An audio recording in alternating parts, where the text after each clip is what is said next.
25% gain and beating every large hedge fund, according to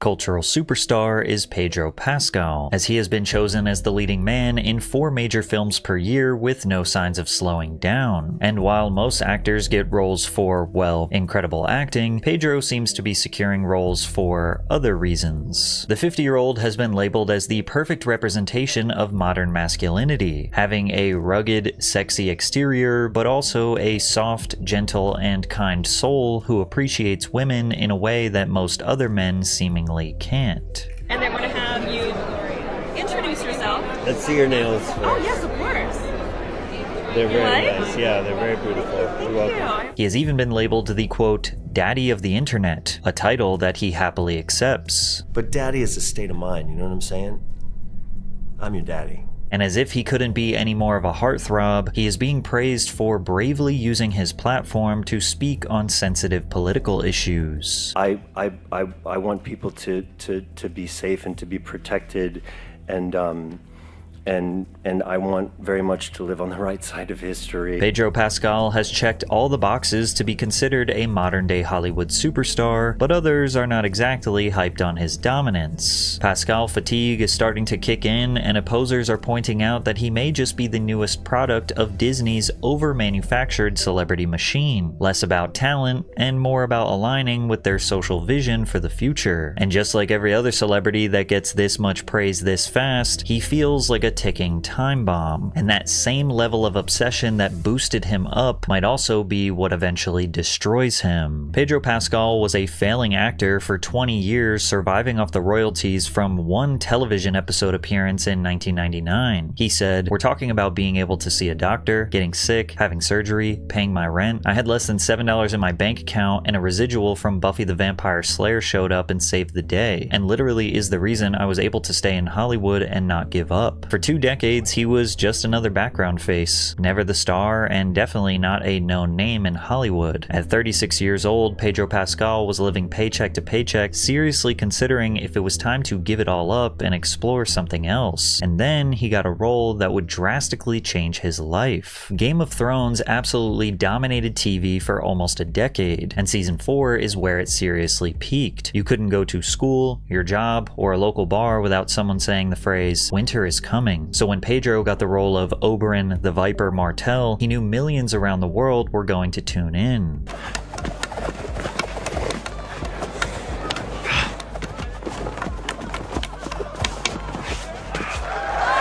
Now, much like the roles he secured in the past, this character was only going to last a few episodes. Before the audience could truly get to know the Viper on a deeper level, the Mountain, a massive and brutal knight, would manhandle him, gouge his eyes out, and crush his skull. But somehow, Pascal managed to turn this short appearance into one of the most memorable Game of Thrones episodes of all time. One of the best duels in the entire series. Loved Oberyn's confidence. It's been 11 years, I'm still recovering from this scene. However, it wasn't just this fight that fans loved. Pascal brought a natural charisma to the role. He pulled off a unique combination of elegance and aggression that perfectly fit the part, as well as the undertones of the character's sexual orientation without overdoing it. Pedro said, "He was dangerous. I'm not dangerous, but I have a sharp nose. I will probably be playing bad guys forever because of my face." There was something so sexy about the character. I loved stepping into that fantasy. One of the things that the creators told me was just by mention of his bisexuality, there was a flamboyance the actors started to attribute to the character in their auditions. That never occurred to me. He seemed so male to me. The fact that he was bisexual had nothing to do with his exterior persona. Pedro was very artistically motivated, which is on par for an actor first breaking into mainstream Hollywood after years of grinding. He was just grateful to be included, letting the work speak for itself. I actually found this old interview clip where he seemingly stopped himself from saying something he might later regret.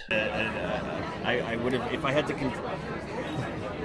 I had a really, really great time playing this character. And because of his professionalism, over the next 3 years, Pascal was getting jobs thrown at him left and right, playing heroes and complicated characters seeking justice by any means necessary. He got the chance to work with Matt Damon in The Great Wall, played the lovable American Secret Service member, Whiskey, in Kingsman: The Golden Circle, and arguably got his second biggest role after GOT, which was starring in the Netflix show Narcos as Javier Peña, a DEA agent hunting for Pablo Escobar. Pedro was quickly becoming a Hollywood favorite, and like most modern Hollywood actors, he ever so slightly began to make casual conversations political. On his Instagram, he posted comics about right-wing extremists, demanded action against firearms in America, and made comments about foreign affairs, such as sharing doodles about how it was a big mistake for Britain to leave the European Union, or when he criticized the actual DEA after playing a role as a DEA agent. You know, it was weird because, like I said, I'm from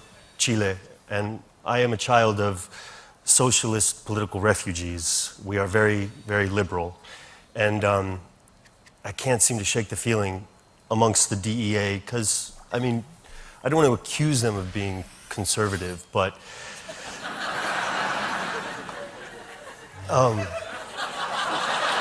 But he wasn't necessarily on an all-out crusade to associate politics with his work. He still had a brand to build, and he really started developing a fan base through his interviews, like this one with Chelsea Handler. This interview was supposed to be about him, but fans loved how he sat back and seemingly got more enjoyment out of her discussing her personal projects and crazy stories. So I did one, Chelsea Does Marriage was my first one, which is all about my personal feelings about marriage and exploring with my family. It was very personal. It was like talking to my ex-boyfriends, talking to people who've been married for like 65 years, talking to people who were in 65 days. Yeah, 65 days, exactly. People who are in like a throuple relationship, like two women and a man that like operate as a couple.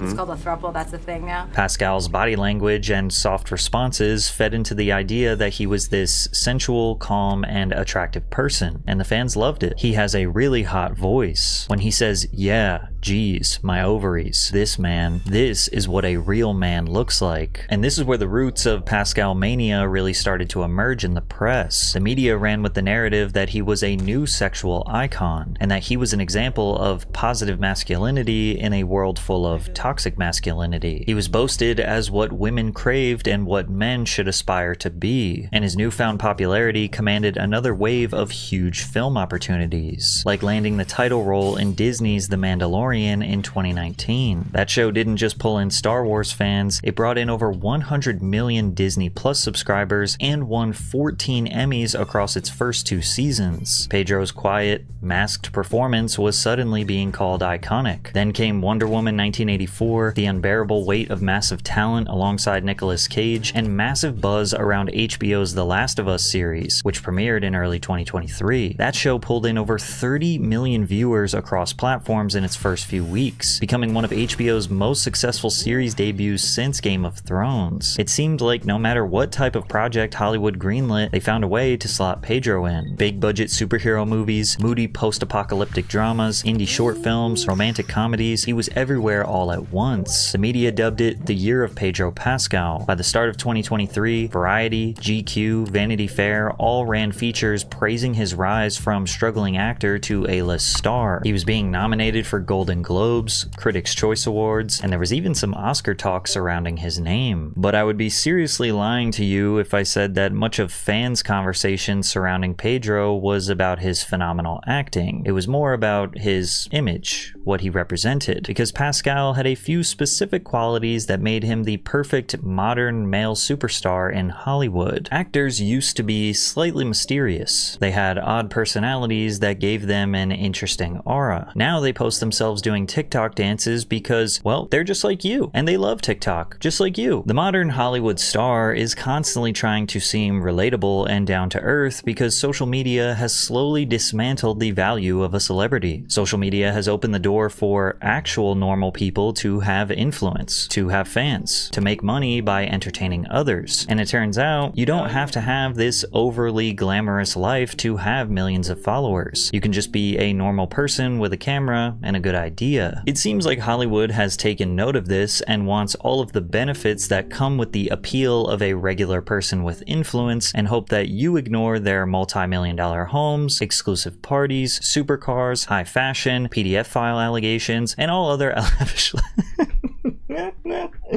Alright, that was too much. But it's hard to blame them for doing this when it clearly works. We've entered a phase in entertainment where an actor's online personality actually generates more interest in their films from fans. A quick search of Pedro Pascal online and you will get seemingly endless content that describes him as a chaotic ray of sunshine, the funniest man alive, or being a living meme, or restoring their faith in men. And because of this, interviews of him almost always have a segment devoted to teasing him in an erotic and awkward way. Like when Pascal was interviewed about his role in Disney's Mandalorian, reading a comment sexualizing his literal knee.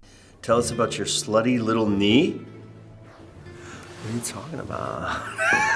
What do you mean? And while the whole Hollywood heartthrob thing is nothing new, some people are beginning to wonder if this is all forced, feeling that it almost seems like he and Hollywood are campaigning to build him up to be something more than he actually is. For Pascal, almost every interaction he has feels perfectly manufactured for social media virality. He responds to heartfelt questions with a little stutter, places his head in his hand, and does not break eye contact when other women are telling their stories, like he's charmed by every word they say. And there are long compilations where he stops discussing his movies to take a look at the woman's painted nails. Let's see what you got. What do you think? Oh, they're gorgeous and glowy. That's a beautiful. It's like cotton candy with the sparkle. They're gorgeous. Thank you. And I'm going to have you introduce yourself. Let's see your nails first. Oh, yes, of course. They're very like? nice. Yeah, they're very beautiful. You're Thank you. welcome. I appreciate it. Okay, especially food. Anyway. Can I just say one thing? That Yes. your nails, they bring out the color in your eyes. I'm not trying to flirt, but it's so into. I've been kind of obsessing with everybody's. But you did that on purpose. I didn't did that you? on purpose. It How really did I works. know? It's very, very It's good. because I bought this weird, really amazing metal ring, and It's I a needed to great- find something to It's go a with. great color. That's awesome. Hey, thanks. Thank you so much. And as a fan of your nails, I would like you to show them to me, please. Oh, come on, please. And look, I'm one to appreciate some good nails. Just look at my fiance's. Now those are nice nails. Pedro Pascal would have a stroke if he saw these with the way he is just handing out compliments to anyone with a weak-ass paint job. The point is, he might appreciate some good nails, but the way he appreciates them comes across as gay best friend, performative for social media virality. And just for clarity, he is not gay. But Pascal made it clear that he liked the positive attention he was receiving, particularly with being called the daddy of the internet. So what are you? Are you the daddy of the internet? What's internet daddy? Me.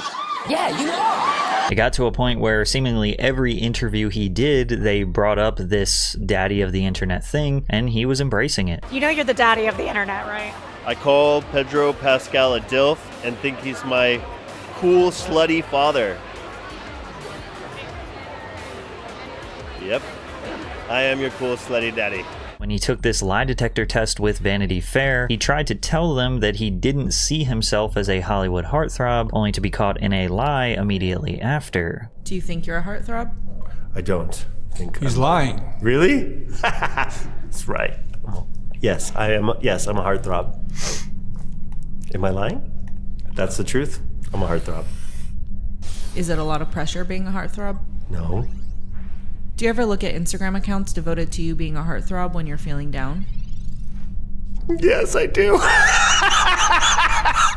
And while this could be perceived as something silly, it's hard for him to have humility when he literally spends his time consuming content that is praising him. And since he knows exactly what people want by studying fan accounts, he seemingly will also clip farm during his interviews, because he knows how much his fans love their internet daddy. You or this man? Oscar Isaac. I'm a bigger daddy than him. I'm older than him. Although he's a real daddy. He's got kids and I don't. But daddy is a state of mind, you know what I'm saying? I'm your daddy. It's hard to argue against Pascal leaning into this image that he has been given for his own gain. I mean, it's just smart business at this point. But it starts to beg the question of how much is genuine and how much is performance for his mostly female fan base. Even Pascal's obsessed and loyal fans felt like they were getting the "we must sexualize and obsess over Pascal" narrative shoved down their throats. One fan said, "It was cute at first, but I think reporters have taken it too far. It's a lazy way to try to get a soundbite. Interview him. Don't just talk at him about a kink and expect him to respond. I don't promote anything calling him daddy anymore. It's like you took a bite of cake and thought it was good and now it's being smashed in your face." But among his fans, this was not the popular opinion. The positive press was working, and Pedro quite literally started dominating Hollywood. Within a single year, he was starring in HBO's The Last of Us, which wrapped its record-breaking first season in March. Less than a month later, season 3 of The Mandalorian premiered. That's 2 lead roles on 2 of the biggest streaming platforms in the world running simultaneously. Then he was cast as Mr. Fantastic in Marvel's Fantastic Four reboot. Full superhero franchise commitment on top of everything else. In between all of that, he took roles in Ari Aster's film Eddington, Ridley Scott's Gladiator sequel, the highly anticipated crime drama Drive Away Dolls, multiple projects filming back to back, overlapping press tours, award show appearances. At one point in 2024, Pedro was working on 4 different major productions at once, bouncing between London, Los Angeles, and Morocco. To put it into perspective, most A-list actors take on 1 or 2 major roles per year, 3 if they're grinding. Pedro was attached to at least 7 confirmed film and TV projects between 2023 and mid-2025, and that's not even counting voice work or cameos. His agent even admitted in a Variety interview that they were turning down 10 to 20 scripts a month just to manage his schedule. And yet for fans scrolling through social media, it seemed like Pedro was somehow always available, always charming, always present in interviews, always asking about others' nails. He was being propped up as the cultural icon of the 2020s, and I personally witnessed the effects of that in real life. A few weeks ago, my fiance and I were eating lunch in this really cramped restaurant where all the tables were side by side, and next to us was a young woman who was finishing up her meal, and then the waiter came over and asked her if she wanted dessert. She said, "No, I'm saving room for popcorn at the movies," before saying that she was going to see Materialists. And the waiter was like, "Oh, is that the movie where..." And you could tell he tried to explain the plot, but he didn't really know like what the movie was about. As he was like stumbling through his explanation of the plot, the girl literally just cuts him off and says, "Honestly, I don't know what the movie's about, but I'm just going to see Pedro Pascal." And I was thinking about doing a video about Pedro Pascal, but that was really the moment where I realized that I had to, because I thought it was extremely interesting that a woman in her early 20s was going to the movies by herself on a Saturday, not because she was interested in the movie, but just because she wanted to see Pedro Pascal. And I can't help but feel like this type of notoriety in our modern social media climate is like a ticking time bomb. The longer Pedro stays on top, the more he risks becoming everything the internet loves to tear down: overhyped, overexposed, and maybe worse, a fraud. And nothing will bring on the hate train faster than when an actor shifts the conversation from their acting to their political views. But the first indication of a shift against Pedro Pascal was when fans noticed he had a habit of constantly touching and caressing his co-stars, particularly when this clip went viral of him grabbing Vanessa Kirby's hand. Now, Pedro has said multiple times in the past that he suffers from anxiety, and whoever posted this video said that grabbing someone's hand will help calm his nerves. And even if this were not true, it's clear that Vanessa is consenting to this as she looks back and grabs his hand. But outside of this situation, he definitely likes to grab women's hands, kiss hands, and maybe even run his fingers through their hair. Now, we don't know what types of relationships he has with these women behind the scenes. Obviously, we would strongly assume that they're friends, or maybe even more than friends. But if he was not this Hollywood heartthrob or exuding soft and safe feminine energy, they would call him creepy, or that he has "where my hug at" energy. And it's already starting to happen. This post went extremely viral of Pedro posing with the cast of Fantastic Four that read, "If I saw another man holding my pregnant wife like that, someone is getting a black eye and some broken teeth." To which commenters sarcastically replied, "It's okay, he's gay and has social anxiety. His hand is just above her ass to keep him from having a panic attack. Don't be insensitive." Now, Pedro and Vanessa are married in the film, so perhaps they are being affectionate to help sell the movie. But in real life, they are not together, and Vanessa is having a baby with her current boyfriend. However, Pedro and Vanessa being touchy-feely is not exactly new and have really been doing it for the buildup of this film, but what really set off the Pedro Pascal opposition was after Donald Trump's re-election in 2024. Pedro became more noticeably vocal, posting an underlined quote on Instagram that said, "Anger restores the gift of clarity of vision, which is hard to attain in any other state." And from here, he refused to stay silent anymore, frequently posting about global affairs and gender rights, going as far as attacking his fan base if they disagreed with him. Someone said, "You are my favorite actor. I'm unfollowing you. BS." He said, "No," sarcastically. Another fan said, "Man, you were my favorite actors until this." He said, "That's too bad. Wait, no, I don't give a shit." And even though he was getting some pushback, he mostly was getting praised for unapologetically vocalizing his political opinions, specifically in support of his transgender sister, Lux Pascal. In April of 2025, the UK Supreme Court ruled that trans women should not be recognized as women, and one of the supporters of this decision was J.K. Rowling, who felt that feminism didn't apply to transgender people in the forms of sharing bathrooms and private spaces. On her yacht, she posted a photo of her celebrating the outcome. The backlash against J.K. Rowling was enormous, although for some it's unsurprising since she has a history of being extremely controversial. Pascal fired back at her saying, "Awful, disgusting shit is exactly right. Heinous loser behavior." And in a Vanity Fair cover, he doubled down by calling her a bully. The one thing that I would say I agonized over a little bit was just, am I helping? I want to protect the people I love, but it goes beyond that. Bullies make me effing sick. Rowling seemed pretty unfazed and provided a sarcastic reply to him. "Can't say I feel very shut down, but keep at it, Pedro. God loves a trier." And regardless of a person's political affiliation, defending your family from the digital mob is a perfectly normal reaction. But once Pedro started speaking in interviews about his political positions, it started to come across as performative, like when he was promoting a movie called Eddington at the Cannes Film Festival and started discussing the mass deportations in America. I want people to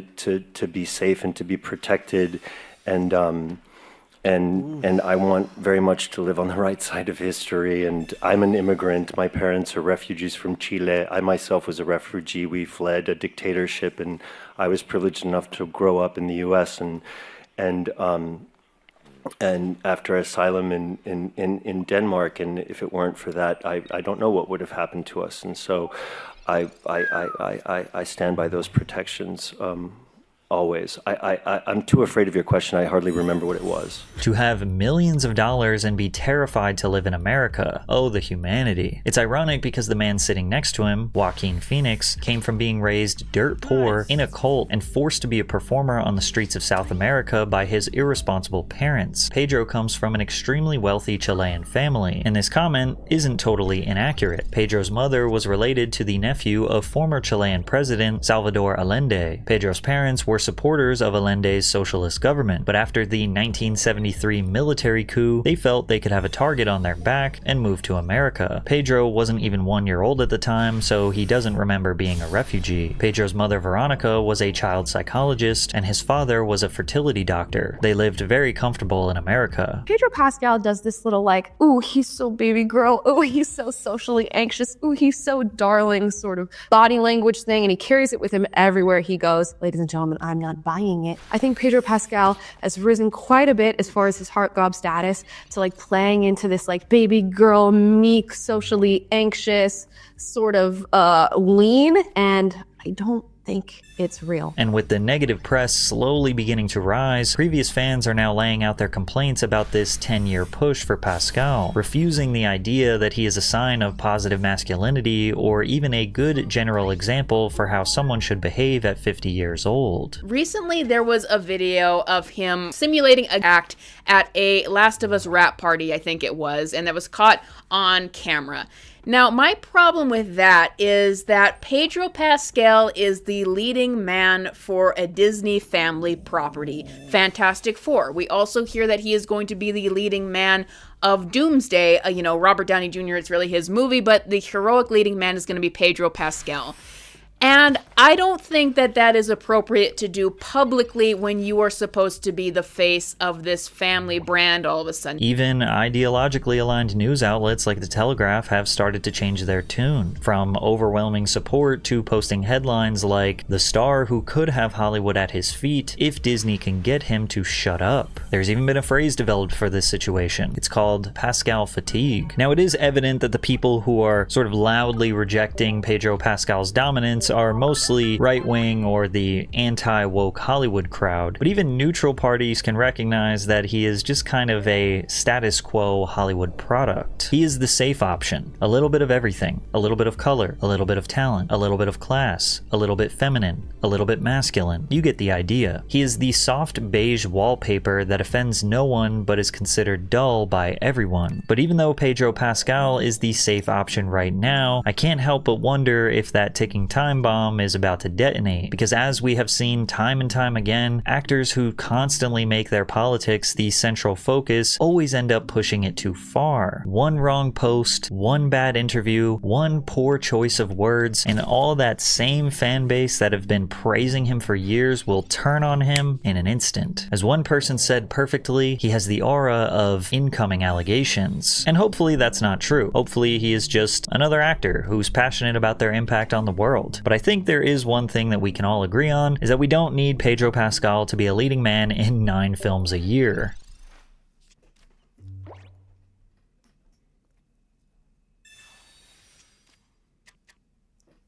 Comedians notoriously hate award shows, and celebrities hate when comedians host them, because the comedians can't resist the opportunity to get on stage and belittle celebrities during their night of highest honor. But the fans love these spectacles because we get to sit back and watch the chaos. Relax, I'm going to try and be nice. You're global megastars with amazing talent, most of you. A few of you just married well. You know who you are. We all do. We all do. Today we are going to take a look at some of the funniest, most savage, and painfully awkward moments that have come from comedians at award shows, starting with Jerry Seinfeld, who exposed these ceremonies for what they truly are. Comedy legend Jerry Seinfeld bluntly explained his hatred for award shows while he accepted the Comedian Award presented by HBO in 2007. You don't give awards to comedians. First of all, comedians don't need awards. Awards are for people that are looking for work. We're not looking for work. Jerry opens with an interesting point. Comedians will not sell more tickets to their stand-up performances based on some pretentious award because being funny is subjective. However, in cinema, receiving an accolade will make producers and directors more interested in hiring an award-winning actor in future films for obvious creative and marketing reasons. You know, I don't know why we're so fascinated with actors in this culture. They haven't got a thought in their stupid bedhead, hairdo, mini brains. Why? We must honor this man. Why? He pretended to be Bob Johnson. Playing dress up and pretend is not genius, ladies and gentlemen. It's not genius. Roll the cameras, put on these clothes, stand there, ready, say what we told you to say. Fantastic. He did it. Give this man a huge golden trophy. He's a goddamn genius. As an actor himself, I'm sure Jerry is just joking here. However, comedians are often writers, directors, producers, and performers of their own material. Ironically, it kind of makes them more deserving of these esteemed awards. And secondly, and even more important, is your whole career as a comedian is about making fun of pretentious, high-minded, self-congratulatory BS events like this one.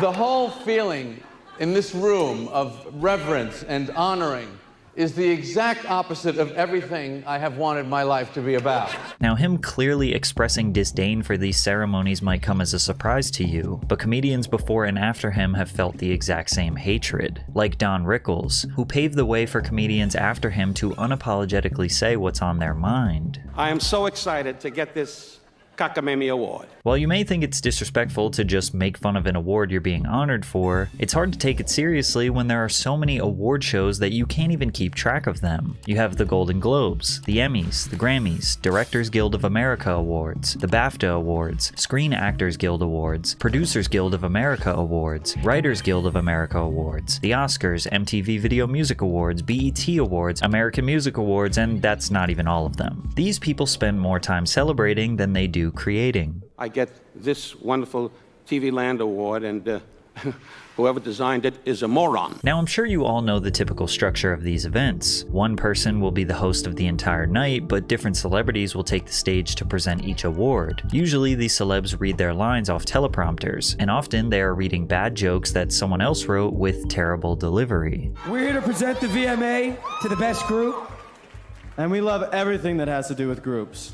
You have group therapy, group hugs, groupies. Very exciting for both of us because we're both nominated.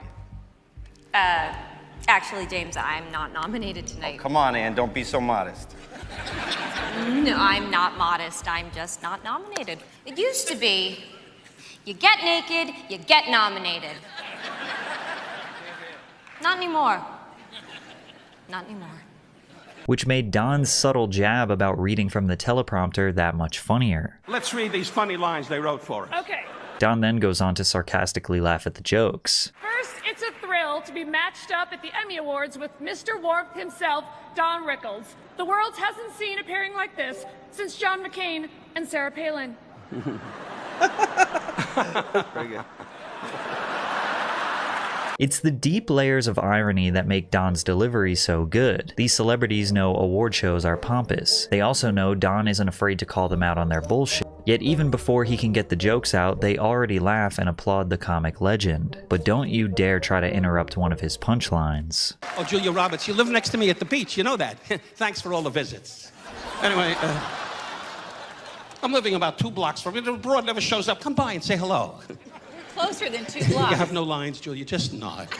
Anyway, And even if the entire ceremony is dedicated to one person, like when Martin Scorsese received a tribute for the AFI Life Achievement Award, Don Rickles will humble them. Marty, you are the most annoying director I ever had in my entire career. Little guy, he's the kind of guy in prison, was the squealer all the time. Oh my God. Pulling on your pants like going, let's do it again. Marty, when we see all the films you did, none of them were great. But if you feel bad for Martin, don't worry. Clint Eastwood got the same treatment the previous year. Clint, I say it, nobody else has said it, and I say it from my heart. You're a lousy actor. This is why you can never get too comfortable at these gatherings, like when David Mann was presenting at the Neighborhood Awards and Lavelle Crawford caught a stray fat joke. Anybody got some chicken, an extra piece of chicken? Lavelle, I know you got some. Hey, take your jacket off and cover that side of the audience up. I think we can all agree that the best moments come from the host directly sniping one of the members of the audience. It's a big year for Jack. He also got in a hot tub with Kathy Bates. But hey, who hasn't?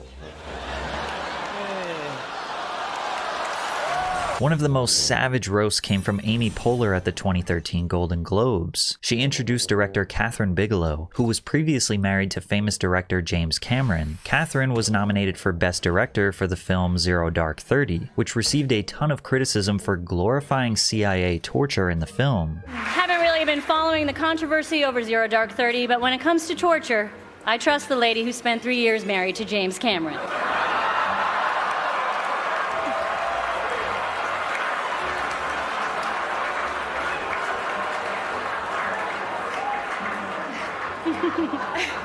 Amy has built herself a reputation for kind of being a roast master. Yes, Matt Damon is here for Behind the Candelabra. Where are you, Matt?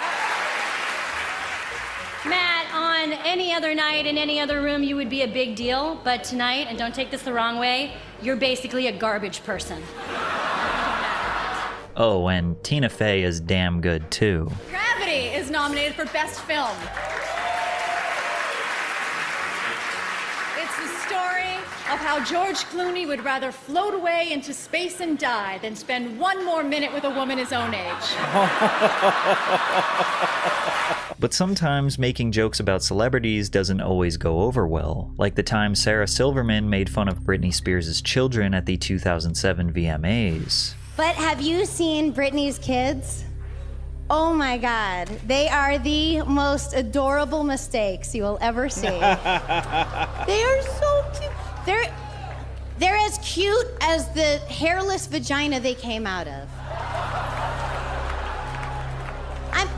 I'm serious, they're this cute, you guys. The audience didn't think this joke was very funny, but this was back in 2007 when the internet didn't have a full-force grip on everyone's lives, so nobody was tweeting their outrage against Sarah. That was not the case for Bill Burr, who made a bunch of jokes at the 2021 Grammys pre-show that caused uproar online. After a beautiful piano solo from Igor Levit, Bill was brought on stage and said this. How are you?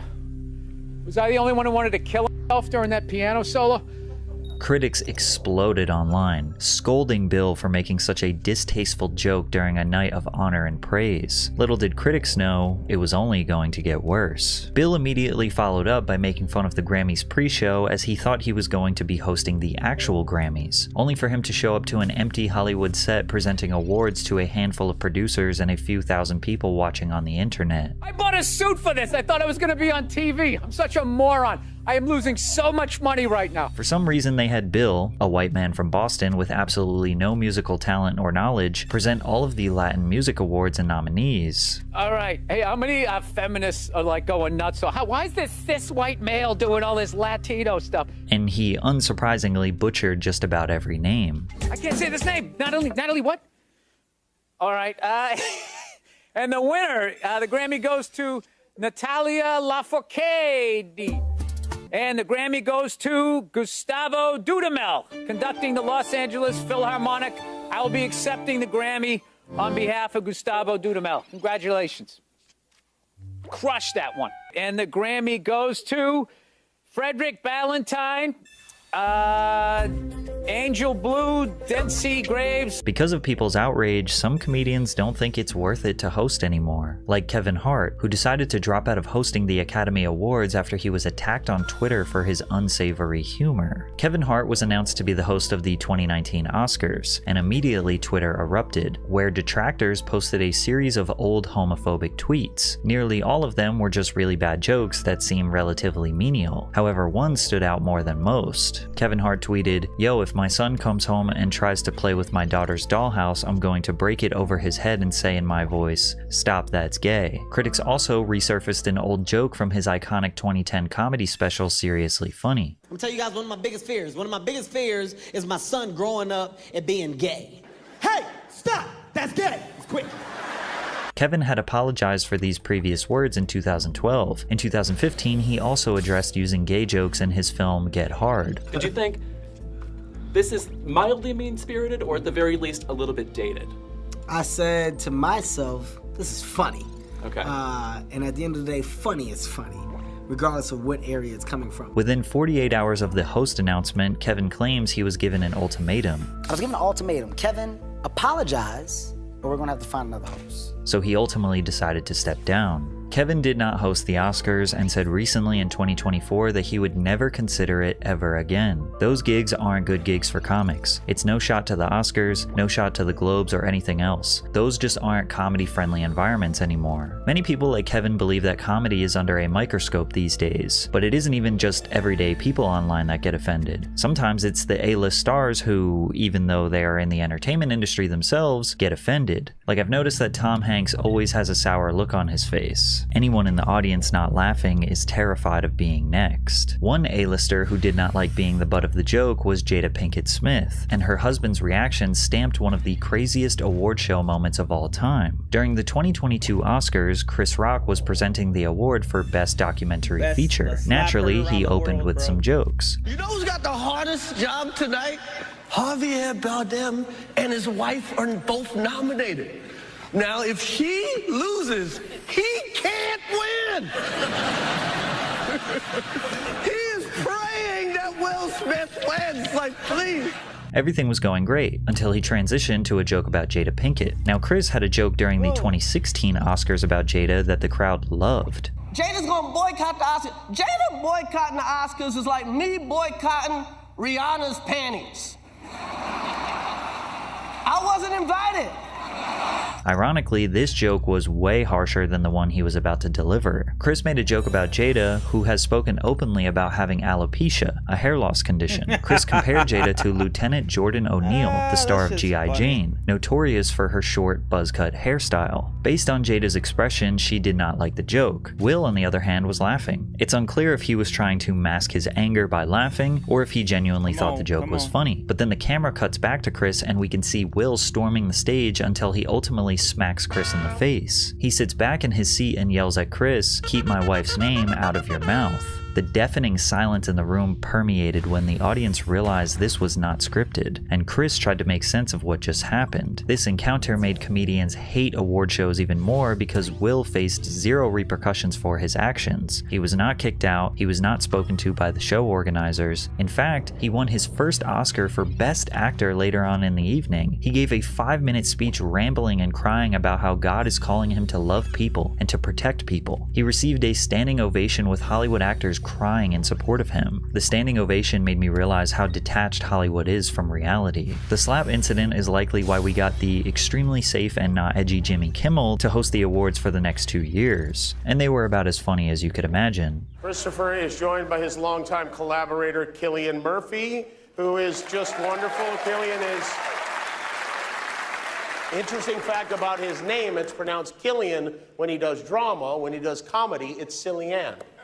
Actually, I take that back. The reason why we'll never get a good comedian to host an award show again is not because of Will Smith. It's because of Ricky Gervais, who unleashed an onslaught of savage roasts and jokes towards the guests, sponsors, and even the networks who host these events. Ricky exposed Hollywood so badly at the 2020 Golden Globes that no organizer will dare set themselves up to get decimated like that again.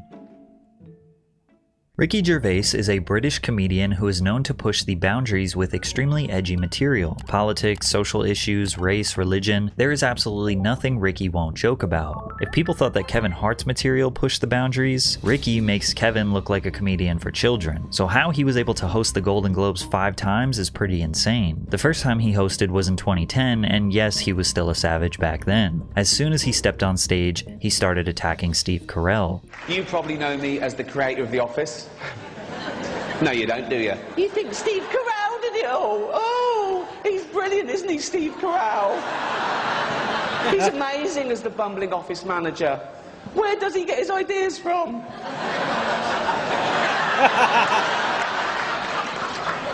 Let's play. If you don't know, Ricky Gervais created a British comedy show called The Office in 2001, 4 years before the American version. Ricky's show only lasted 1 season, but is filmed the exact same way. No music, long awkward pauses, deadpan humor, semi-realistic but also extremely unrelatable chaos in the work environment. The premise of the show is the exact same, and only diehard fans of the American version would argue how it's different. Ricky, like the savage he is, goes on to promote his version of the show, as well as roasting the network hosting the event. Or if you think that particular version of the show has jumped the shark a little bit, then watch the original, Fridays, on Adult Swim. Or get the box set, that's still available. So, go and get that. I will be making the most of this opportunity. I'm not used to these sort of viewing figures. Let's face it, nor is NBC. So... He then goes on to belittle actors' value to the world. Notice how they almost clap for themselves. It is an honour to be here in a room full of what I consider to be the most important people on the planet. Actors. They're just better than ordinary people, aren't they? We all know that. Imagine a world without actors. Oh, God, it doesn't bear thinking about it. Imagine if they ever went on strike. Oh, what would we do? You couldn't replace them. You couldn't replace them with any other profession, lawyers or doctors. Can you imagine a real surgeon doing what Hugh Laurie does in-house? It would be pathetic. He'd be all over the place. We're going, oh, where do I stand? How's my American accent? What's my lines? You know? Hugh Lowry did not like that joke. Another celebrity not very fond of Ricky's jokes was Mel Gibson. Mel has struggled with alcoholism since he was 13 years old. He is also known in Hollywood to be pretty outwardly anti-Semitic. In 2006, he got arrested for a DUI and then proceeded to blame Jews for all the wars around the world before threatening the police officer. So Ricky had to take a jab. I haven't offended anyone. I didn't mean, it's not my fault. There's a lot of powerful people here, so if I said it's... Honestly, I like a drink as much as the next man. Unless the next man is Mel Gibson. Ricky's comments throughout the night felt distasteful to many around the world, but numbers don't lie, and he drove NBC's ratings through the roof. The 67th Annual Golden Globe Awards presents NBC with its biggest non-sports viewership in the slot in 6 years. The Golden Globe Awards gains 12% in adults 18 to 49 and 14% in total viewers versus last year's telecast. So he was invited back again the next year. Also not nominated, I Love You, Philip Morris, Jim Carrey and Ewan McGregor, two heterosexual actors pretending to be gay. So the complete opposite of some famous Scientologists then. What? Probably. My lawyers helped me with the wording of that joke. Ricky set the tone for the night that 2011 would be even crazier than 2010, immediately attacking the nominees, specifically The Tourist, which was a 2010 film led by Johnny Depp and Angelina Jolie that was nominated for Best Motion Picture. It was a big year for 3D movies. Toy Story, Despicable Me, Tron. Seems like everything this year was three-dimensional. Except the characters in The Tourist. I feel bad about that joke. No, I'll tell you why. I'm jumping on the bandwagon, because I haven't even seen The Tourist. Who has? But no. The Tourist was notoriously a terrible movie, and many wondered why it was nominated in the first place. Well, if you understand how Golden Globes are chosen, it might make a bit more sense. The Hollywood Foreign Press is a voting body of about 90 journalists that determine who gets nominated and wins the trophy. To get into the HFPA, you must write for a foreign publication but live in Los Angeles. It's no secret that members of the HFPA like to use their status to mingle with celebrities. It's like if I had a real vote on who wins a Grammy and I started hitting up rappers to have dinner with me. They might entertain it because theoretically I could help them win an award. So you will notice Ricky often says the Hollywood Foreign Press is corrupt. It must be good because it's nominated, so shut up, okay? And I'd like to quash this ridiculous rumour going around that the only reason The Tourist was nominated was so the Hollywood Foreign Press could hang out with Johnny Depp and Angelina Jolie. That is rubbish. That is not the only reason. They also accepted bribes. Ricky also had to take more shots at Mel Gibson. Our first presenter is beautiful, talented, and Jewish, apparently. Mel Gibson told me that. He's obsessed. And of course he had to dig into Steve Carell some more. He was a jobbing actor, career not going that well if I'm being totally honest, who got his big break when I cast him in a remake of a show that I created called The Office. He's now leaving that show and killing a cash cow for both of us. Please welcome the wonderful Tina Fey and the ungrateful Steve Carell!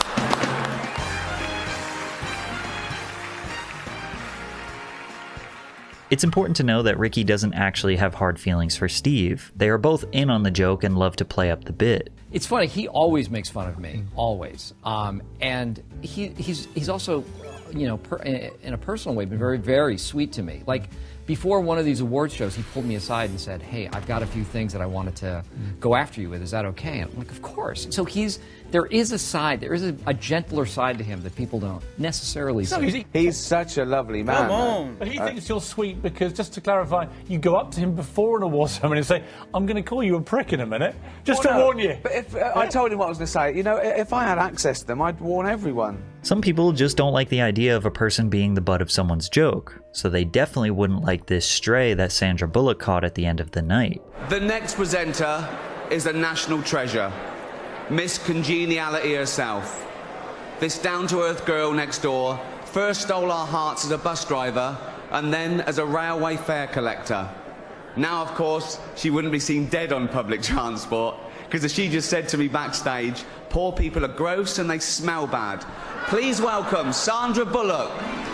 Surely, after these attacks, he wouldn't be brought back to host the 2012 awards. After all, the Hollywood Foreign Press did not want him back, with one member stating, "My worry was that he was insulting, and when I invite someone to my house, they don't insult me, but this is show business. I guess I'm old-fashioned." But NBC was strongly in favor of Gervais returning because the ratings were just as good as they were last year, with 17 million live viewers for the entire show. So they decided to bring him back for a third year, and he was as unhinged as ever, opening with lines that proved he could care less about. My boy Mason's calling me, but let me get him up.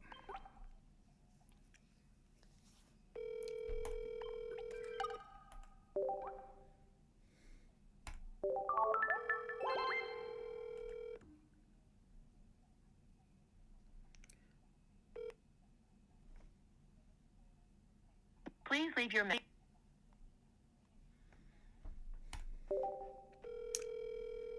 Mason, answer the phone. You just called me.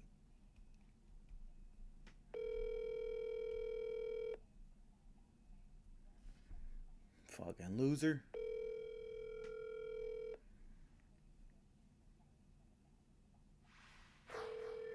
Mason, you bastard. Alright, he's off the hook.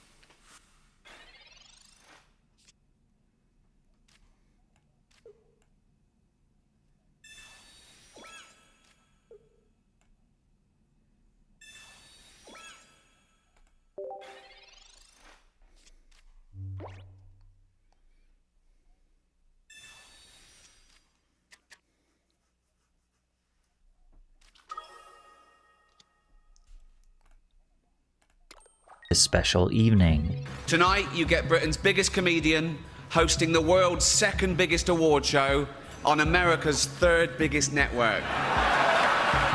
So, it's fourth. It's fourth. For any of you who don't know, the Golden Globes are just like the Oscars, but without all that esteem. The first presenter he brought up was Johnny Depp, and he called back to his previous joke last year about his movie, The Tourist. Have you... Ready? I guess so. Have you seen The Tourist yet?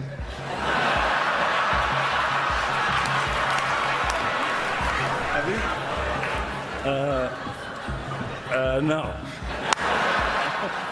The lead actor of a movie that was nominated for a Golden Globe, admitting that he didn't even watch his own movie the following year, says just about everything you need to know about the value of these awards. Celebrities, like Elton John, have had enough of Ricky's nonsense. Even Ricky wrote on his blog after the event, "I've told my agent to never let me be persuaded to do it again, but then 2016 came around and Gervais was made an offer he couldn't refuse." He tweeted, "I'm making a list, I'm checking it twice, gonna find out who's naughty and nice. Hashtag Golden Globes." Ricky genuinely believed he would never be back, so he made the 2016 Golden Globes his most diabolical performance ever.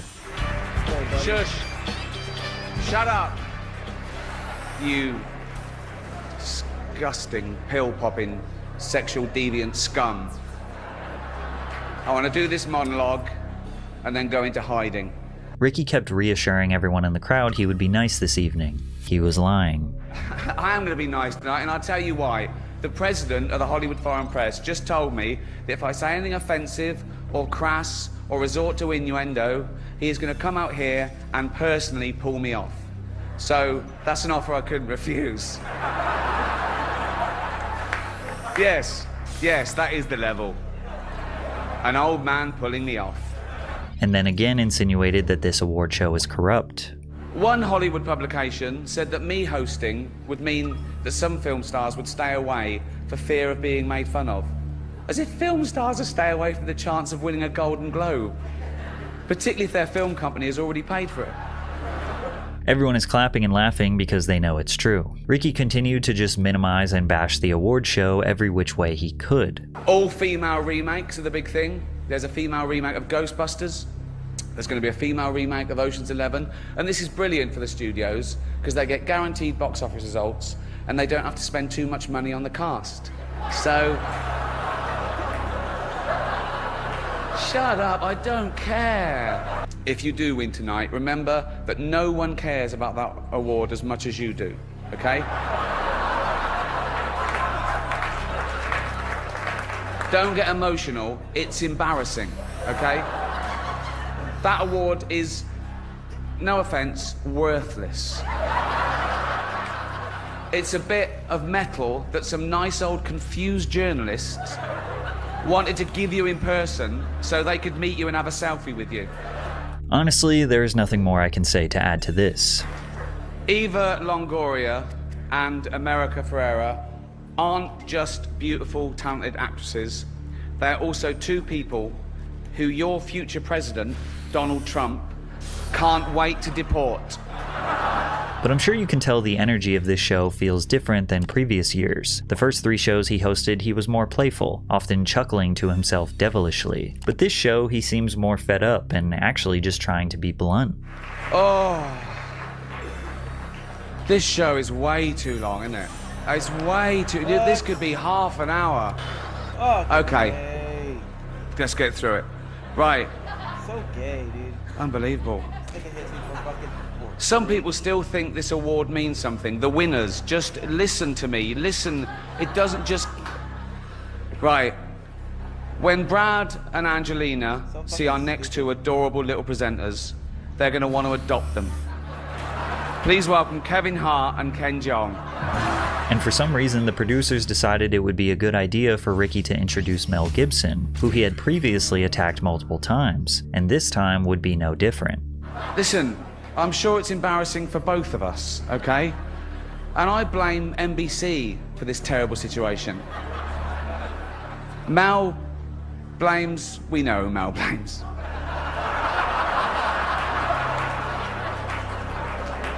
Mel's forgotten all about it, apparently. That's what drinking does. No. I want to say something nice about Mel before he comes out. Oh yeah, okay, here you go. I'd rather have a drink with him in his hotel room tonight than with Bill Cosby. Please welcome Mel Gibson.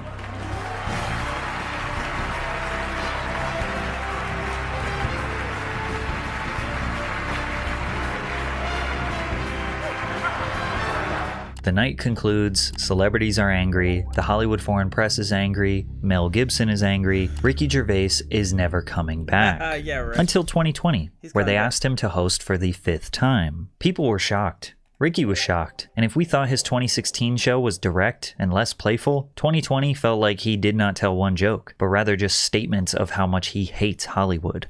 You'll be pleased to know this is the last time I'm hosting these awards, so I don't care anymore. I'm joking, I never did. NBC clearly don't care either, 5th time. So, I mean, Kevin Hart was fired from the Oscars because of some offensive tweets. Hello? Lucky for me, the Hollywood foreign press can barely speak English. What do you got to say? What's up, big dog? I'm just on stream right now. I'm driving through Kansas. Driving through Kansas? Yeah. There's no place like home. There's no place like home. There's no place like home. I can't wait to get home to sleep. Bro, last night was wild. Oh, the I red. didn't even tell you. Red Box. Did I tell you? No, that was Friday, and then we met up with my sister's boyfriend in Denver. What? What's he doing out there? He's Oh, that's what I saw. Yeah, I saw the boxing. Did he win? So both of his fighters won. Oh shit. That's dope. So then we all went out downtown last night with him and his fighters and my homie. That's dope. Yeah. It was a good time. We got bottle service.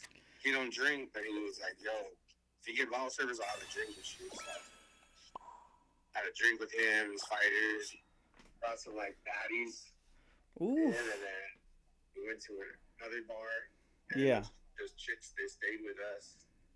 And then they wanted to go to a strip club. So they took us to a strip club. Dang, that's gang. So they were And then they got bottle service again. I was like, dude, they were whoring out. that's wild. They were whoring out. And then I drove off in a Maybach. Ooh, That shit was like a spaceship, bro. that's dope. Yeah, and then the homie, he's like, here. He's like, in the back, it was like a drink area, bro. It's like a couple drinks, you know? It was like a limo, you know? Okay, I see. He's like, here's your bottle of Chandon. Ah, little bottle of Sean Donnie. Yeah, bro. I was like, this is Maybach music. That shit was hard. I had a good ass night, bro. That sounds dope. And so the chicks, they got the boxer's number and then they FaceTimed.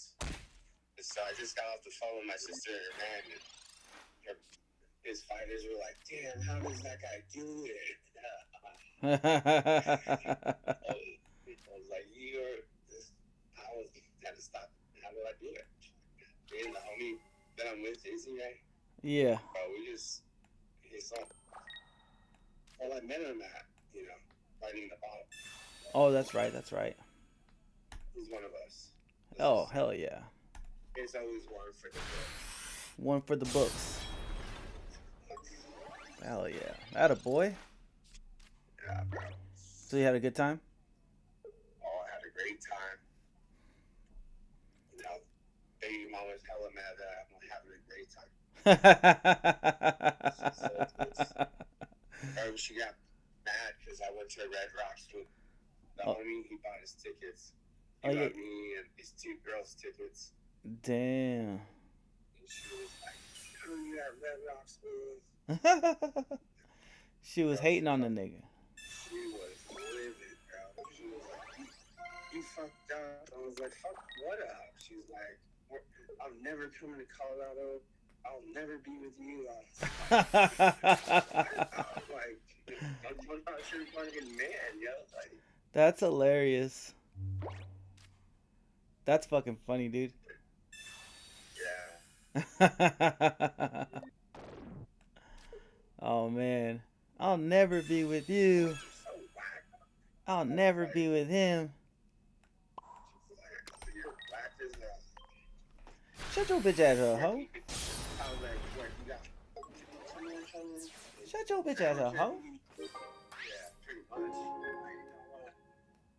I was like, you just hating. You hating on a player. Living my life. This now. There's this picture, bro. There's this picture that I'll always remember. It's of this guy. It's like a cartoon. Is that, cartoon? Yeah. And it's Tigger, and it shows him, he's like picked all the way down, and then he picks across, and it shows him giving up.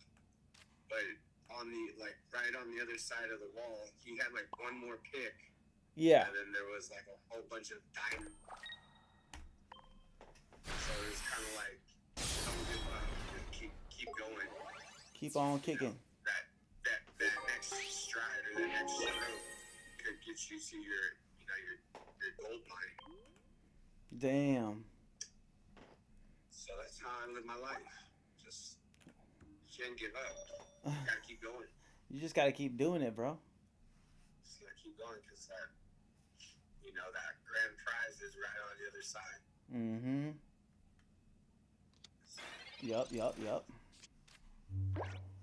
And that was her. She could have just waited another year. Actually, if we did split up, I probably would have been out here. So. Yeah. Like her. Yeah. She's wild enough. People on stream, did you hear me? A little bit. Not too crazy. What are you talking? What's the topic tonight? Whatever you want it to be like tonight. I'm just playing my game. Oh, you're streaming games. Yeah, I'm streaming my shit right now. I'm trying. You haven't heard from Didi? Oh, fucking A. I need the other card, not this card.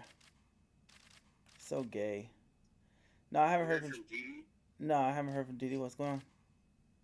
I don't know. I can't get a hold of him. Oh no, I can't get a hold of him either. I'm not trying to. That's the thing. Ooh. Weeks ago, I talked to him. He was going through his shit. So. Oh yeah. I hope he's Yeah, he alright. said he was partying too hard. So he said he might calm down, but I can't get a hold of him. He doesn't text me back or anything. But He was partying too hard? yeah, How's he party too hard, bro? he said it's like on a bunch of vendors. He's like he's been doing a lot of blow for a while. Oh shit. Sometimes you just gotta do a lot of blow. He was like blows after parties, like after. But his sister is. I don't think she's gonna make it. Oh yeah, I remember that she came. You know, he came down to Temecula, and he was you know, worried about her. I didn't talk to him personally, but David did, so I was like, oh okay. Yeah, so it's like kind of rough right now, you know. Yeah, that's what I figured. Yeah. So I was like, damn, bro. Maybe I'll call his sister Smiles. Yeah. See what he says. Yeah. His Yeah, sister, bro. his sister smiles. That's funny.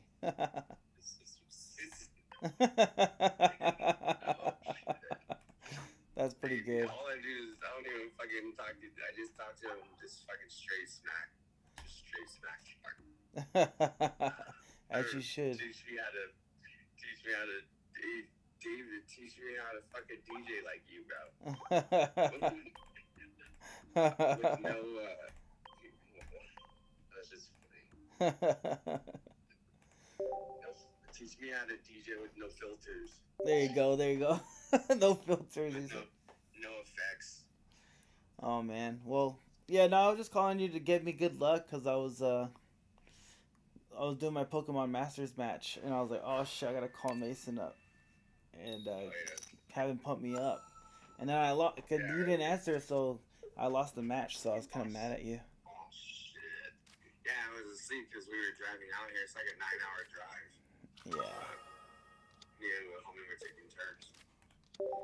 Guys were being gay. Guys were being gay is what I heard. All I know. You're gonna pull over to this truck stop. You real beauty. Damn. Yeah, Yes, sir. Yeah, that's all I really wanted was that.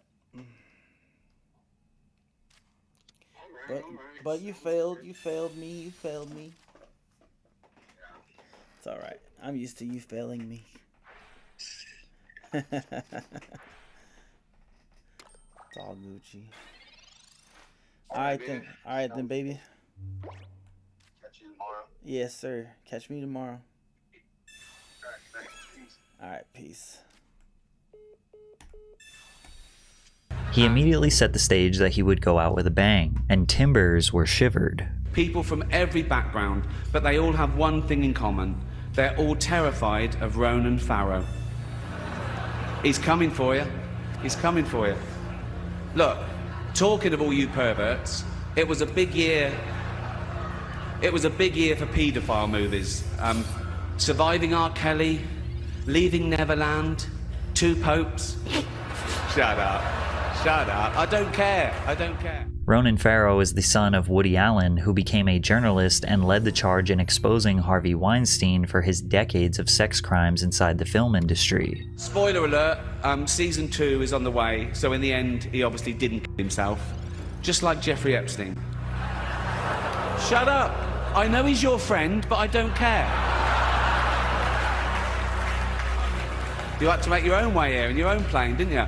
Right. Tom Hanks didn't like that one. Many talented people of colour were snubbed in major categories. Unfortunately, there's nothing we can do about that. The Hollywood foreign press are all very, very racist. So It baffles me how most of Ricky's harshest roasts since 2010 were towards the organizers of the event, and they still hired him 5 times. But the ending of his monologue was not a joke. So, if you do win an award tonight, don't use it as a platform to make a political speech, right? You're in no position to lecture the public about anything. You know nothing about the real world. Most of you spent less time in school than Greta Thunberg. So, if you win, right, come up, accept your little award, thank your agent and your God, and f*** off, okay? His wit and his charm we saw in previous years was no longer present. He had used it all up. Our next presenter starred in Netflix's Bird Box, a movie where people survive by acting like they don't see a thing. Sort of like working for Harvey Weinstein. You did it. I didn't. You did it. Shut the f*** up. Fans absolutely loved Ricky's direct attacks on the privileged class. These harsh jokes are likely the most adversity they had to face all year. Classically, journalists hated his performance. Rolling Stone said, the host's shtick at the 2020 Golden Globes felt incredibly stale. Salon said, why the Golden Globes and host Ricky Gervais felt particularly pointless. Variety said, but most of the time, his stand-up seemed lazy. Which is true. It was kinda lazy, because it didn't seem like he was joking. But hey, if these celebrities are gonna congratulate themselves over a dozen times per year with superficial awards and trophies, then they need a comedian to humble them. But I think we can all agree that the real winners of these events are the fans, who get to laugh and reminisce on the comedic chaos that ensued at the expense of multimillionaires.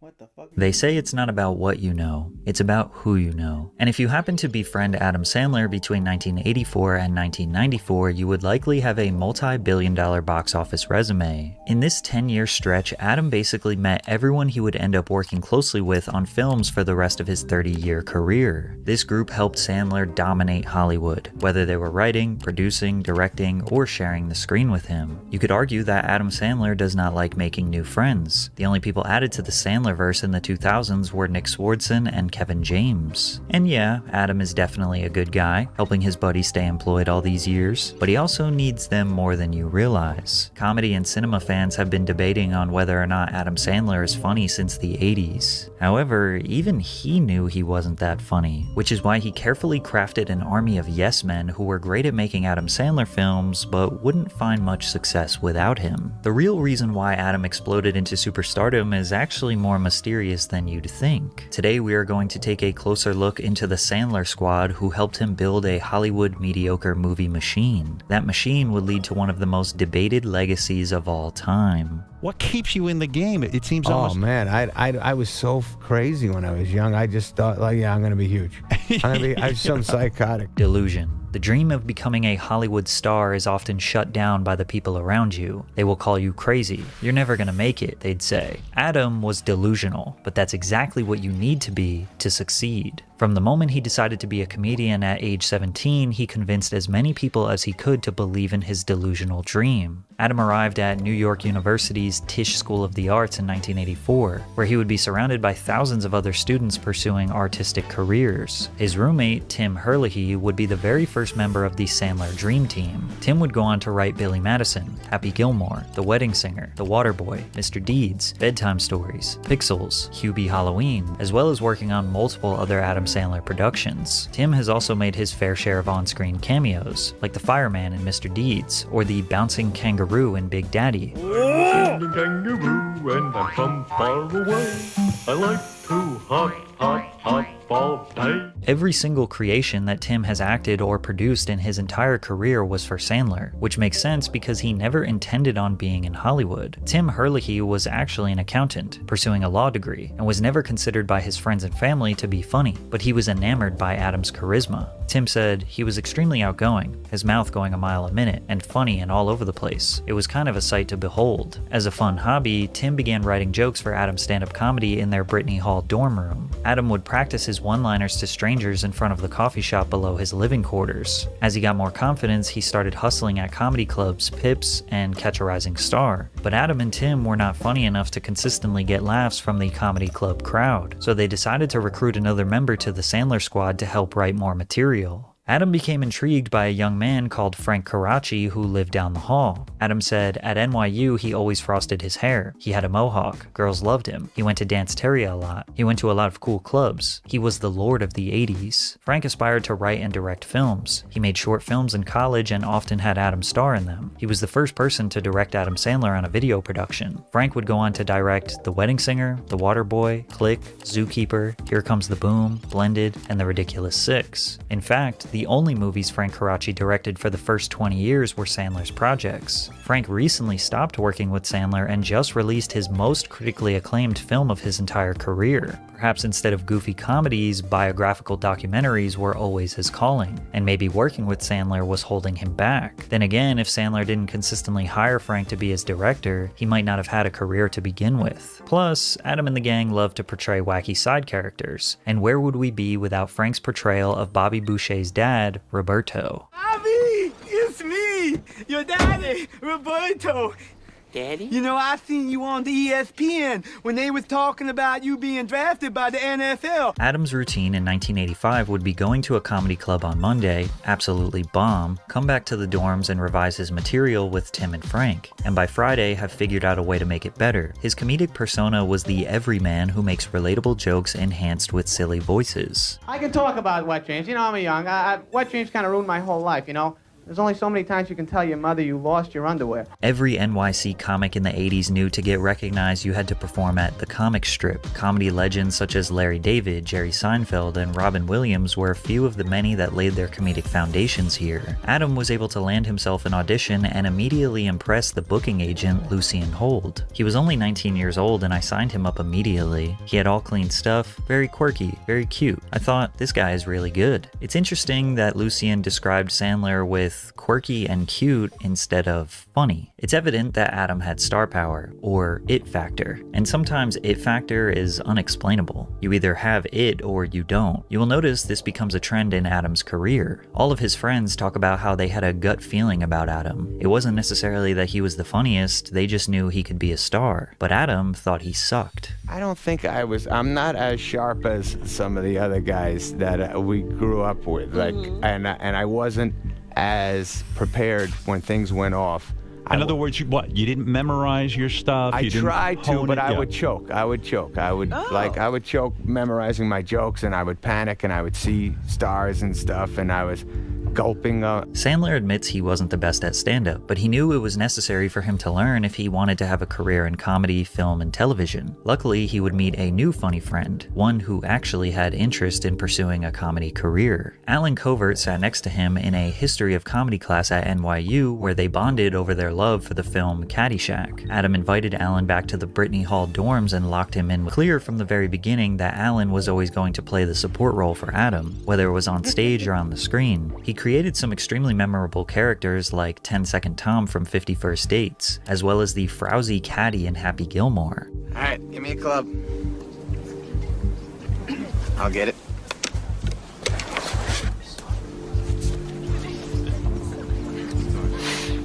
But Covert always felt like he had to prove himself. Because back then, I was still like fighting. Like, they had to go like, no, Covert's funny. Like, look, I had to grow that beard just to be in Happy Gilmore. Crazy mullet. I was like, no, it'll be good. I'm the guy. I don't have to talk. Just let me be funny and look weird. And when Alan finally got his opportunity to be the main character in a Sandler film, he crushed it. Grandma's Boy, produced by Happy Madison Productions, was about a 35-year-old stoner and video game tester who gets evicted and has to move in with his grandma and her two old lady roommates. The irreverent comedy only secured $6 million in the box office, but was able to make over $30 million in DVD sales. The numbers seem small, but they 6 times their investment, plus the Sandler fandom loved this film just as much as other classics. This seems like an obvious sign that Covert had potential to be a strong lead, but he only got one other lead role after this in the film Strange Wilderness. After that, he continued to take a backseat and play supporting roles, like in Grown Ups 2, Bedtime Stories, Just Go With It. You could even argue his roles became less significant over the years, but why? Maybe he didn't want to be a star. Maybe he just liked supporting his buddy. Or maybe there just wasn't enough room for Adam to shine while Alan was on screen. Considering he has producer credits on nearly every Sandler film he has acted in, maybe behind the scenes is where the team agreed he should be. Plus, he has a $12 million net worth, so whatever Adam says, eh? But Adam's grind and dedication to be great must not be understated. After securing his spot as a paid regular at the comic strip, he would still stand in the New York City subways performing covers of Beatles songs hoping to get tips from travelers. He got so confident with the guitar that he added it to his stand-up routine. In 1993, he signed a record deal with Warner Brothers. His debut comedy album, They're All Gonna Laugh at You, is actually 2 times platinum and was nominated for a Grammy. He even performed with a full band on his 1996 comedy tour, and has done countless singing performances throughout his career, with the most notable one being a song dedicated to his late friend Chris Farley. You know I'm talking about my friend Chris Farley. It was also during Adam's time at the comic strip that he met Chris Rock. Rock was fresh off his first Hollywood film and just getting established in the NYC comedy scene when Sandler arrived. Chris saw Adam's act and thought he was hilarious. And I'm watching him, and he does this joke about Wilt Chamberlain. Wilt Chamberlain once scored 100 points in a game. And Sandler does this joke. He goes, here's my impression of the coach of the other team. Who's got Wilt?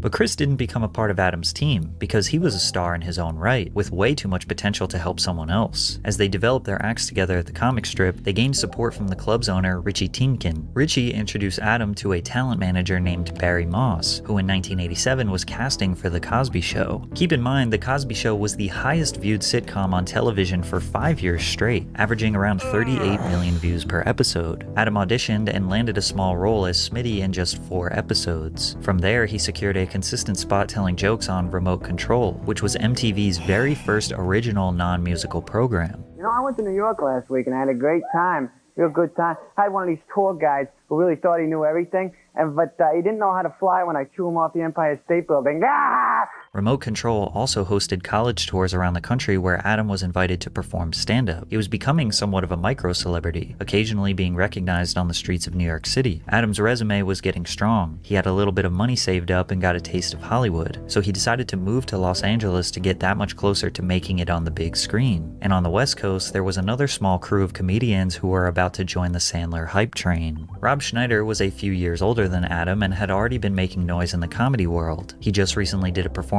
on David Letterman's Tonight Show, which was basically an early sign that you made it in the 80s. Schneider knew Adam was a buzzing comic, and even saw him and Chris Rock on the cover of a small comedy magazine called Comedy USA. So Rob was shocked one evening when he was performing a small LA show to see Adam Sandler take the stage. And I saw his first show out there, and the only 2 people really laughing hard was me and him. Really?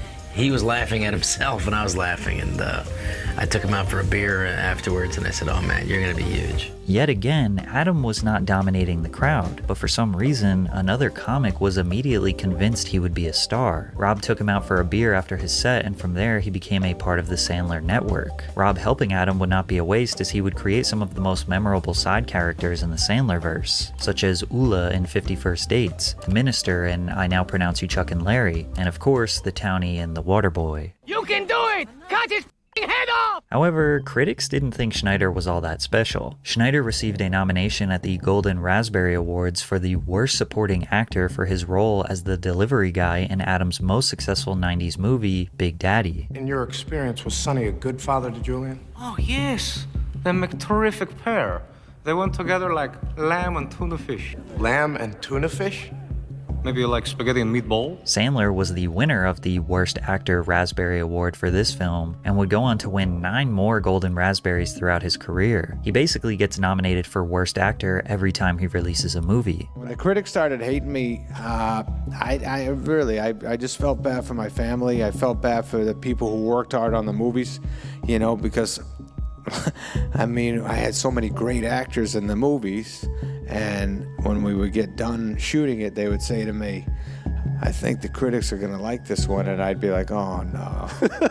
No, they're going to say bad things, and they're probably going to say bad things about you being in it. But Big Daddy was a $235 million blockbuster hit, and Adam believed in Rob, and he was learning to ignore the critics. They immediately bounced back with Rob as the lead in Deuce Bigalow, Male Gigolo, which earned around $92 million in the box office. But this would be the most profitable film with Rob as a lead. One by one, every film with Rob as a lead would bring a smaller return on investment, investment. The Animal, The Hot Chick, Deuce Bigalow, European Gigolo, Benchwarmers, they kept the fandom satisfied, but none of them exploded in performance, leading Happy Madison, Adam's production company, to stop writing movies with Rob as the lead. Rob still believed in his capability of being a main character, but the 2 movies he released outside of Happy Madison's productions were utter failures, which kind of proves that without Sandler's team, he couldn't be successful. So he went back to playing support roles, which was fine until he wasn't invited to be in Grown Ups 2, Sandler's second most successful film to date. They're doing Grown Ups 2 without me. Mistake. They should have paid me a lot of money. Well, truthfully, I wasn't sure if I'd have my TV series, so it was an availability thing. But at the end of the day, they should have said, what money does Rob need? Rob was given 5 lead roles by Sandler, and dozens of support roles over the years. Despite critics relentlessly trashing his work, Sandler still gave him as much opportunity as he could. The moment Adam didn't bend over backwards for Schneider, he got angry and went to the media. This animosity led to Schneider not working with Sandler for years. They eventually mended their relationship in 2015 because Rob understood without Happy Madison, he wasn't finding success. Luckily, Sandler doesn't hold grudges, because he never forgot how many favors Rob did for him early on in his career. Everyone in this room tonight has made my life fun. People always would ask me, those bad reviews you get, how does that make you feel? Make you feel like shit? And I'd say, nah, it really doesn't. I think the reason I get to say that didn't hurt me is because so many of you guys in this room made me feel great about what we've done together. And all my fellow comedians, actors, writers, collaborators, crew members, people on the streets, my family, my kids, my forever girl, Jackie, all make me feel like the critics didn't know what the hell they were talking about. So thank you for all that. Schneider got Adam in at the Improv in the late 80s, which was the hot club for upcoming comedians in LA. At the Improv, Adam befriended comedian Judd Apatow. They even got an apartment together. Adam's the next Eddie Murphy. You just knew it even when he was bombing. It wasn't like he was killing on stage and you thought that as a result of the success of his performances. Right. We found him hilarious. The crowds was hit and miss, but there was a certain charisma, which is the charisma which led to everything that happened that you felt when he was in his early 20s. If anything, hotter because he had so much energy as a friend to make you laugh because he wasn't making movies. So all that energy that he's put into his career in the early days was just used on you at dinner. What you are starting to see is how valuable it is to keep people around you that believe in you. Adam has now developed a network of comics and writers who all uplifted him and knew he was hilarious despite crowds of comedy fans not seeing the magic. Ironically, Judd only worked with Sandler once in his career. He would go on to produce tons of movies that you probably think are way funnier than any of Sandler's films. Judd produced Anchorman, 40-Year-Old Virgin, Knocked Up, Superbad, Step Brothers, Pineapple Express, Bridesmaids, and many other comedy classics. Maybe Judd had a higher standard for comedy and didn't like Sandler's vision for films, or maybe he was just focused on creating his own legacy. But while Sandler and Judd were living in that LA apartment together, Adam's buddy from NYU, Jack Giaraputo, crashed on their couch for 3 months after realizing he hated law school. Jack would go on to form Happy Madison Productions with Sandler and produce every single film Adam has ever created up until 2015 when he finally retired. But the other leader of the Sandlerverse entered Adam's life during his time at the Improv in the late 80s, David Spade. Spade was impressed with the same material that made Chris Rock a fan. So I'm gonna tell you one and you tell me if this is how it goes. Yes. You said, Wilt Chamberlain scored 100 points in one game, which is true. Right. And he goes, here's my impression of his team in the timeout in the huddle. Hey, Wilt, I'm open, dude. And then you go, here's the coach on the other team during the huddle. Who's covering Wilt?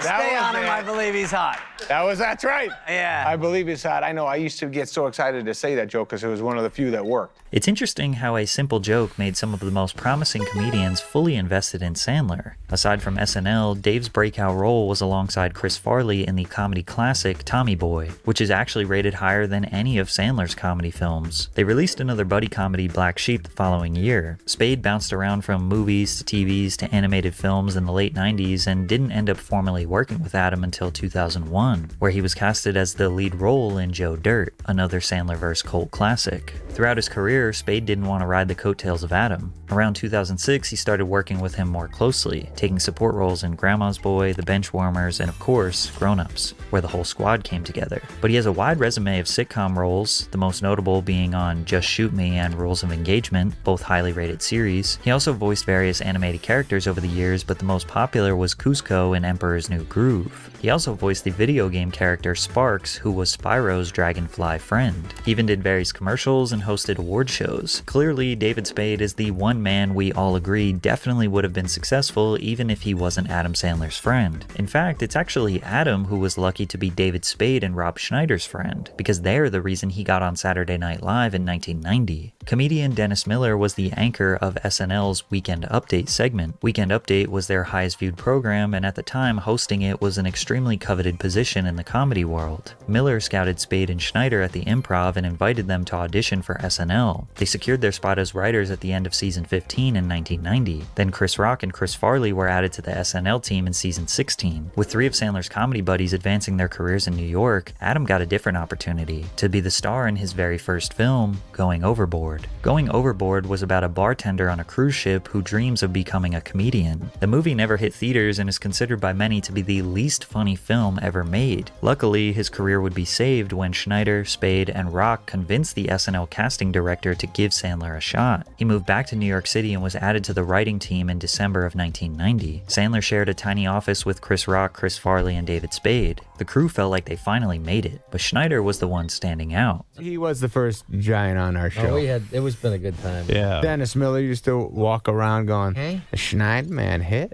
and he'd kind of throw it in all our faces. But like, "What do you guys got to come up with something?" Yeah, Schneidman. That's all I hear about. The guys would write jokes specifically designed for them, as they often relied on physical comedy. With Farley being the overweight maniac and Adam portraying goofy characters with silly accents, it didn't hit the same when anyone besides Sandler, Farley, or Spade delivered the jokes. Freshie Pepper. Why? Yes! Landing a job on SNL is basically the best comedy cosign you can receive in the industry, so it becomes much easier to get business opportunities. Adam was landing movie roles left and right. He played Dink in the film Shakes the Clown, Carmine in Coneheads, then landed a primary role as Pip in Airheads. He met Steve Buscemi on the set of Airheads and would go on to cast Steve in over 10 films. Some of the fan favorite characters were the homeless man in Big Daddy or Crazy Eyes in Mr. Deeds. Crazy eyes. What? Oh, yeah. Hey, eat. How you doing, pal? I got your pizza for you just the way you like it. Oh, yes. French fries and Oreos. You know me all too well, Deeds. But there was one man that Adam Sandler used as a go-to support role that ended up causing some major controversy. Peter Dante met Adam in 1992 while playing a game of one-on-one basketball at Gary Shandling's house. The two hit it off immediately. Peter would go on to have almost the exact same career path as Alan Covert, playing supporting roles and wacky side characters in various Happy Madison productions. He was the quarterback in The Waterboy. Watch where you're going, needle dick.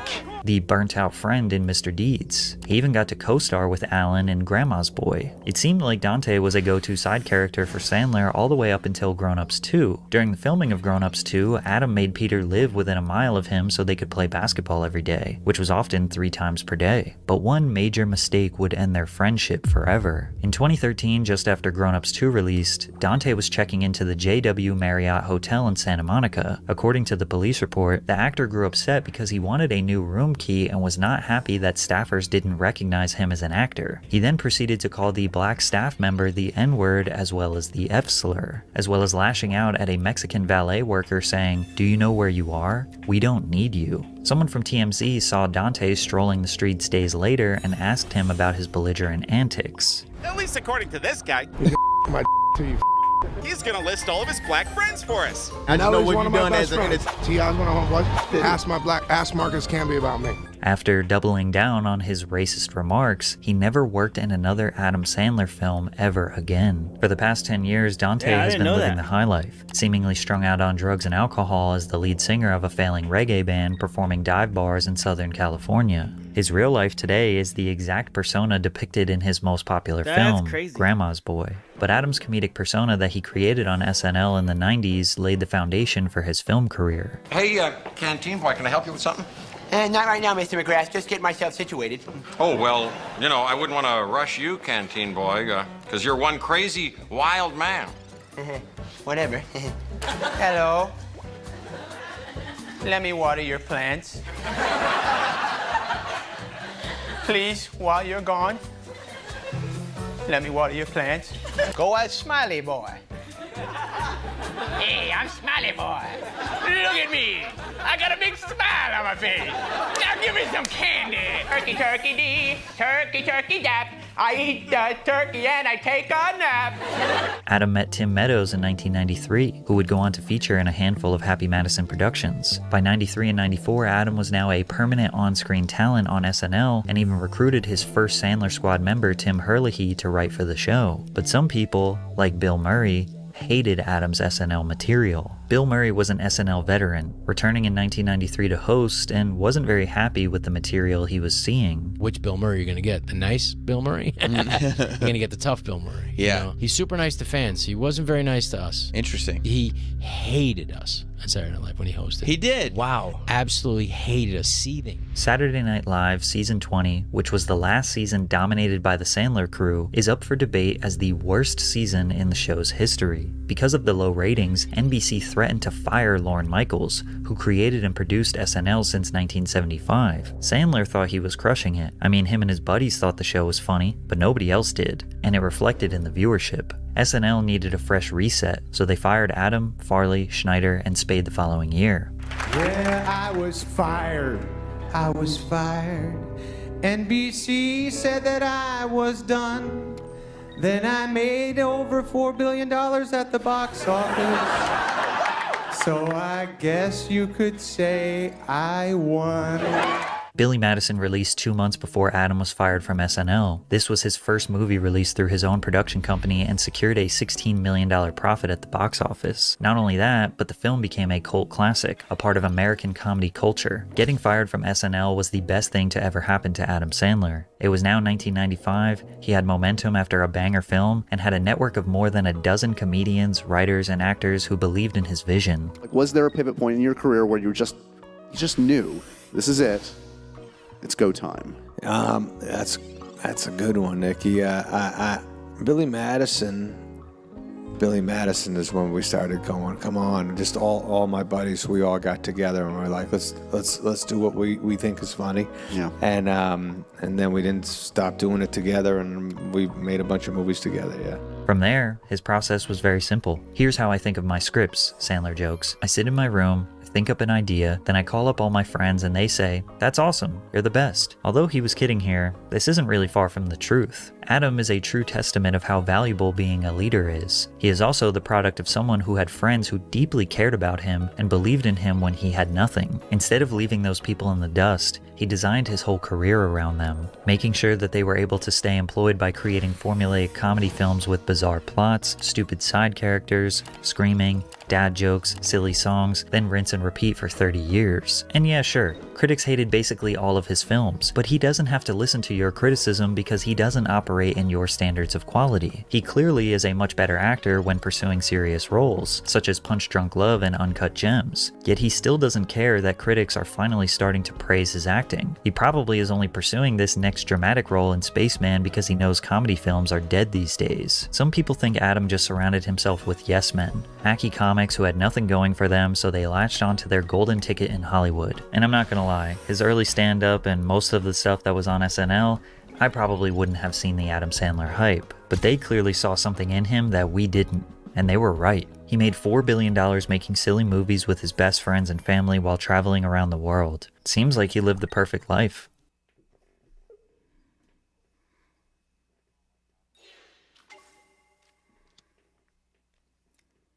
There are some key differences between an actor and a method actor. An actor will do what they need to do to get the job done, and a method actor will suffer deep psychological torture to make you fully believe their role is their true identity. To prepare for a role, a good actor will stick to the basics. Hire a speech coach to develop an accent or stutter, pick up an intense workout regimen, or wear prosthetics like large noses or fat suits. They do what they need to do to look like they felt sad, happy, angry, or in pain. However, a method actor doesn't believe it's enough to just look like they have these emotions. They need to actually feel these emotions. And some method actors go to extreme lengths to make the performance perfect. From hitting themselves to picking up a substance habit to locking themselves in a dark room for a month to transform into a full-blown schizophrenic murderer. Unfortunately, the dedication to the role can have some drastic real-life consequences, with some method actors losing their sanity and potentially their lives for their art. Today we're going to discuss some of the all-time greats and the dark life of method acting, starting with Daniel Day-Lewis, who is arguably the king of the method. One of Daniel's most immersive performances was in the movie My Left Foot. Day-Lewis played Christy Brown, an Irish poet, writer, and painter with cerebral palsy.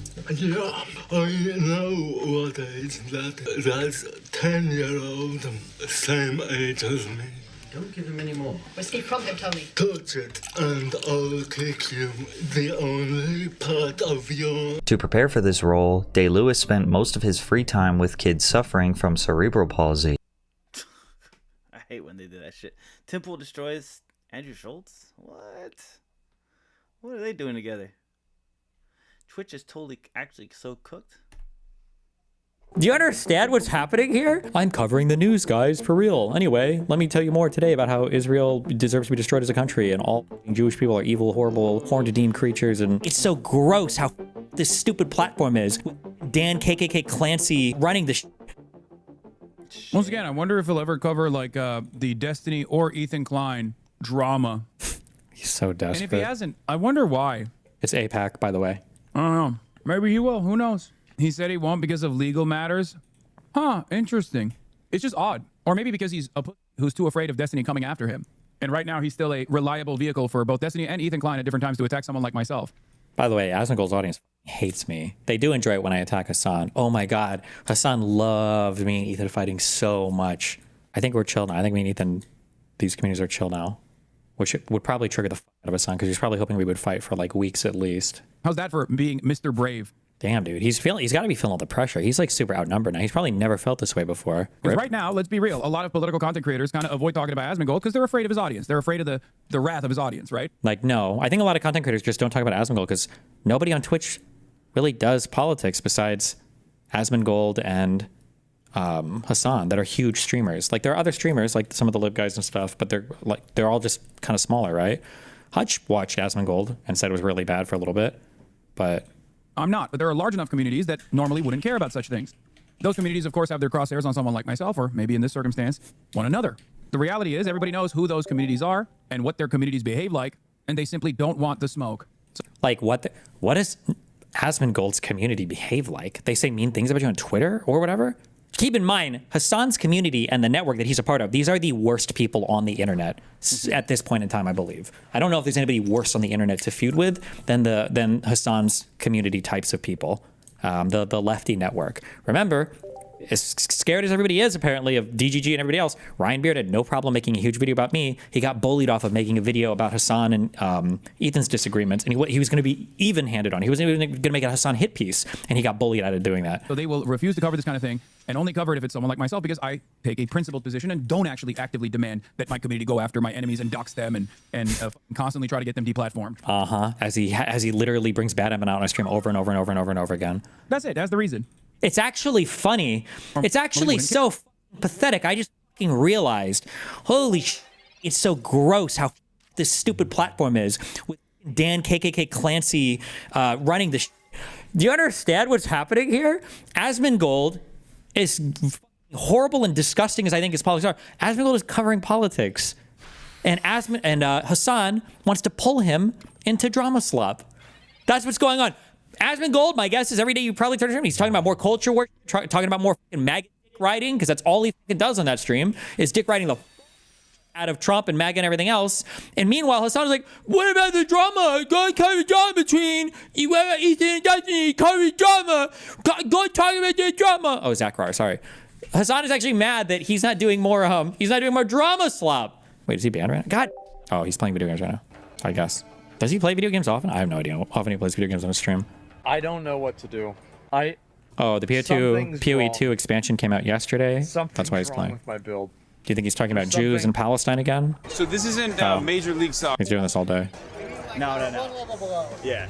So we play in the USL Championship, which is like D2. What are the Reddits talk about? Asmongold's current top 10 are... What is this? Subreddit update. No more politics. 9 months ago. Good one.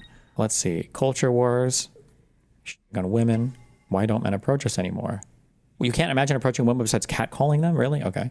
Banned for wanting to see something other than Donald Trump on my feed. Okay. Talking about crying and about Trump. You can't make this up. What is this? You get it? And then like shove the carrot right there. You aim where you want to aim. Holy sh! Hi, Justin. So that's where that veggie came from. You know what? It amazes me how many students don't realize their principals also have social media. You may not have known because Landon is the one who posted the video of you catapulting carrots across the cafeteria. And that wasn't the only one. You hit several students and you injured little Mia who ended up having to go to the nurse to get an ice pack. Come to think of it, the last time you did this, all those parents came screaming at me because they thought we had rats in the cafeteria ceiling. Also, Landon and Aiden, where are your phones supposed to be? Right, in the cell phone parking lot. You both will receive a pass to my office tomorrow. And one more thing, I was reading over your lesson plans, Mr. Cook. You taught a lab on trajectories the same day that I see that this was posted. And I came to the conclusion that you're the one who taught them this. That is unacceptable. So Justin, Landon, Aiden, and little Mia, because I don't believe that you went to the nurse with an injury, and Mr. Cook, all 5 of you will receive a pass to my office tomorrow. This has to be a joke, right? If real, it's just kind of weird that she would post this online. I almost buy it, but then she starts to go after the teacher for supposedly allowing them this, then accuses little... I mean, they probably just have their own little social media network, and they weren't ready to get blown up, would be my guess. You should probably be more careful, but... The truth of Trump's 34 felony... What the... Okay, so culture wars stuff, kind of. 1, 2, 3... They don't know what a computer Black is. kids growing up in the Bronx who don't even know what the word a computer is. They don't know. They don't know these things. Who is this? What? And I want the world open up to all of them because when you have their diverse... This is mega old. The quiet bigotry of Democrats. Kamala should teach IT to those kids. Okay. Well, is she wrong? All kids know today are phones, not just black kids. Phone is a computer. The tolerant left. I've been holding on to this for a while. He's dead. Oh no. British police in action. What is this? Wrong timing or what?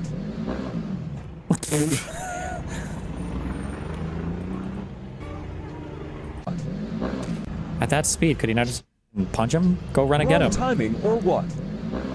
Okay. Run. Really? Woman. Eiffel Tower after being dragged into bushes near landmark. Think the top comment is going to be about wonder what the race was. Don't want locals to be culturally insensitive towards migrants, right? Got him! Got him! Okay. The truth about Trump's 34 felonies. 10 hours ago. Oh boy. Trump is literally a convicted felon. He has 34 counts. Oh, can you explain to me what it is that he did? Well, he paid a corn star and lied or something. Got it. You don't know what he did. Well, here's what happened. Yeah. What happened was Michael Cohen, his personal lawyer, lied about what he was diverting campaign funds to do, which was to pay to kill a story about Stormy Daniels, which is why it was a felony. But Yes, Trump did pay Stormy Daniels hush money, which is not illegal. it's not illegal. That's not what he was charged or convicted for, His lawyer, Michael Cohen, fronted the $130K. and lied about what it was for. Trump reimbursed him in 2017 monthly. Sounds shady to me. He labeled the payments as legal expenses in his bookkeeping. That's it. That's the true crime. Why did he get convicted in front of a jury if that was it? And that's not... So that's 34 felonies? No, that's 34 entries in QuickBooks. Same payment, different lines. Wait, so he got 34 felonies for labeling reimbursements wrong? Yep, and by the way, that's a misdemeanor. But New York tried to upgrade it to a felony by claiming it was a secret campaign expense. You can upgrade crimes to felonies if they're done in the commissions of other crimes. That's not even that uncommon. Plenty of states do this with a lot of different types of charges. But that was in 2017. Exactly, past the statute of limitations. And not one person in New York has ever been convicted of this, ever. So Yeah, not everybody that runs for politics does crazy, unhinged like Donald Trump does. He does a lot of unique... why did he get convicted? Because they found 12 people who hate him enough to say he's guilty. They found 12 people? Well, they were part of a grand jury. Well, they got a grand jury indictment, and then they also found... Are you implying that they jury shopped to find the people that hated Trump the most? Why didn't Trump's defense attorney challenge any of the juries or jurors? But still, convicted felon. So if I Venmo you back for lunch and say it's for consulting instead of salad and fries, should I just go to Rikers? No? That's how dumb this is. They turned accounting labels to felonies just to get a mugshot. The reason why the accounting labels were crimes is because they were intentionally doing it to hide what kind of payment it was, though, right? That's what makes it a crime. It wasn't a mistake. It was intentional. There's actually a ruling about the 34 Trump felonies. For more information, Google Trump Rule 34. Okay, sorry. Okay, well, so that's what Asmongold's community is up to. What's the San community doing? Let's see. Palestine. Indonesia is currently in a nationwide protest against the government and the police. Cops ran over and killed a motorcycle delivery. Okay, we've got Indonesia. Something about Luigi. About only the top 1% hates Luigi. More Israel, Palestine. I'm watching this on IRL while my husband is tuning in old school. Okay, cringe post. Reynad, the little chef, makes it out of Gaza, Palestine. Heard we need more aura farming.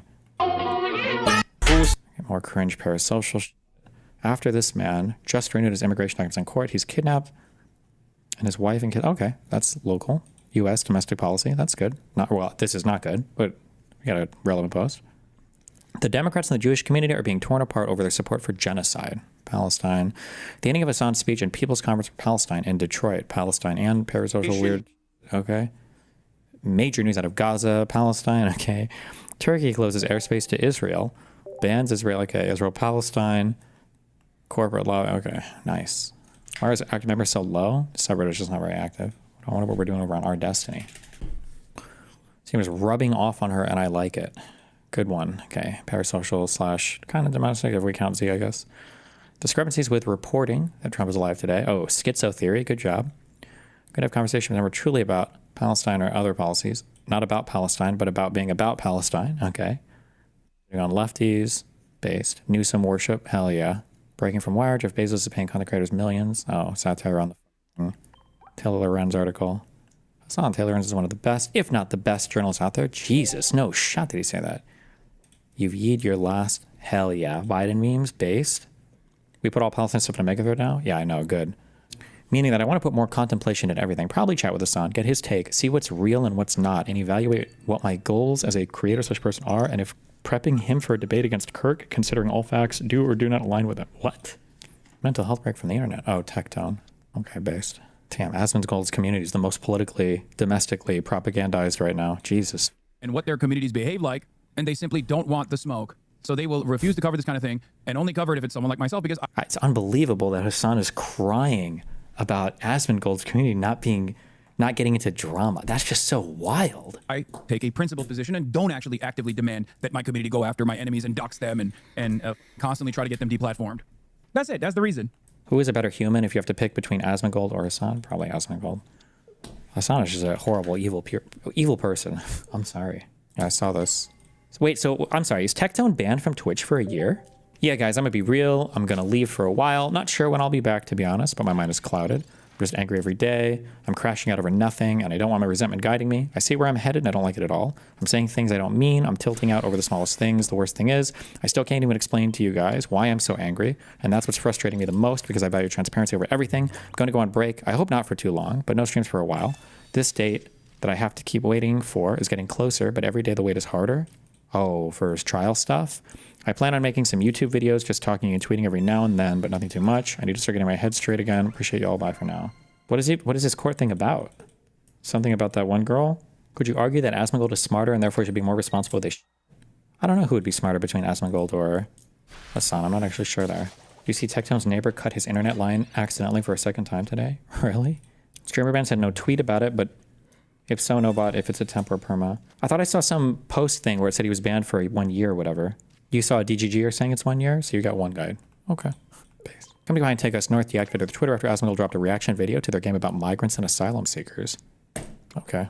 It was literally just political speech with no gameplay. I don't know anything about this game, but Destiny, it's right here. Appeal rejected. It is actually worse to say the word not directed towards anyone than it is to falsely accuse someone of being or to call for the death of a streamer's wife. What the is Twitch?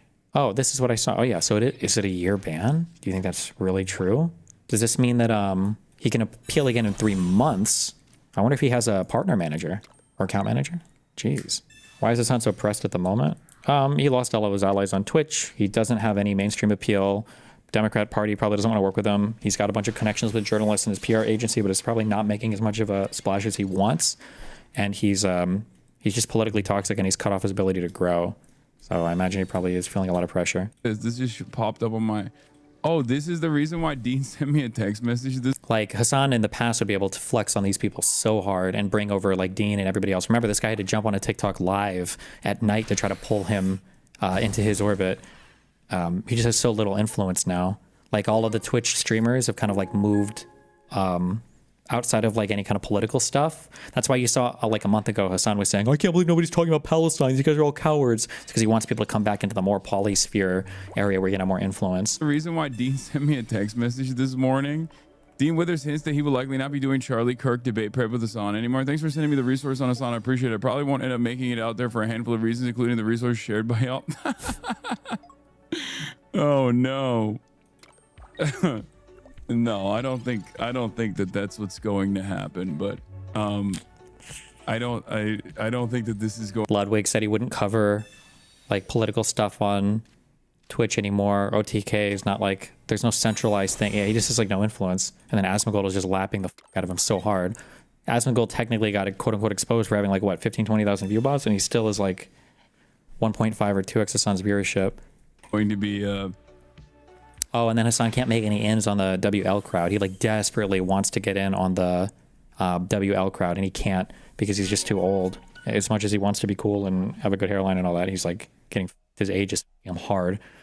Yeah, a reason why Dean and I don't collab. Damn, he's saying on No, everybody calm down. like, Everybody- Oh yeah, and then being blocked from collabs because of the AT&T and because of the money for the whole Dan crusade against Twitch and the anti-Semite and the losing the sponsors. He's probably also taking a big like monthly earnings hit as well. Yeah, it's just a lot of everybody calm down. It's a lot of bad stuff I think happening. It's a lot of bad stuff I think with like no upside is probably the scary thing. Everybody calm down. This is not, or I shouldn't say upside, with no like end in sight. Like how do you go up from here? No, everybody calm down. Everybody calm down. This is not. Hutch was bragging about this post, Lamau. First of all, like, listen, I love Hutch. I'm not knocking him at all or anything, but like, if it's gotten to the point to where Hassan is like regularly bringing up Hutch and stuff, and like other the content creators that previously he would never even mention before, it's probably with him a lot. Well, where do I begin? We will most likely still do this collaboration. I wanted to see what the. But it is pretty funny to think that like Dex, this is a major Take a setback. piss real quick. Like even if this collab didn't happen, like, a major setback has taken place. Did you just pop another Zen? Is that what that is? Oh God, what was it? Was that one picture real or was that a meme? Was it in the iDubbbz video with like the 20 stacked Zins or whatever cases, the old things? Major setback has taken place. Hassan doesn't like D&D. Will plays all the time. I'm not the best at D&D. Dean's still collaborating with Hassan, knowing he's a apologist who's also engaged in revenge. Wait, what was it? Sorry. Hassan doesn't like D&D. Will plays all the time. I'm not the best at D&D. Oh, remember the game with Hassan, Dan, who else was in it? Tabor and Trihex maybe? Dean's still collaborating with Hassan, knowing he's a apologist who's also engaged in revenge. So funny. He's so mad. Thanks for sending me the resource on Hassan. I appreciate it. Probably won't end up making it out there for a handful of reasons, including the resources shared by y'all. Oh no. Oh, Dude, chill. No, I'm tired of Hassan being nice to these people. No, I think everyone needs to calm down. He's young. He's got, you know, he's learning the space. Damn. That's wild. Shouts out to that former Crowd reviewer. You were in the trenches. I mean, there's a lot of people like that in this community, you know? And I think initially I had like a lot more impact because people did not just come in here with like, you're a terrorist and I hate you and I think you should be killed type attitudes. And instead we're like, oh, this is a guy who's covering the news. And a lot of people learned the news from this guy. How big did that one video get? I feel like it is nowhere near as big as it should be. Then again, I hate this piece of shit. I think he's actually a detriment to the United States. This video should have like 500k views. I'm covering the news, guys, for real. Anyway, let me tell you more today about how Israel deserves to be destroyed as a country and all Jewish people are evil, horrible, horn-to-deem creatures and Palestinians need to rise up and the Democrats and everything else. Right?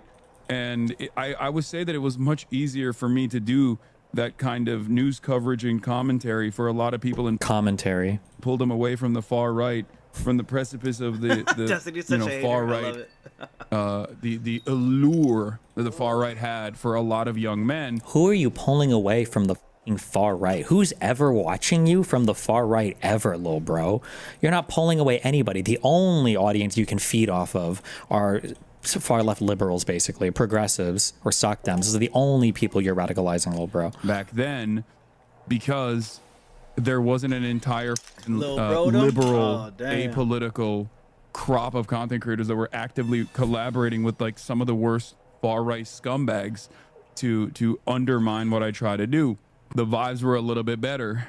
Everything changed when the Fire Nation attacked. You know what I mean? When the Fire Nation attacked, everything changed. And by that, I mean, I got doxxed for purchasing a home for myself and my family. For myself and my family. Oh my God. Bro trying to act like he's doing a charity drive for his fucking family. Seriously? When the Fire Nation What the attacked, fuck was everything that? changed. And by that, I mean, I got doxxed for purchasing a home for myself and my family. Ever since then, it's just been downhill, baby. All right. Not that it matters. Jesus Christ.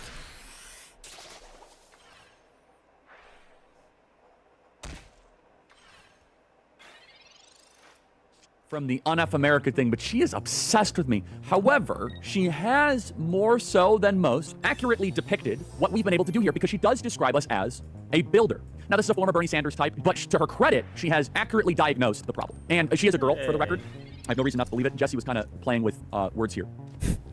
Their new plan, create a transgender Charlie Kirk. I think that, as much as I disagree with Charlie Kirk, I believe that what he's doing has worked. And that's why I'm here to replicate what he's doing. I'm not here to, disrupt Charlie Kirk's events. I'm here to say that there are alternative ideas and that we need to build the same thing that he has, because he is good at it. Well, we are good at it, and because we build. You see, that's what people miss. People think it's just the campus thing or just this program. This is 2 hours of my day, and then I go to the day job of managing 1,000 people, and we have to raise $100 million a year, and we have 500,000 donors. People say, oh, Wait, does Turning Point USA really raise $100 million a year? Is that real? We're good at it, and because we build. Damn, And that's what people miss. fire. People That's think it's just the baller. campus thing or just this program. Baller This is 2 money hours of my day, right and then I go there. to the Jesus. But I love this. About time that the left realizes and wakes up that while you guys have been ridiculing us, we've been building. How's it going, my friend? It's going great. How are you going? Yeah, I'm doing good. Did you catch all the Charlie Jesse Waters drama, or were you away? Not yet. I was out of town over the weekend, so I'm still catching up on stuff. What happened? I don't know if Charlie started it. I think Jesse started. Yeah, Jesse Waters had our CNN thing on. And he basically was like, I don't know if you want to play it, but he basically was like, they're trying to find the next trans Charlie Kirk, so I guess they think I'm trans. You're getting transvestigated. Oh no. I know. And then Charlie, I mean, you know how the fucking right-wing media works. Like within like 2 seconds, Charlie had like a long tweet about it. All like a ton of the MAGA pages on Twitter were saying that I'm trans, and that Charlie got really upset about it. I mean, I guess like his tweet was like this long tweet about how he's like a martyr for the cause, and he took 13 years to build this, and he slept on couches and all this shit, Wow. What an actual champion.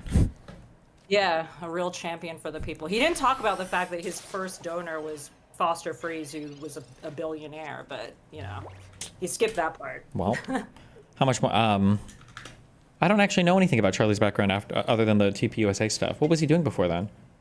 Nothing. He was like 18 when he started it. Like he was doing some like, I don't know like the full story, but from what I've read online, it sounds like he was doing some like speaking thing at a school, at either his high school or his like community college, because he never actually went to like a real college. And I guess like Foster Freeze like found him and was like, hey, you're great. And then he started Turning Point USA. I guess he got like a $10K check from him to start it, or at least that's what he says. I think it was probably more than that. Okay.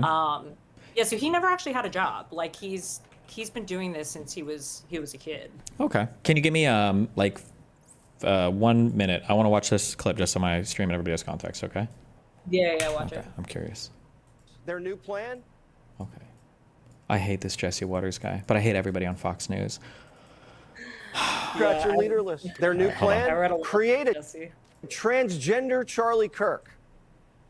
I think that, you know, as much as I disagree with Charlie Kirk, I believe that what he's doing has worked. And that's why I'm here to replicate what he's doing. I'm not here to, you know, disrupt Charlie Kirk's events. I'm here to say that there are alternative ideas and that we need to build the same thing that he has, because he is good at it. Z. Cohen Sanchez has worked more than a decade on Democratic campaigns. The DNC, they're already trying to coup trans Charlie.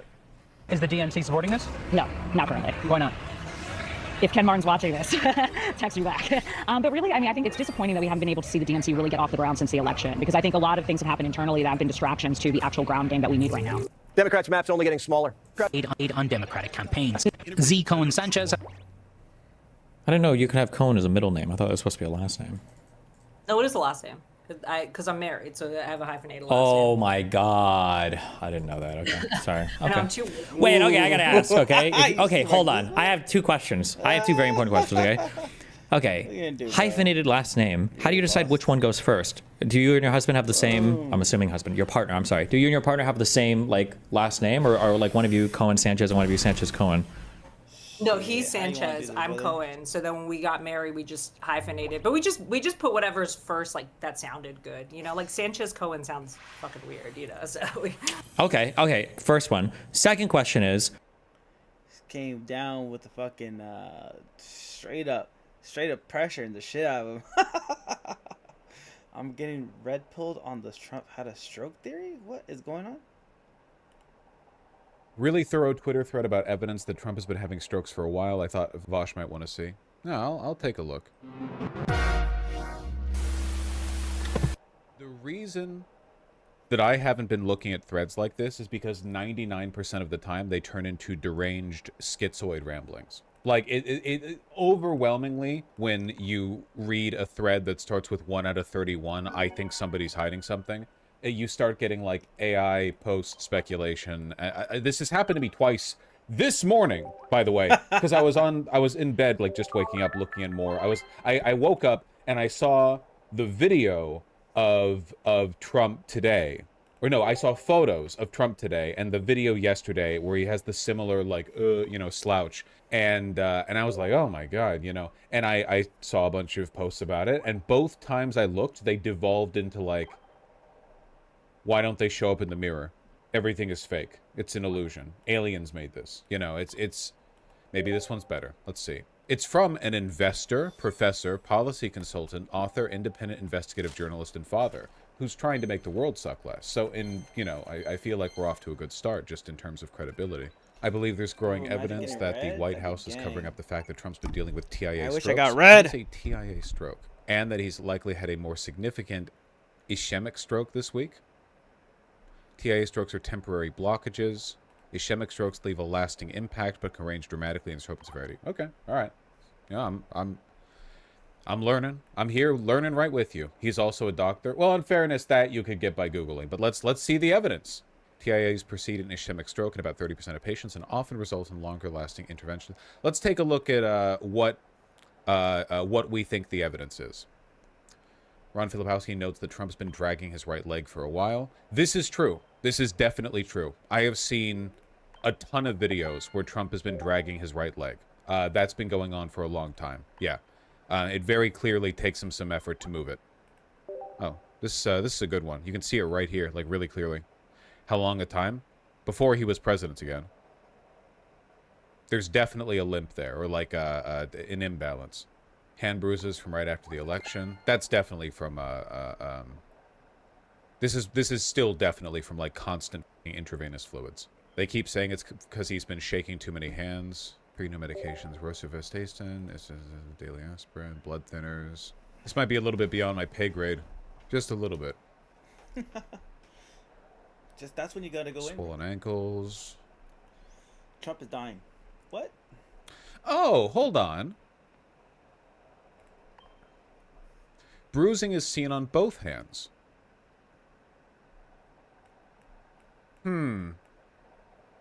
I don't know if I've seen a picture of him having bruising on his left hand before. It's always on his...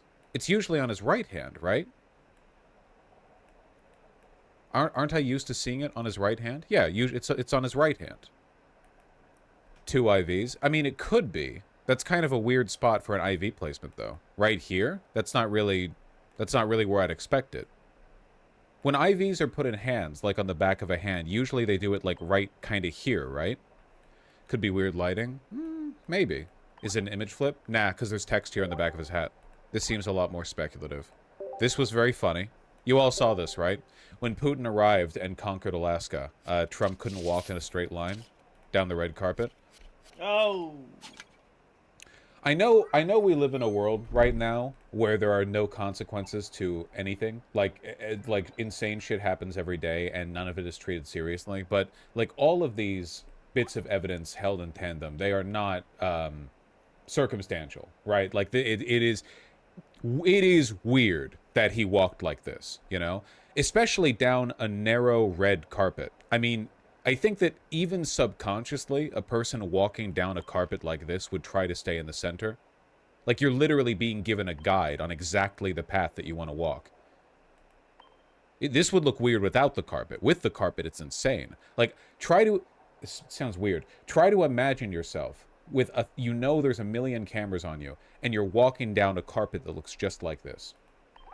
Imagine how uncomfortable it would be to make yourself walk like this. You know what I mean?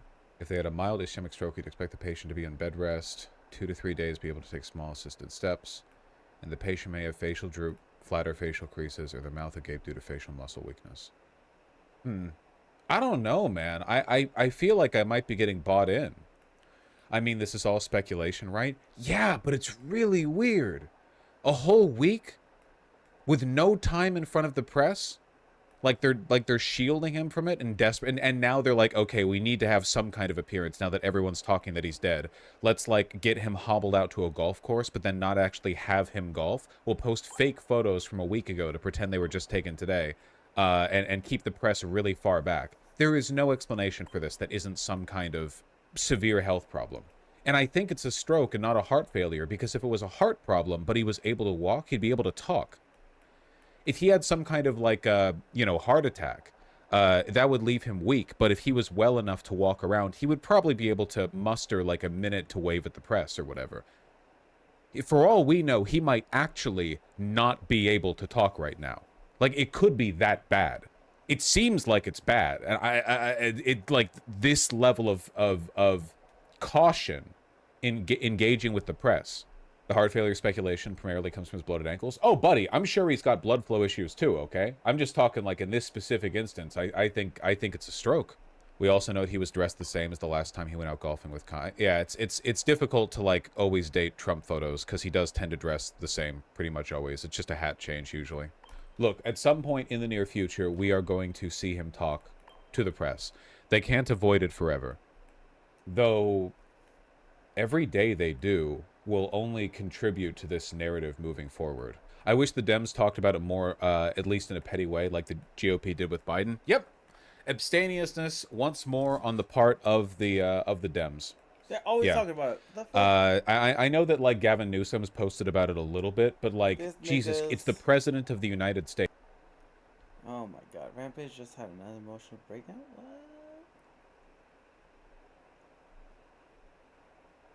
Here we go, baby. Alright guys, welcome back to the channel. It's Matty here, and welcome back to Meta Monday, the weekly series where we analyze the Pokemon Pocket metagame and keep you guys up to date on everything going on in the competitive world of Pokemon Pocket. This is the first meta report, the first Meta Monday of this new season. Secluded Springs has been out for like 3, 4, 5 days now. I've lost track, but a lot of really interesting tournament results have already happened, and we're going to cover it all today. We're going to talk about a bunch of different deck lists. We're going to talk about interactions, metagame data, all of that stuff. We're going to break it down. I'm going to share all of my opinions about everything that's happened so far in this season and everything that I think will happen in the upcoming week as well. One thing I always try to tell people is keep in mind everything we talk about today, although it relates to online tournaments, translates directly to ranked battles. So everything we talk about today should be relevant to you, even if you don't participate in tournaments and you play on the ranked ladder. Before we get into the results of tournaments that have already happened, I want to talk about the Pokemon Pocket Tournament that we are running next Sunday. So a week from, well, I guess a week from yesterday, September 7th, the Pocket Mads Pokemon Pocket Tournament for Pocket players. There's $100 in the prize pool, sponsored by myself and other people in our community from the Discord. I think that there's definitely some room for a Pokemon Pocket Tournament this upcoming weekend. I think that the Ursa Days tournament it's been on break for a little while, so we wanted to kind of get together, pool some money together, and then put on this tournament for you guys. Again, it starts at 10 a.m. on September 7th. It's actually a little bit different than other tournaments. The entire first phase of the tournament will be best of 1 20-minute rounds. Normally tournaments are best of 3, so this tournament should, I guess, fly through. It should be really quick and easy to play. You can hop in, play a bunch of games, maybe make it into Top Cut, where once we get into Top Cut and we get to the sort of final tournament bracket, it'll be best of 3, and then of course we'll cover all of the results on next week's Meta Monday. I'm really excited. Link to register for the tournament will be down in the description below. And if anybody is curious how to play in tournaments or how to register for tournaments on the Limitless platform, I have made a video on my channel quite some time ago talking about how to make that happen, how to go through that process. So go check that out. Go check out that video. But anyway, guys, here it is. Yeah, go register. Link will be down in the description below. It's kind of a standard tournament. It's best of 1, so it should go pretty quick. $100 in the prize pool, definitely pretty cool. All right, let's get right into it. So there's 3 different tournaments that have happened since the release of Secluded Springs, and we're going to talk about all of them. So the first one here is the BEC $200 Back to School Bash. Again, all of these tournaments we're going to take a look at had 200, 300, 400 players in them, and definitely very relevant information. They all happened over the last few days, so all of the information is definitely still relevant. And this is the first one that we're going to take a look at. So the number 1 deck that won this tournament was Giratina Darkrai, and then Espeon Sylveon got 2nd place. Giratina Darkrai again at 3rd place, and then Espeon Sylveon in 4th place. So the top 4 was completely dominated by Giratina Darkrai and Espeon. I would say that those were definitely the 2 best decks, the 2 strongest decks of the previous season, and I think they still are very strong going into this new season. But the other new inclusion that I think a lot of people are, I guess, familiar with already is the Suicune Greninja combination. Here getting 5th place, Turbo Flareon getting 6th place, another Turbo, or not Turbo, but Greninja Suicune at 7th place. Actually, a Silvally Rampardos at 8th place, went 8-2-1. Shout out to all of these players, by the way.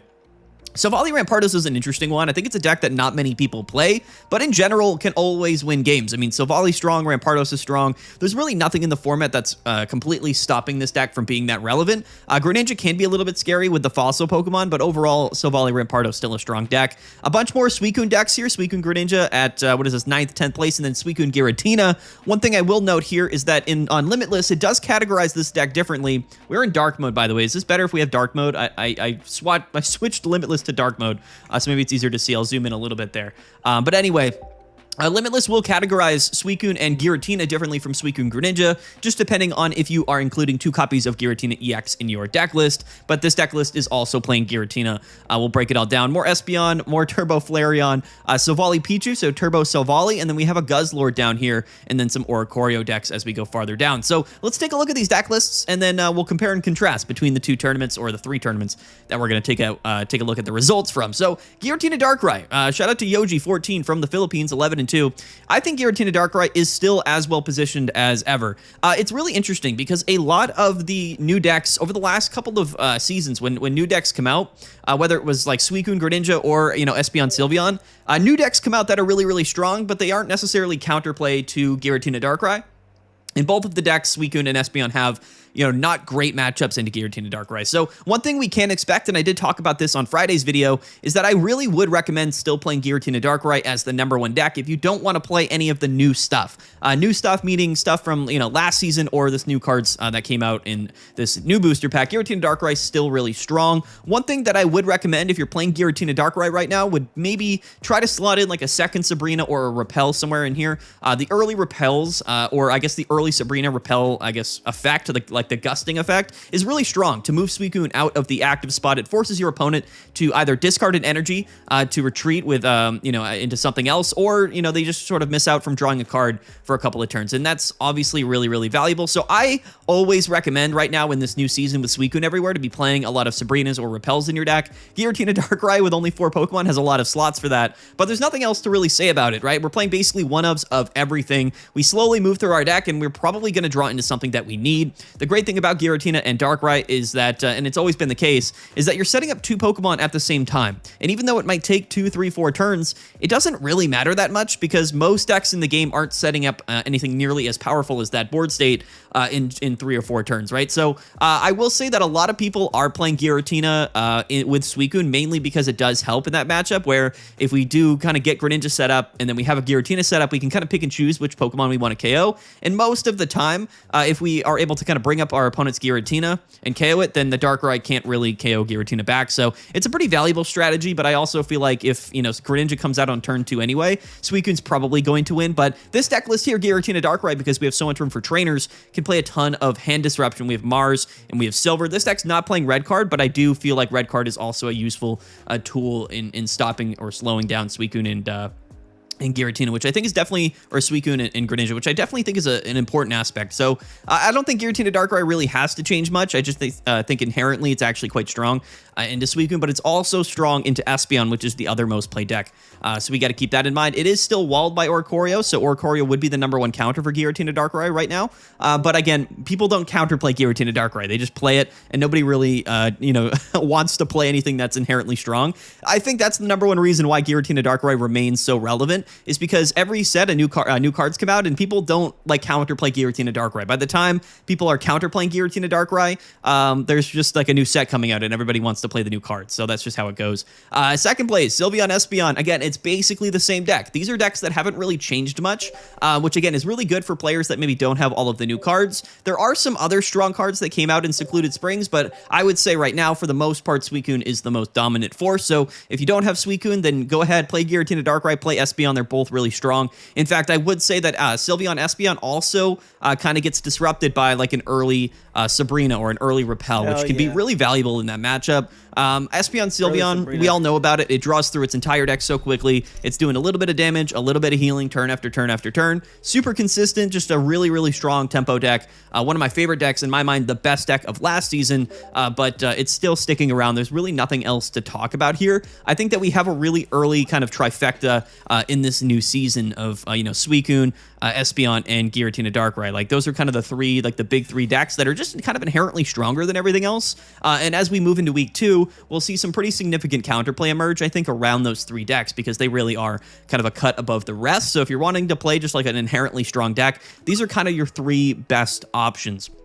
If we go down here to the 5th place deck, we have Suicune and Greninja. And what I'm really interested about with when we're taking a look at all of these Suicune decks, which is probably going to be a big portion of this video, is that we're going to take a look at all of these slightly different variants of Suicune. Because I feel like the core of the deck being 2 Suicune, 2 Greninja, 2 Cyrus, or, Cyrus and then rare candies, like the Greninja Suicune core definitely is quite strong with Irida as well. But you can kind of actually decide to play a bunch of different things. Most people play Giratina with it, but some people play 2 Giratina. Some people play Oricorio. Some people are just not playing either. So we'll take a look, hopefully, at all of those different examples throughout this video. But this deck list here is definitely more in line as to sort of what I believe is the sort of the best way to play Suicune. I like playing Giratina in the deck list because oftentimes, like Suicune with a giant cape, with the Iridas, you can kind of just park Suicune EX in the active spot and attach to it, but also Broken Space Bellow turn after turn if we do get Giratina out early. And it's just sort of an alternate sort of win condition, right? There are matchups where your opponent isn't going to bench a bunch of Pokemon, and Suicune's really not going to be able to do much. So just be drawing the cards and then setting up Giratina is sort of an alternate win condition to have that as an attacking Pokemon. There are scenarios, there are games where it's not even worth ever attacking or using Suicune until we just sort of get Giratina fully set up, because we know we'll be able to one-hit KO with the Greninja Giratina combination. It's actually really decent, and Suicune, like I said, is really tanky with Giant Cape and Irida. We are actually, in this deck list, playing 1 Inflatable Boat. It's a new tool card that reduces the retreat cost of water Pokemon by 1, and I actually don't mind this. So this does give us a little bit of protection against those early Sabrinas, or if we just happen to lead with Froakie. I actually feel like that's a really, really interesting inclusion here. It's something to think about, right? I think the standard lists are playing like 1 Mars, 1 red card. This deck list cut 1 copy of Cyrus in favor of that Inflatable Boat. I don't know if I would have done that, but honestly, I feel like you could definitely maybe cut like the red card or something for an Inflatable Boat, still play 2 Cyrus. I actually like it, right? Because if you think about it, like being able to not like have to discard the energy to retreat out of Froakie if you do lead with it is an advantage for sure. The main downside to this deck list is if we lead Froakie going first and we don't find Giratina, we basically just lose the game because we're so behind on energies, or our opponent just gets a free KO on Froakie. That's the inherent downside to this deck list, so playing some sort of counterplay to that happening definitely does make sense. So I think that Suicune Greninja has the opportunity to evolve as time goes on, and we're going to see a bunch of different examples of this particular type of deck in this video, and you guys are going to be able to sort of pick and choose, you know, which sort of build you think you'll want to play. Because I can recommend certain stuff, but at the end of the day, you guys make the decisions, and 95% of the deck is going to function the same. It really comes down to like what you prefer in terms of those last one or two cards in the deck list. But Turbo Flareon is a really interesting example. This is definitely, in my mind, the best fire deck right now. I think Entei had potential, and I still think Entei has potential. Honestly, I feel like Entei should be played differently than how we've been playing fire decks. I personally feel like Entei should just be played with like Charizard. You just lead Entei, and then you just sort of finish the game with a Charizard, and then you maybe just win. You know what I mean? Like, I feel like Entei should be played differently than how people are trying to play it. I just don't know if many people are that interested in playing Entei or playing any fire deck really that because of Suicune and all of the water decks running around. But the interesting thing about Turbo Flareon is that it actually has a winning matchup, not only into Espeon Sylveon, but into Suicune decks. And the main reason for that is just because we're playing 2 Red, 2 Eevee and 2 Magby, and basically Flareon EX will just 1-hit KO stuff, right? So it doesn't really matter if the Magbys get KO'd early or what happens. If Flareon EX is going to come in and it's going to 1-hit KO your Suicune and then probably still be alive and then 1-hit KO the next Pokemon, and then you win the game. And Suicune doesn't have a lot of real counterplay to that other than Giratina, which isn't always a very consistent approach, right, when you're playing Suicune. So it just so happens that Turbo Flareon here is one of the better decks right now, I think, in the format. And Turbo Lightning took over a little bit last season. It was definitely one of the better decks because you could play Oricorio, but I don't think Turbo Lightning and Oricorio is as safe this season because Greninja is everywhere. It's honestly better to play Turbo Flareon and just 1-hit KO Pokemon on turn 2 or turn 3, and that's what Turbo Flareon does, and I think that's definitely really unique and really, really cool. Now, I do think there's other opportunities for other fire Pokemon in the format, but I don't know if people are really testing it that much because everybody's on the Suicune train. I always forget to say the N when I say Suicune. Turbo Flareon, really good. Honestly, very underrated. I did talk about it in our meta counters video yesterday, so hopefully some people, catch on to that and they maybe play some more Turbo Flareon. Another really strong option, a bit more of a counter meta option, but definitely still a strong option in terms of, playing a deck that already pre-existed in this format. Another deck that has not changed at all. Again, Entei has potential. Raikou definitely also has potential. We'll talk about it as well. But I feel like people aren't really playing Entei or testing it properly, or I guess really know what to do with it. Let's take a look at this deck here. No, that's basically the same build. Okay, I want to give examples of different builds. Let's showcase, Silvally Rampardos here. It's Silvally Rampardos. It's been around for quite some time. It kind of exited the format a bit last season. Yo, what's up, Slayer? You stay up late, bro. You gonna go to work today in a bit, or are you just waking up, or what's going on? Last time you went to work pretty late, bro. Where do you go to? Wait, you work at a factory type shit, right? Because, damn, you were going to work super late last time. I was like, fuck. Or were you going to go to sleep? I forgot what it was. Think that, in general, this deck just didn't end up being that strong. For whatever the reason, I kind of forget. But I think Buzzwole maybe ended up kind of removing this deck from the format. I kind of forget. Maybe it was Espeon Sylveon. I don't really know. But yeah, Silvally Rampart. Oh, that's what it was. I was like, damn, my boy's going to work or something like that. I'm just watching, what's his name?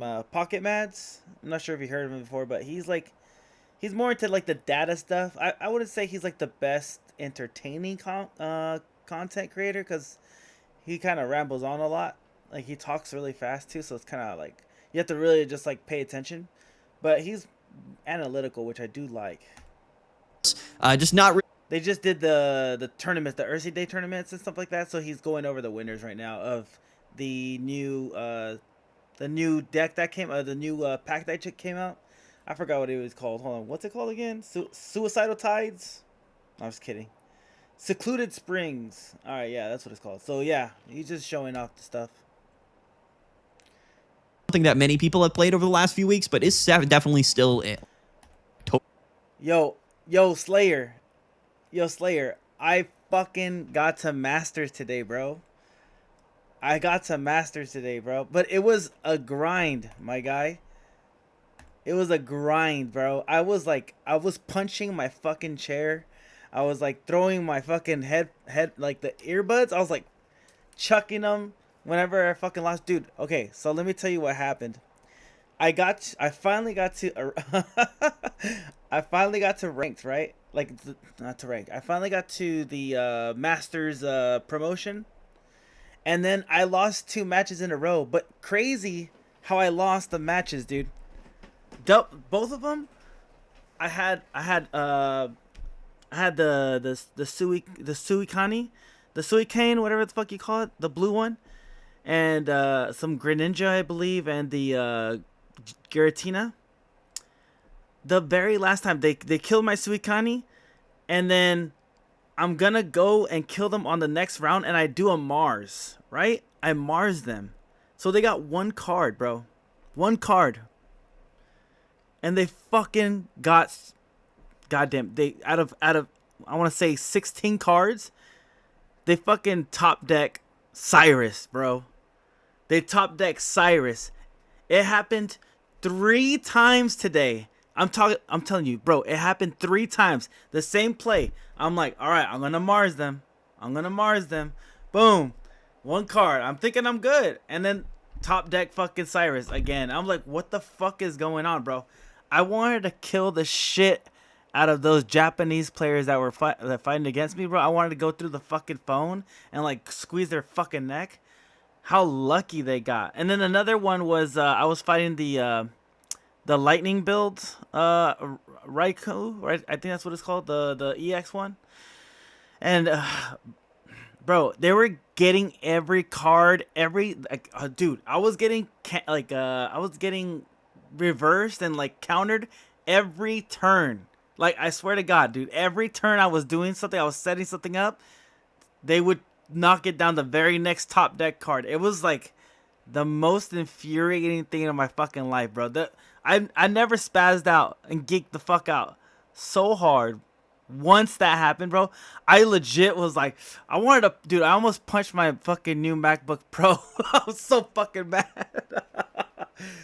But I got my shit together, and I said, you motherfucker, I'm gonna kill whoever's next. And I think I won 3 in a row right after that. But I was like, and I finally got to Masters.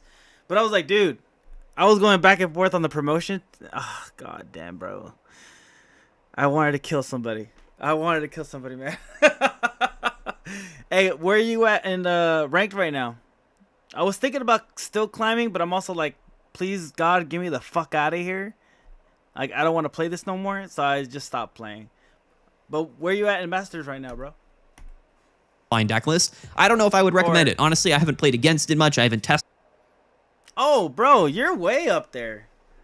Hell yeah. What's the top one right now? Let's see. Let's go check on my thing right here. How do I check it? Season, refresh, rankings. You're like halfway to the top. Damn, dude, these people got almost 3,400 points. God damn. Yo, you gotta get, hey, yo, Slay, you better rack up those points quick, bro. Dude, this dude has 400 points above everybody else. Look at this. The gap is pretty high right here between Corn Dog and this Japanese player. It's like, what, 400? Right? A solid 400. Dude, someone's a solid 400 games winning ahead of you. Or not 100, but 400. But I would say 40, right? 40. Damn, 40 games ahead. Damn. It's not that bad. Fighting. Oh, motherfucker. I hate that guy. No, I was kidding. I don't know who he is, but the fact that one Japanese dude killed me and I was like, ugh. So it's fighting, huh? Let's see. We'll see how it does. I'll keep up with it. Remember, hey, were you there in the first and second season when I think it was, what's that Charizard guy name? Sati? Something like that. It was like a S-A-T-I, I believe it's Sati. And he was like number 1. Osaka, there you go, yeah, Osaka, dude, the legend Sokka, bro. He was like killing everybody, and he won by 1 point. I was like, holy shit! And then he dropped down out of Sokka dropped down at like second place for like probably like 2 days, and then he came back on top with 1 point the next day. Like 1 point, bro. That's crazy. Yo, shout out to Sokka, bro.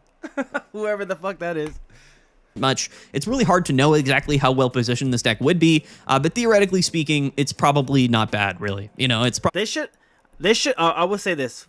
I hope if Sokka still plays, if they ever do the update, I hope they give him number 1, like number 1, you know, top 1, you know, like 1, 2, 3. I feel like they need a. Like these little awards right here on the side, like the 1, 2, and 3. I feel like they should give those out to the people that actually tried, cause like they're only giving out like top 1,000, right? And I'm like, dang, they really should. They should give out like an award for top player. That'd be. I think that would make the.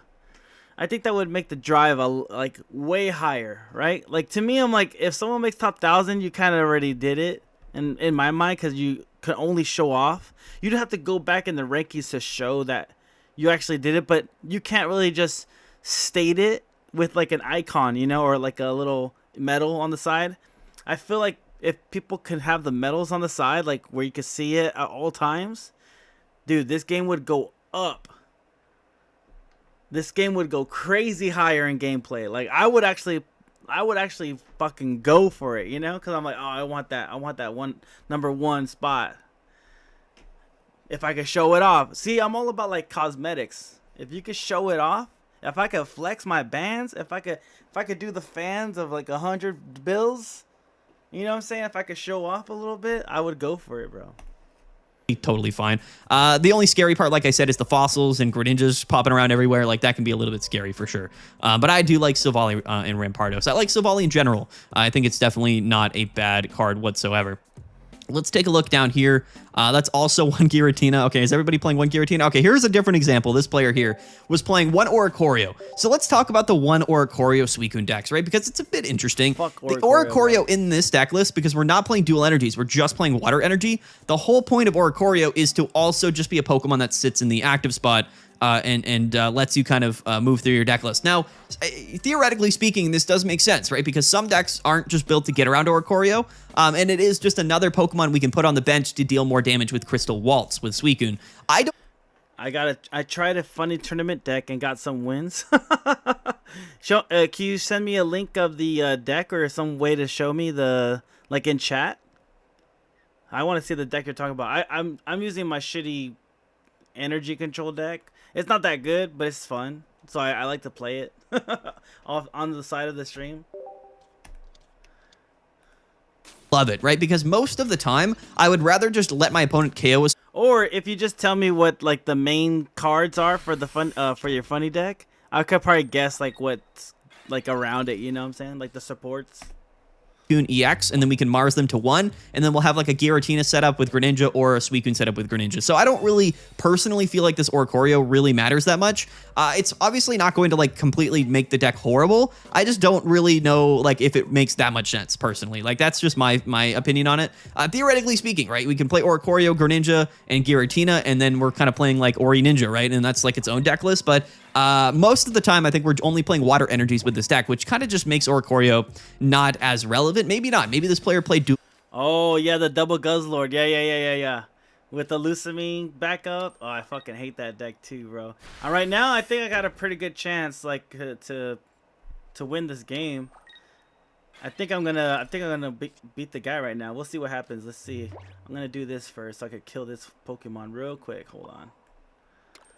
Make sure you fucking put this in. And then let's put this down just in case they want to do some type of weird shit. Alright. I should be good to go now. I think I'm gonna kill him. We'll see what happens. This deck is so funny when I win, bro. The control energy deck, this shit's stupid as fuck, bro. I feel bad for whenever I win, I feel kind of like low-key bad. Water energies, but or water and lightning energy. I don't really know, but they had to cut one Cyrus from the deck. They're not playing red card. You have to sacrifice some trainer card, right, to play Oricorio. Okay, I feel bad. Look, Slayer, he has a water energy coming up. What the? I hope I change it, Loki. I hope I change it. Let's see what happens, bro. Let's see what happens. He's got Dragonite ready to go. 200 damage ready to fucking kill me. Let's see what happens, bro. What does it change to? Does it change? Oh, God. Bro. You can't even attack, bro. That shit's so whack. I feel so bad for my guy right now, bro. And then I could be a real asshole, too. I could go to this guy, and he can't get any more water. Like, dog. Terrible. Terrible game. I want to fuck with him a little bit more. Okay, okay. I was gonna say, yo, that'd be a fucking asshole move if the game didn't let him do it. Alright. Let's see if the game's kind to him. Alright, not yet. He's still got a 1 in 8 chance. Alright? If he still has a 1 in 8 chance. Cause sometimes this shit don't change at all, or it changes to fucking water, you know what I'm saying? Okay, he's gonna switch. Yep. I think I had two points already. Bro, Porygon Z deck is such a dick move. Maybe, right, maybe they are playing dual energies because there's Irida and maybe Oricorio can kind of sustain for a long time. It's going to be specifically pretty good. I get a 6 satisfaction of fucking people up. It's so dumb, bro. Against Giratina and Darkrai. And it might be a way to sort of improve that matchup. That could be sort of an interesting... I guess. Bro, I didn't know I was doing Master Ball rank with this shit. I thought I was doing like a side. Oh, dude, that's scary. Yo, Slayer, I didn't know I was ranking right now. Bro, hell nah. Yo, I thought I was doing fucking, oh shit. I thought I was doing the fuck. Dude, I won 3 in a row. I'm not even, bro, I need to pay attention to what I'm doing, dog. What the fuck? I thought I was doing the, Yo, I'm scary right now. I'm scary right now. I should not be. Look, I didn't know we were playing ranked. Wow. Wow. Dude, I'm retarded for that one. I should have lost. Now I feel extra bad. Holy shit. That was scary. I've done it a couple times too. Slayer, I've done it a couple times where I'm like, I'm not going to rank no more. And then I fucking play accidentally. Press the ranked one, because like, you know when you're so used to just pressing the buttons and you just get used to pressing, like, you know, move it along, move the menus along, and I fucking deranked and I'm like, oh fuck, I thought I was just playing the normal you know, the non-ranked version. Shit. Of this deck list, but again, I don't know. I think if you're going to play Suicune Greninja, like that's the core of the deck, and anything else is sort of just like an ancillary piece. And I think Giratina is probably the best option there, but you know, maybe it's fine. Maybe it's improvements into the Giratina Darkrai. I don't like this one because Oricorio gets countered nowadays. It's not like they're playing Darkrai Giratina. It's a lot of the Suicune thing, or whatever the fuck this thing is called. Suicune? I don't like the Oricorio because Greninja beats the shit out of it. Makes playing one Oricorio worth it? I don't really know, honestly. It's not something I've really tested, but I don't really feel like I believe that much into the single Oricorio, but maybe it ends up being a good option, right? Just because Giratina Darkrai is probably going to continue to be really common in the format. And anyway, guys, so there it is. There is the results of this tournament. Let's take a look at the metagame data real quick. And as we see, Suicune Greninja was the most played deck here, 16.5% meta share. Giratina Darkrai, 15 to 16% meta share. Suicune Greninja did have a 54% win rate, and Giratina Darkrai here all the way down at 49, which is surprising because the two other most played decks, you would think that Giratina Darkrai would. I like to sneak up. I don't like to show that I'm gonna be playing the Benetta right away. I like to fucking mess around first. I don't like to show them right away because that shit's gonna be scary, you know what I'm saying? Higher win rate, but I guess, you know, there was a lot of Oricorio probably running around, which definitely hampered Giratina Darkrai, but yes. Him not putting energy on this one makes me think that he has the what's that called? That girl, I forgot that trainer card, but it takes out the whole Arceus thing. Like any colorless Pokemon. Yeah. He definitely has that one right now. So I'm like, do I really want to fucking commit to that? I'll just keep building up my Porygon, you know what I'm saying? I'll just build this bad boy up right here on the side. Or maybe Leaf. Yeah, exactly. Or maybe Leaf. Let's see what he got. Alright, let's see what I got. Oh, yeah, I got another one. Fuck. Alright, here we go. Let's see what he does.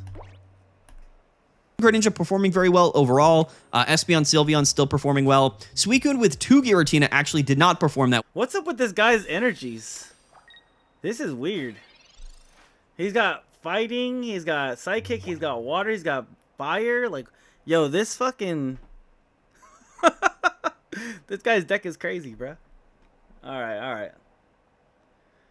Let's see if I hit him for... Okay. I think this is what I'll do. I don't have to commit to that yet. Let's build this up. Fuck it. Let's build it up. Let's see what happens.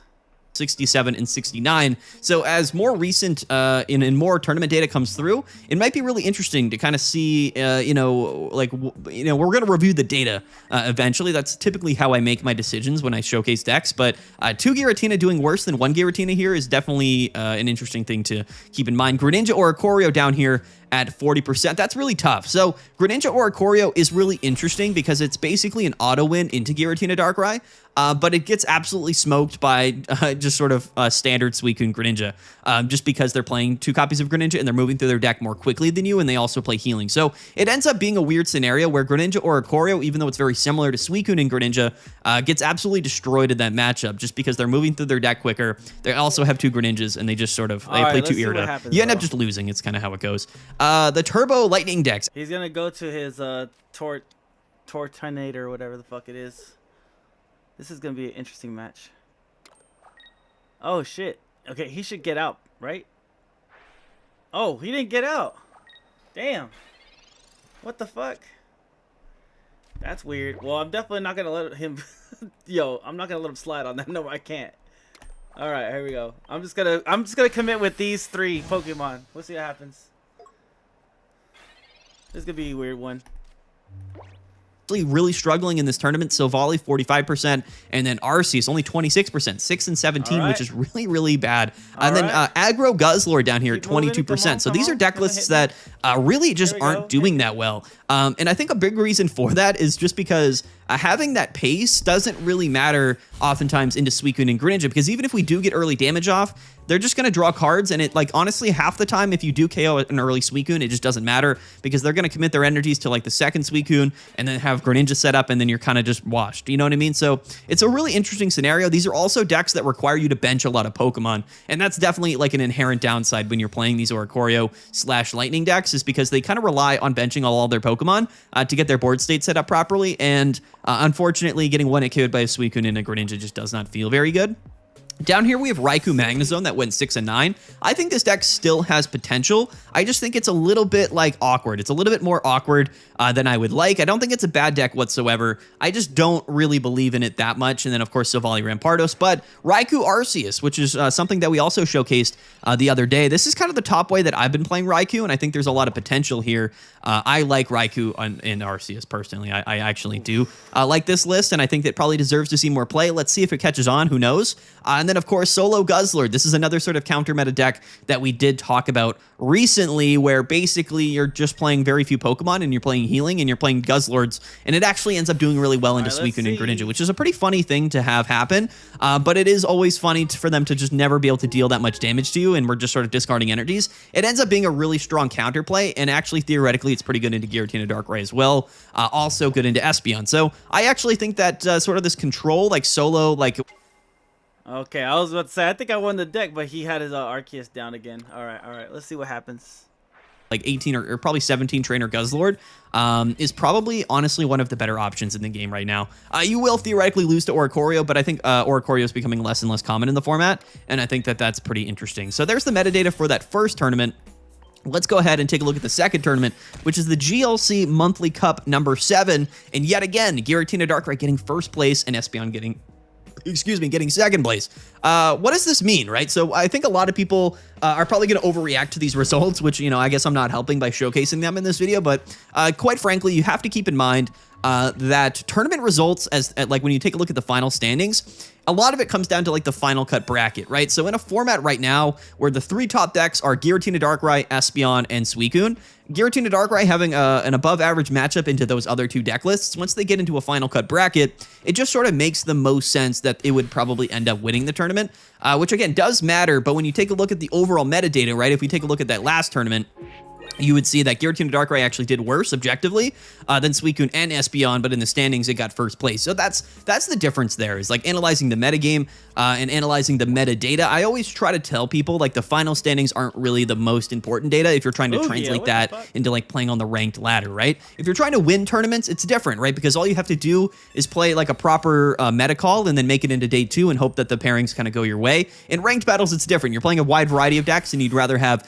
a higher overall win rate, and I do think that Giratina Darkrai struggles a little bit more against like the entire field than Espeon and Suicune does. So keep that in mind. Anyway, that was a tangent. Giratina Darkrai also first place. Let's take a look at the deck, see if anything's a little bit different here. Nah, it's basically the same. There might be something different. I think 2 copies of Leaf might be different. I don't know. But it's basically Giratina Darkrai. Sure, I mean, we don't really have anything else to say about that. Probably the same thing here with Espeon Sylveon. Most people play these decks because they're already well-established decks, right? And they're kind of pre-baked. Like, people already know like how to play these decks and what list to play. I think that for Espeon Sylveon, like the double non-EX Pokemon here, 1 Sylveon and 1 Espeon, the non-EXs, is kind of just what people are playing. And it kind of became well-established sometime last season. And overall, I just feel like, you know, people are decided on what to play when they're playing this deck. Same with Giratina Darkrai, and I think that's fine. You know, it's totally fine. I think that Espeon Sylveon has the potential to be like a really long-term, like substantial deck list, just because of how, you know, strong it is. Honestly, it's just a really, really good deck. It'll probably stick around for quite some time. Let's take a look at some of these. Well, actually, what do we want to do? I kind of want to showcase. Let's find one that's maybe a bit different. That's also. This deck is fucking mean, dude. It's so annoying to play against, too. It's like, ugh. Oh, man. If you want to troll people, dog, I'm going to show you. It's such a bad deck, bro. But I made this, in my mind, I made this happen. I was like, how could I fuck somebody up and make them get pissed off at the same time? I just like tilting people, you know what I'm saying? I played a tilt. So it's like, because I get tilted pretty fast. Here, I'll show you the deck. I'm not sure if you already seen this one already, but call it energy control. But this shit could go hard, bro. You know, I use Team Rocket just in case, like that off chance. You know, like you just never know. That's the roll of the dice on that one. But pretty much Sabrina's, because the Benettas,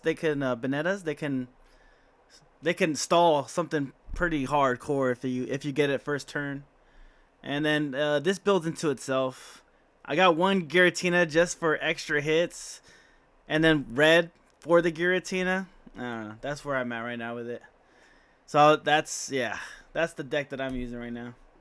I kind of want to use it for tournaments, but I did use it last tournament, or I would say rankings, not tournament. But it was like a 40% win rate.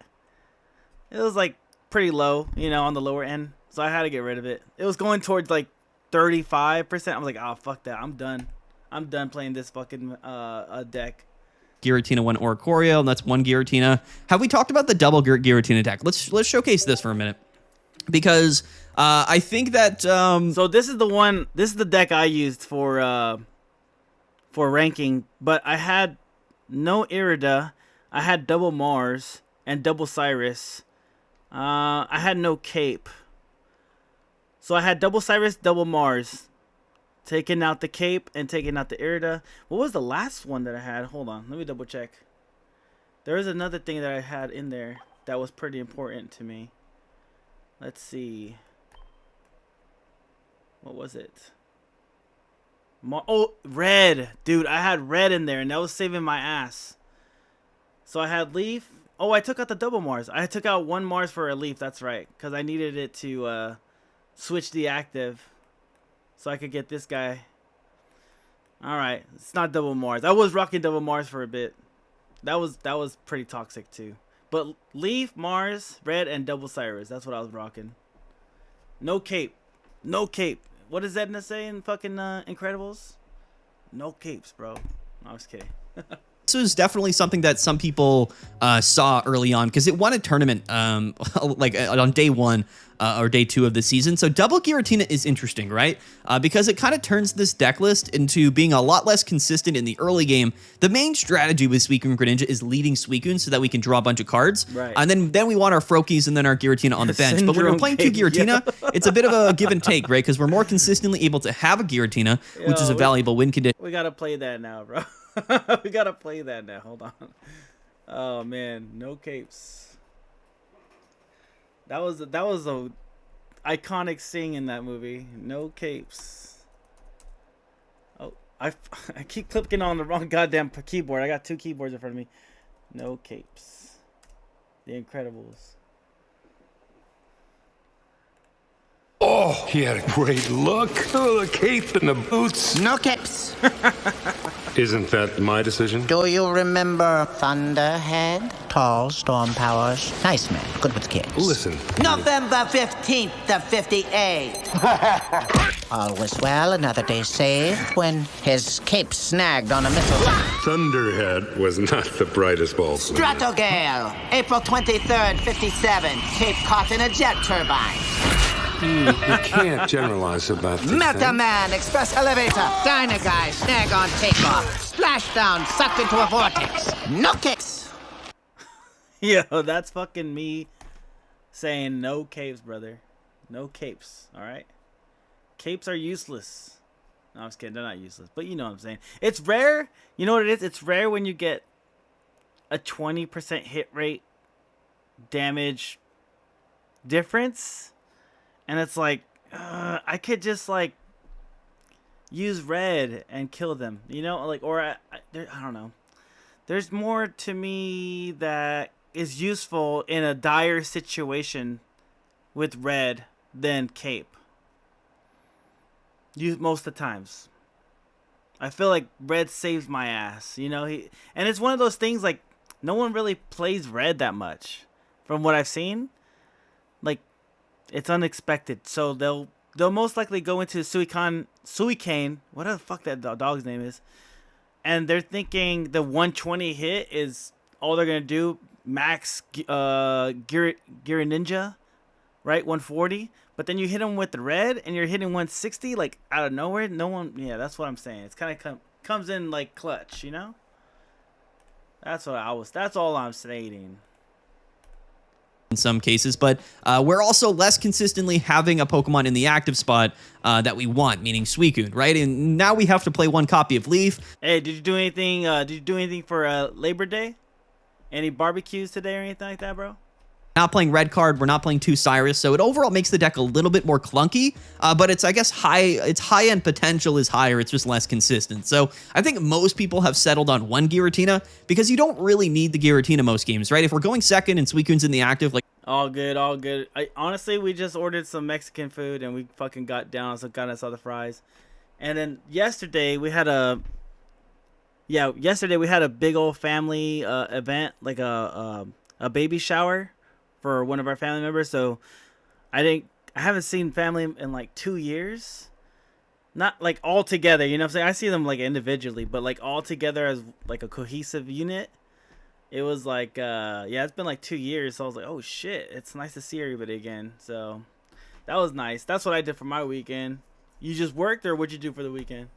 Probably just going to win by having Suicune and Greninja alone. But those games where we do have Giratina on our bench turn 1 or turn 2, it can be an alternate win condition. So it's more of like, this deck list is more centered around Giratina and a bit reliant on it, whereas the other decks are, I guess, just sort of using it in the games where it comes to you. And if not, it is what it is, right? And I don't think Suicune really struggles with getting a full bench either. Dude, my dog is an... Oh, God. Bro, my dog is... The patience of testing me is crazy. Like, I've never been tested in my patience before. And I've been tested like this dog, bro. I've had dogs before. And no dog has ever put me through this fucking, like... I want to fucking knock the shit out of this dog sometimes. Like, today, she pissed on, like, one of our family's, like, pillows, and then she pissed on the other dog's bed, and she was claiming everything to, like, she was like marking her territory like crazy today. And I'm like, dude, what the fuck is going on? So I put that shock collar on her. I'm like, "Pfft." And then she came upstairs, and usually we have a gate there, but I'm like, you know, I'm trying to like teach her to just not come up here.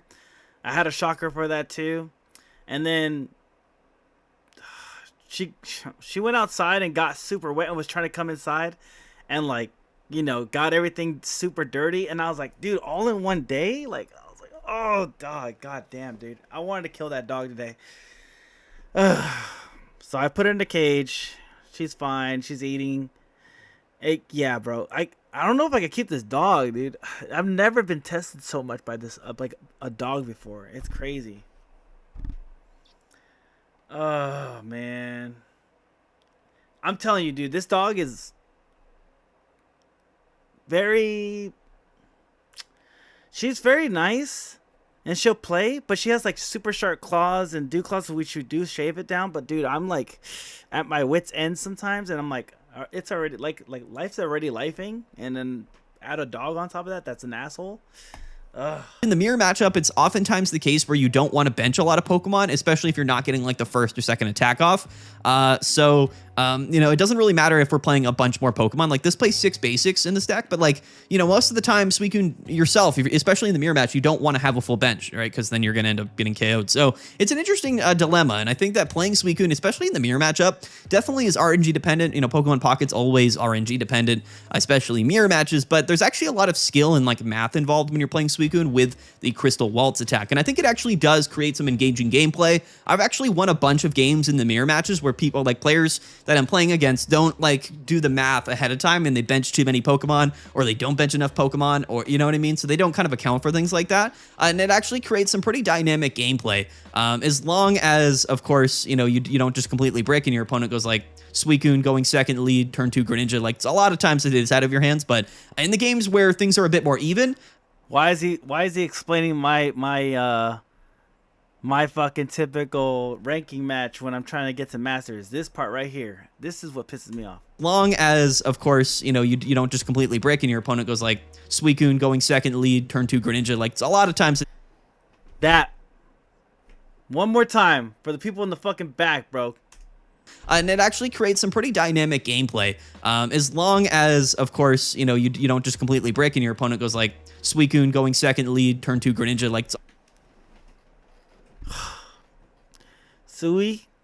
Suicune second lead going into Greninja is fucking diabolical, bro. And then you know they're gonna bench the 2 other Pokemon, so that's what, 20, 60, 80 damage. 80 damage. And I only got 1 fucking energy on my Suicune. Bro, I'm telling you, this game sucks sometimes, bro.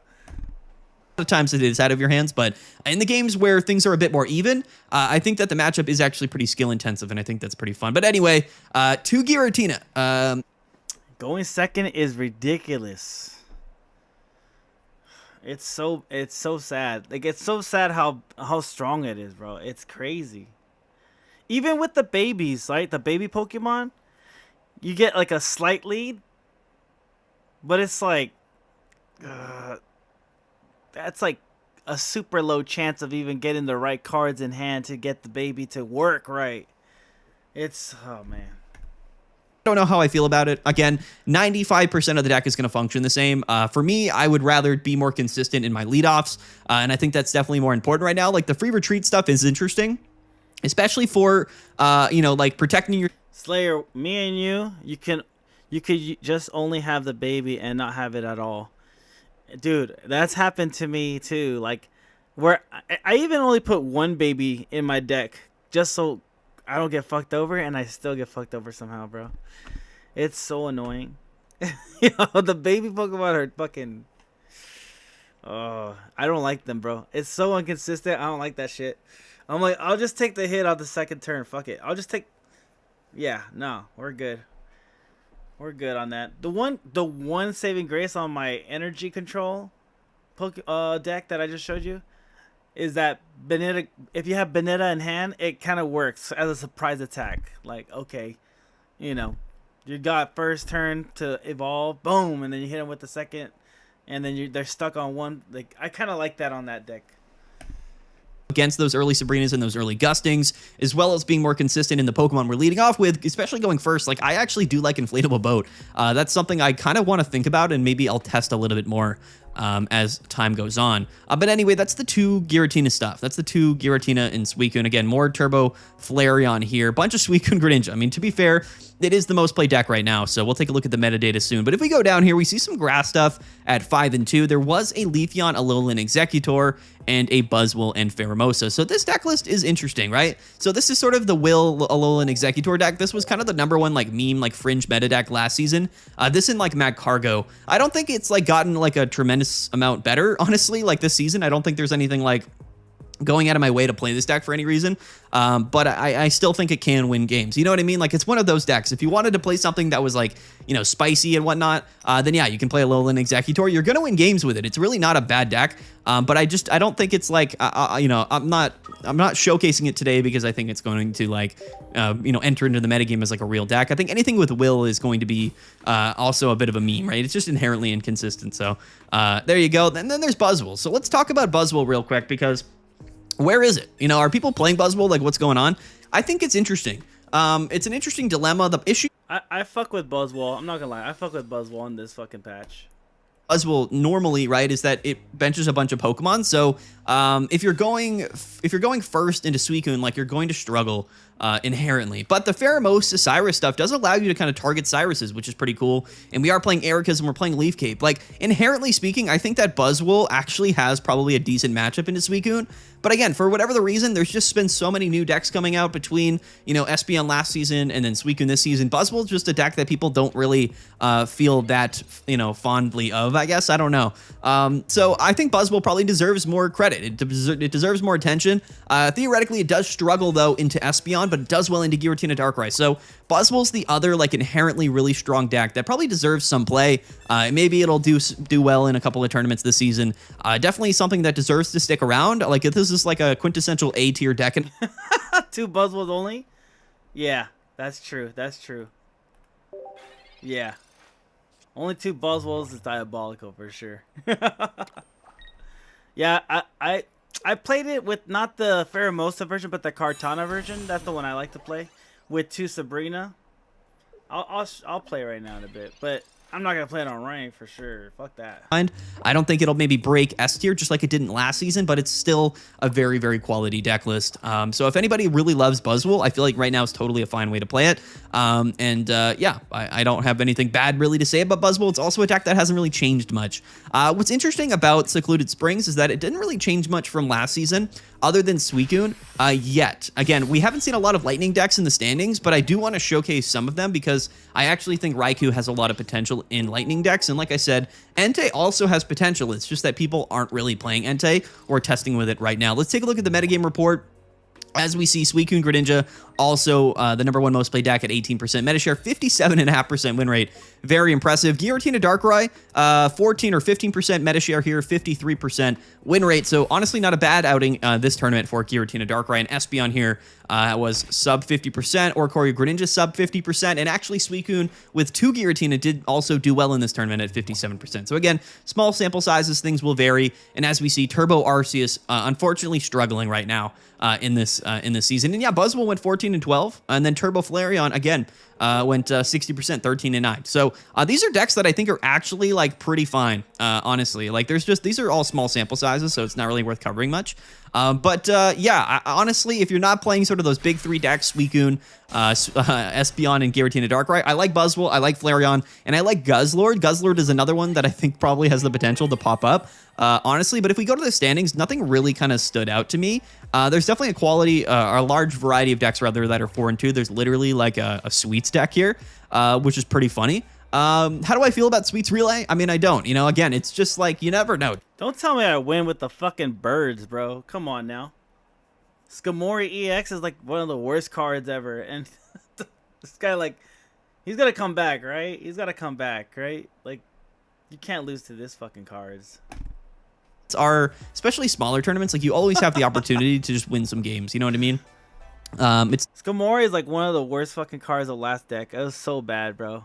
There's so many ways to get around his, like, the little 20. What is it? Only 20, right? Let's see. Yeah, minus 20 damage. Like, that's so bullshit. Takes forever to start. not something I would really heavily consider, but there you go. Got to showcase it, right? In the video. Let's talk about Greninja Oricorio. Did I at least do a version of it? He probably didn't get his EX evolution, because I'm like, he's well on his way to get 100 damage on there. At the very least 80, you know. Here it is. This is again a deck that hasn't really changed. This is like the old traditional Greninja Oricorio stuff. This is a deck, again, that's really weirdly positioned in the metagame. I don't think it's very good into Suicune Greninja, and I don't think it's good into Espeon, but it basically hardwalls Giratina Darkrai, which I find to be hilarious.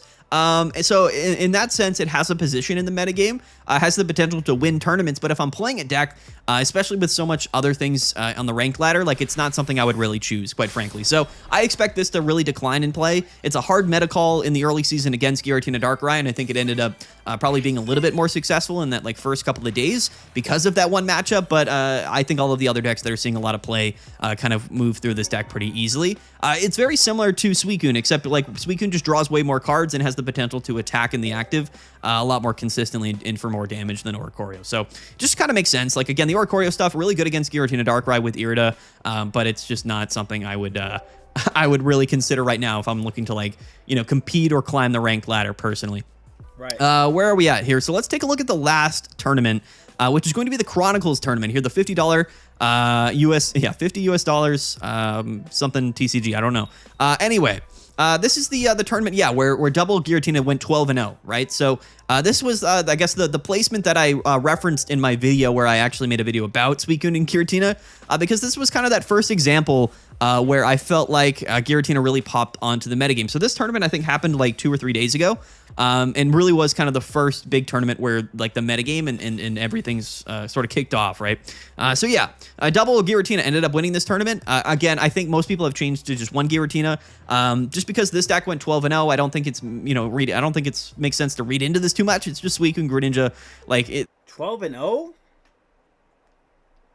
Yo, we were making that. I was kidding. You gotta play the 12-0 game. That's 95% of the deck is the same, right? So it's like it's gonna function basically the same. This is a very strong deck, and no surprise that it ended up going 12-0. Honestly, here's Buzzwole, Pheromosa, Espeon here at 4th place. A very like a lot of variety actually in these final standings. Turbo Arceus did go 7-2.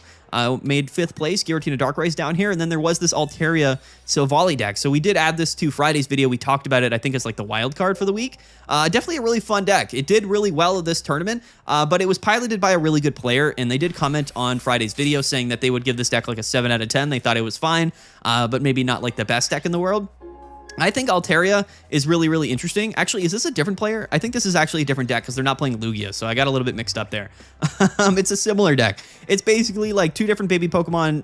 It's like Turbo Silvally, Turbo Altaria. Definitely fun for sure.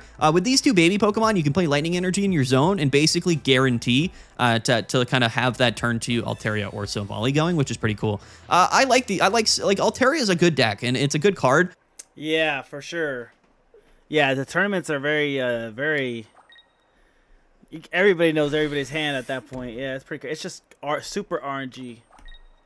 Very similar to Silvally. It's kind of funny to pair them together in a deck list like this, but it's, you know, it just comes down to like, is Silvally even good enough? It's crazy to say, but Silvally to me, like, just isn't like as good as it was before. You know what I mean? Like the meta is so good right now, and so many cards are so strong that like Silvally is feels a little bit like underwhelming, which is just kind of in general pretty crazy to say. Here's Turbo Arceus. So Turbo Arceus also still decent, right? We're playing 2 Oricorio, and we're playing the 2P220 Aura.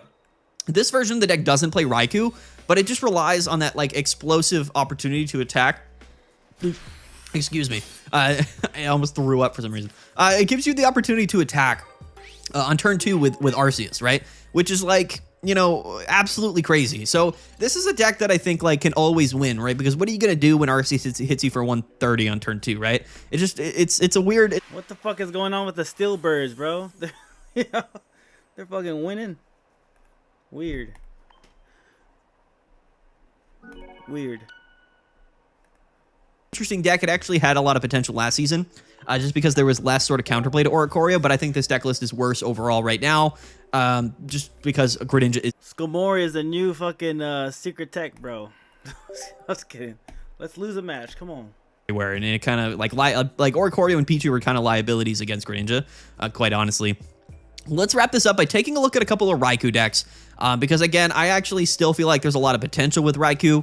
People again just maybe they don't feel as strongly about it. So this is the first way people are playing Raikou, which is Raikou and Magnezone and Raikou Oricorio. You know, what's really interesting about Raikou is that it operates very similarly to Suicune, and it's actually hits for weakness on Suicune. The only downside to Raikou is that we're not like we can't.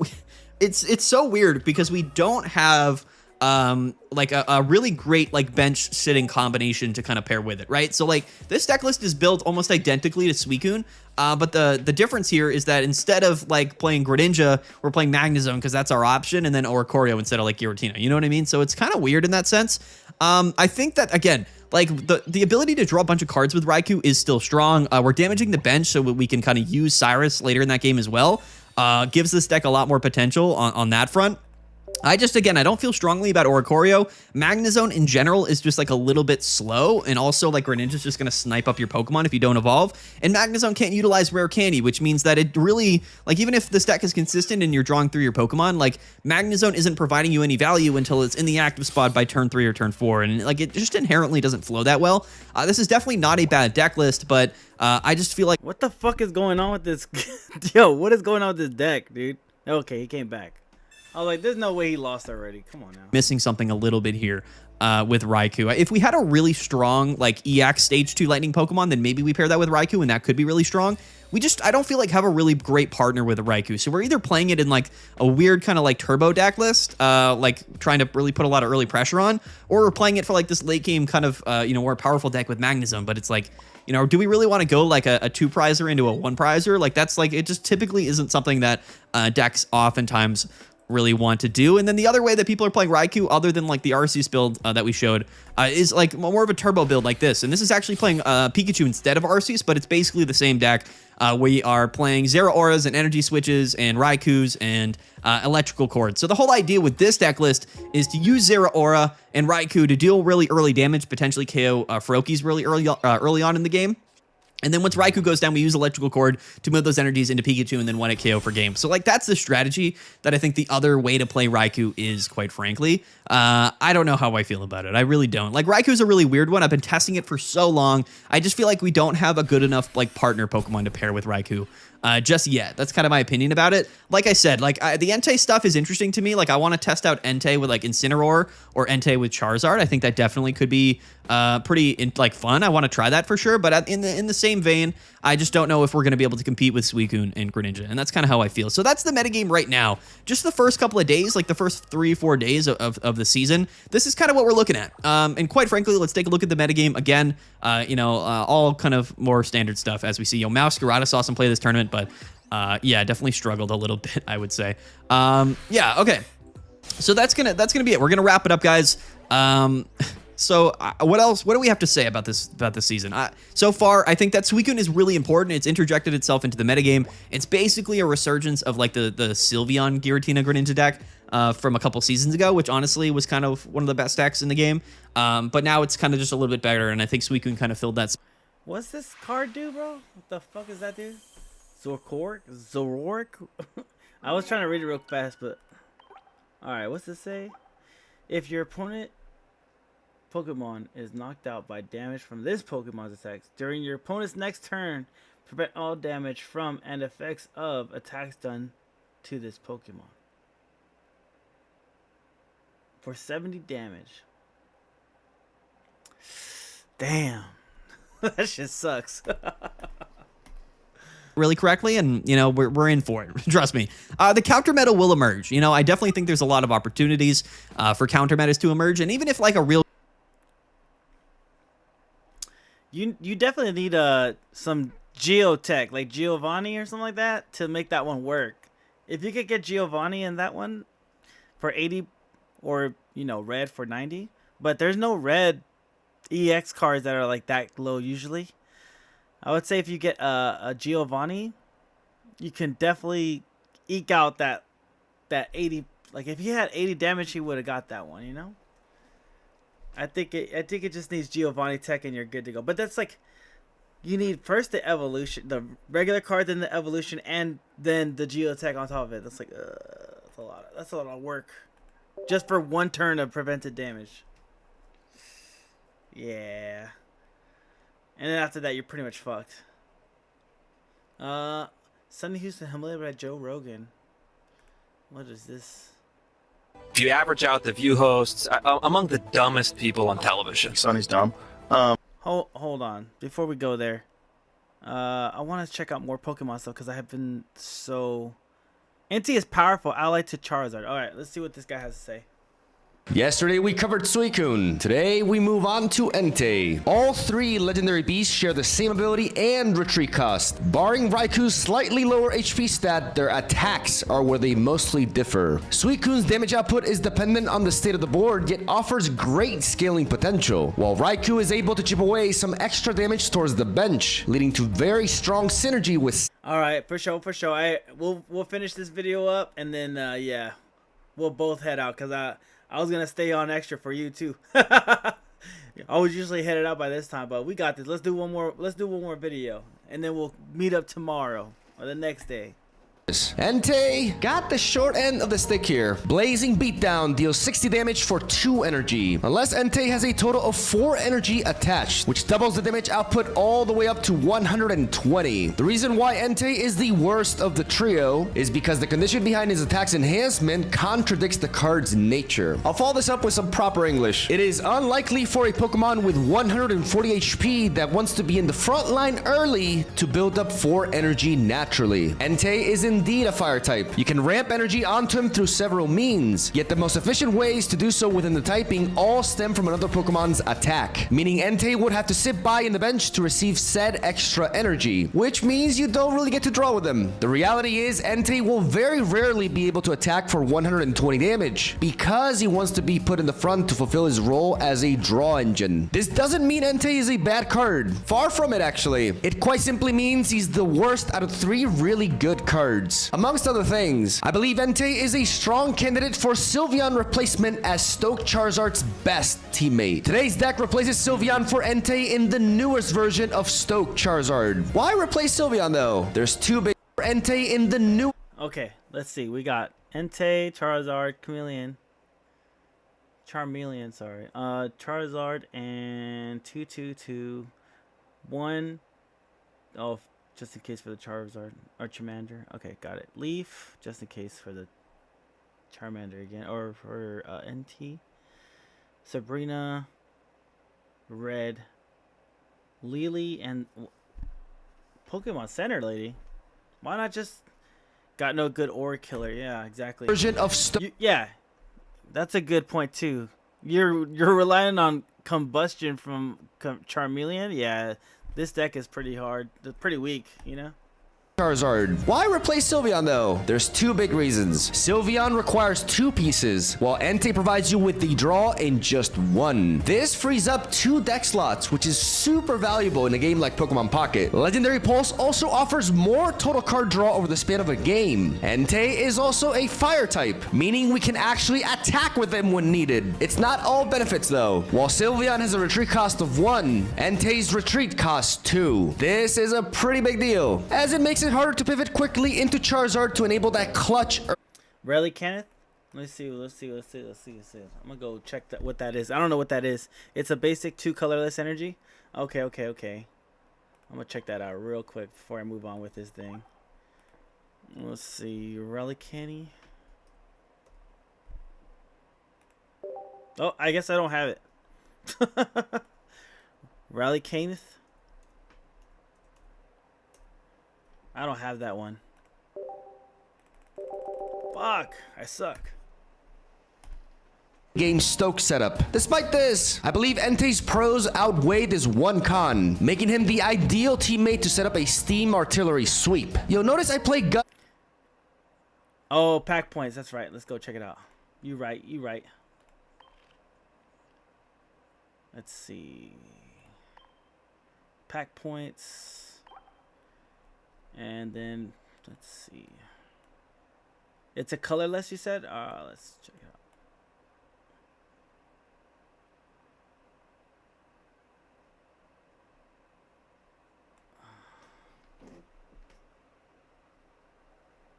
No, it's fighting. Okay. It's fighting. Is it in the new pack? Let's see. Oh, here it is. Oh, fuck, I can't see it. Alright, that's alright. Let me just go down.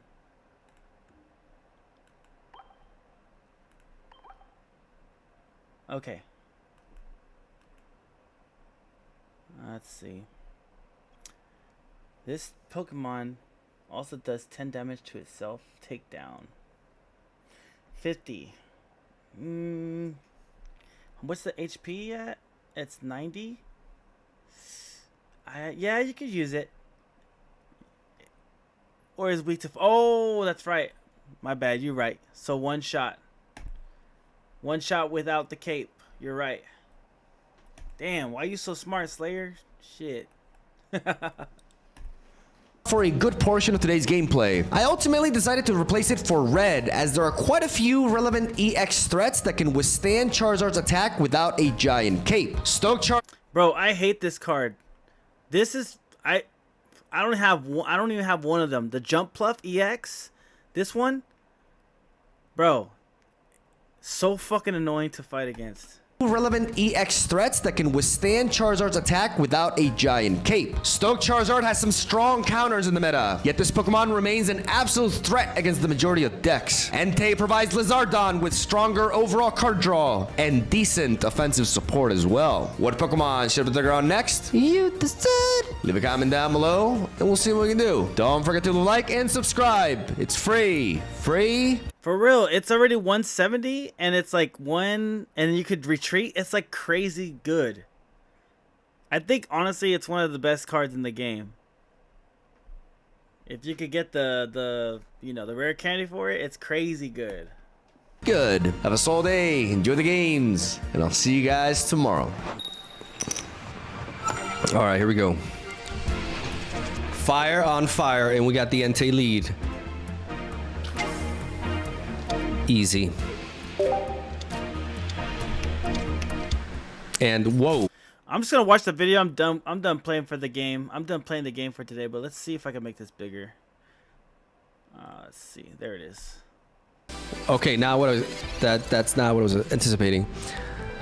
Yes, I shall. Thank you. There's my boy.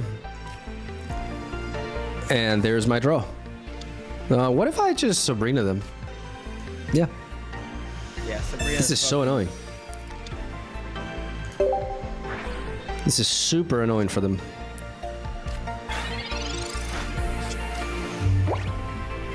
Sabrina is definitely a must here. Like, we use it defensively more than anything.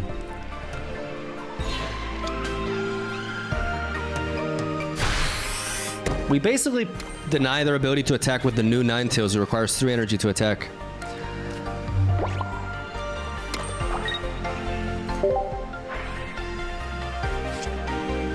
And we just draw and draw and draw. It's already, like, Entei has already been a Sylveon. I don't care what anybody says. Like, the draw power from this is better than Sylveon. Oh, it's this Ninetales. Okay, that's a problem. Unless I top deck into Rare Candy, then it's not a problem. Ooh, brutal. Why am I so good? Why am I so good? That's fucked up. At the Pokemon trading card game? Having this amount of skill is a bit of a curse, really.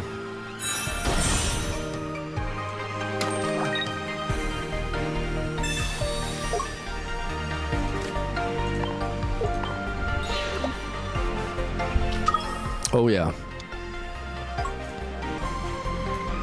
I'm gonna put a giant cape on you.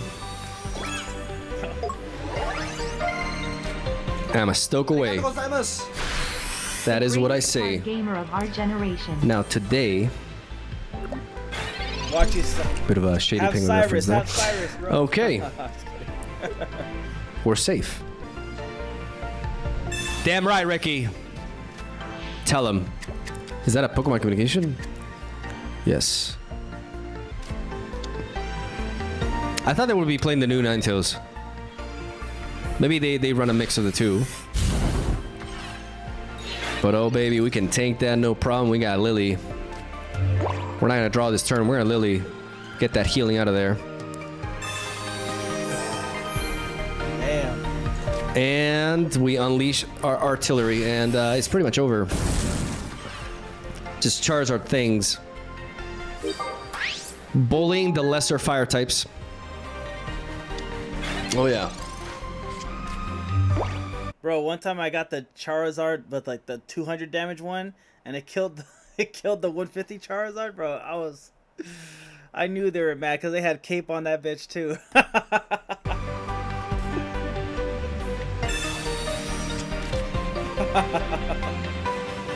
Come on, Mog, you're the goat of making meme decks. Cook something.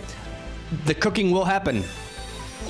But as I've explained, all right, as I've explained today, I think the doggos people are going to play them a lot and are going to get tired of them quickly. So I think if they drag this, I'm going to put the energy on you. And just, you know.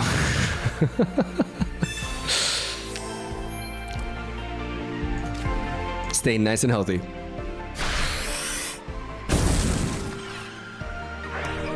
So we can defeat Triple Blaine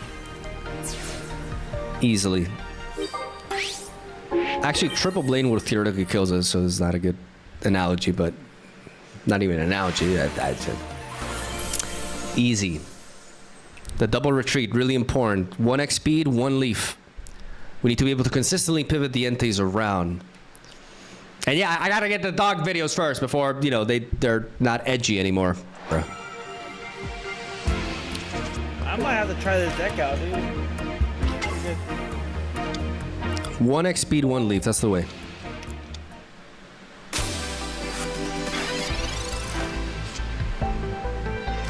Hey, brother. Serious question. You still working on your novel? My novel. Well, it's a novel. What the it's more of a comic, but yeah, I am. It's what I've been doing. Oh my god, what the it's what I've been doing all August. Holy.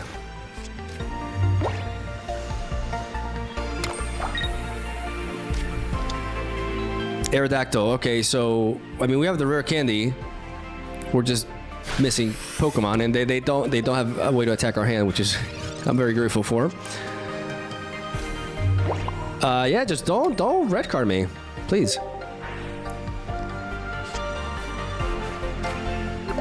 What is this? Wait, what is this? Is this Marowak EX? Well, I haven't seen in ages, but what if this is Marowak EX and they flip 2 heads? I die. Oh my god. Dear God. Yo, I haven't seen a Marowak in a minute, yo. Oh, should I have caped? Oh no. Oh Jesus. No, please. Relax. Marowak, relax.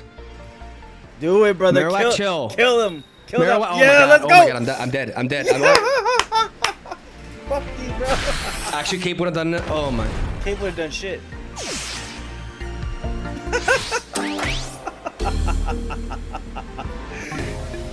Yo. You know, as far as like card battle Hell yeah. Fuck yeah. I'm glad Marowak won, bro. Fuck him. go, I think it's legitimately like really good. I do think they can improve on the presentation though, like the UI, the visuals basically. I gotta play Marowak again. That shit was fun. Oh, yo, Marowak with Will. That might be a nice little meme deck. Yeah. Now we cooking, boys. Okay, so standard Silvally Rampardos.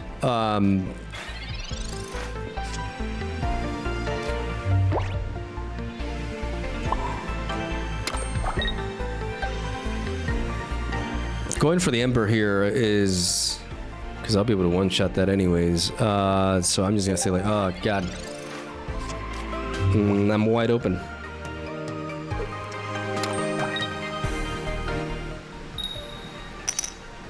But, you know, I could... Okay, that's a big hit. I could top deck a Rare Candy here.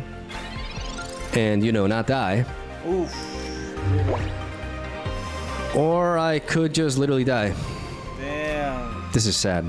Shitty fucking deck, bro. This is sad as hell. Guys, maybe they don't have Silvally. You know, the deck with 2 Silvallis and 2 Gladions and like 6 cards in hand that they're not playing. Maybe they don't find it. Maybe they're just like, I just, where's my Silvally, bro? Where the is my Silvally? Oh. Oh my God. You got lucky on that one. Okay. Wow. And that's a perfect Lily.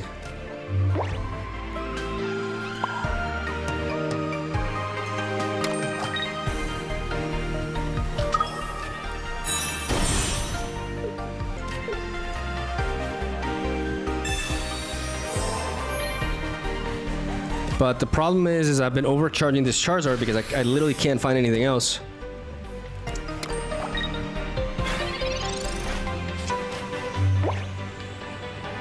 And now we're at a point where Silvally like 2 shots us anyways. Oh my God. Oh my goodness. Wow.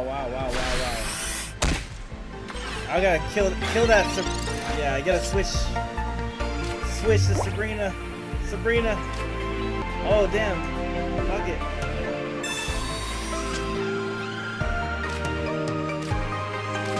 I guess it doesn't matter, right? I was convinced we were like dead.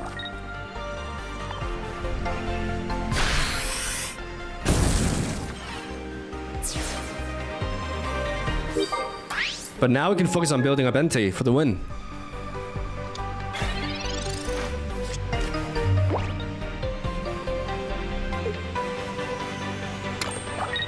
Wow.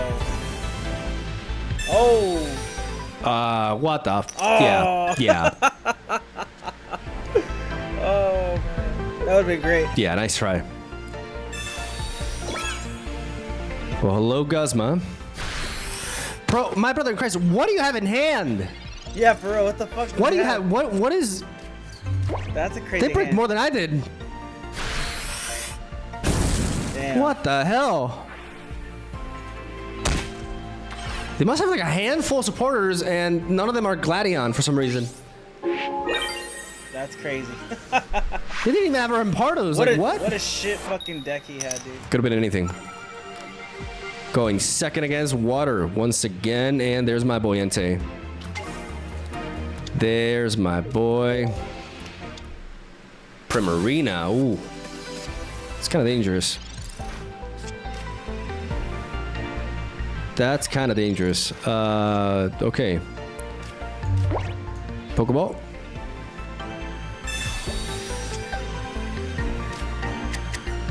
I have Leaf, so I'm gonna develop double Entei here to be less vulnerable to a hand disruption.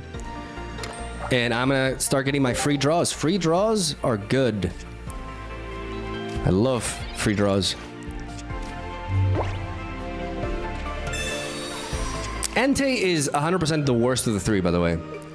Because it's very difficult to get him to like 4 energy to begin with. Oh boy, here we go. Shit. Here we go. Oh, but it's this one. Oh, damn. Oh, you're not a problem. Why would you get that one, bro?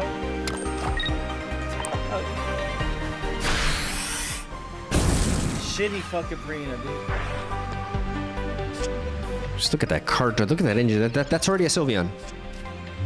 That's already a Sylveon, and it was only 1 card that did it. Like, yeah, they got a lot of healing, which is why we do want to find our Charizard, and that's what Entei is for here.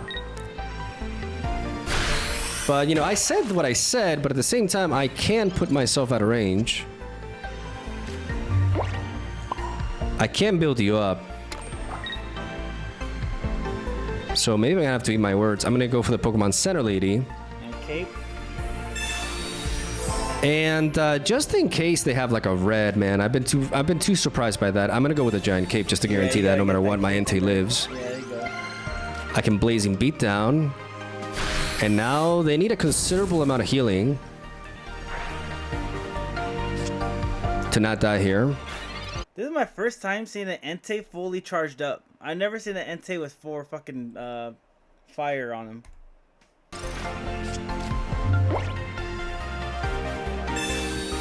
Okay, maybe not a considerable amount. It's 30? Yeah, no, that's enough. Wow. Holy shit. Where are the other Pokemon though? Like their entire hand is healing, so we gotta factor that in.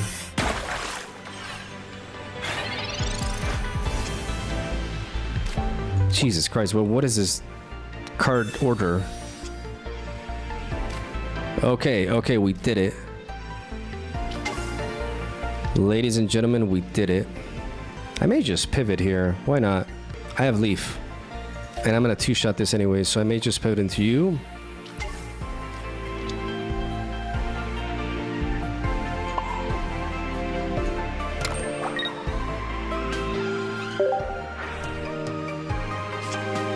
And literally draw through my entire deck. Just don't... I need this to not be the turn where they attack my hand, though.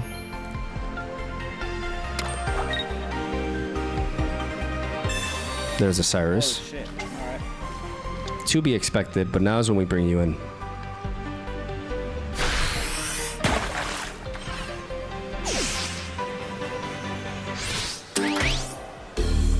Don't draw me Charmander now.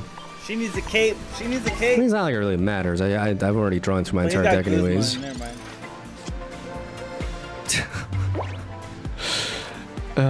Okay.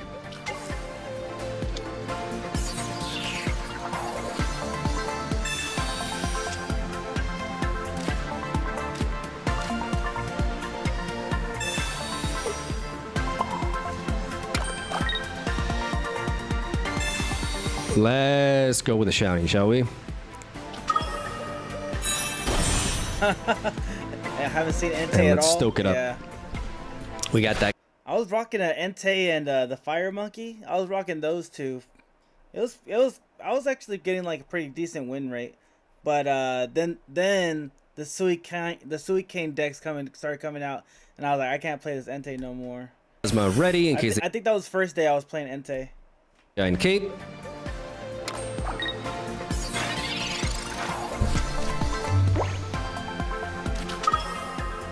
There's a Suicune.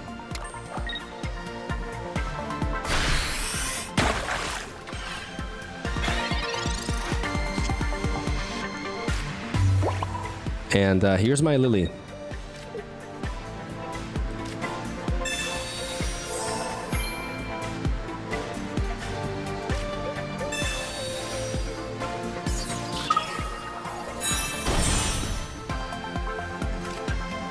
And here's your death.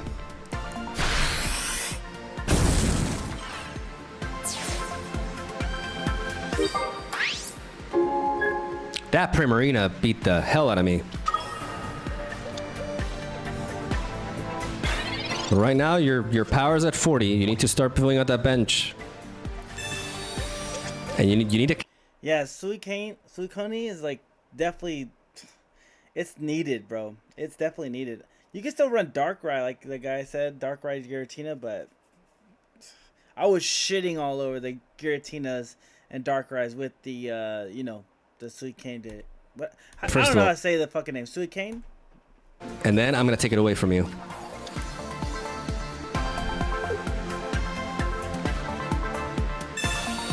Omega LOL.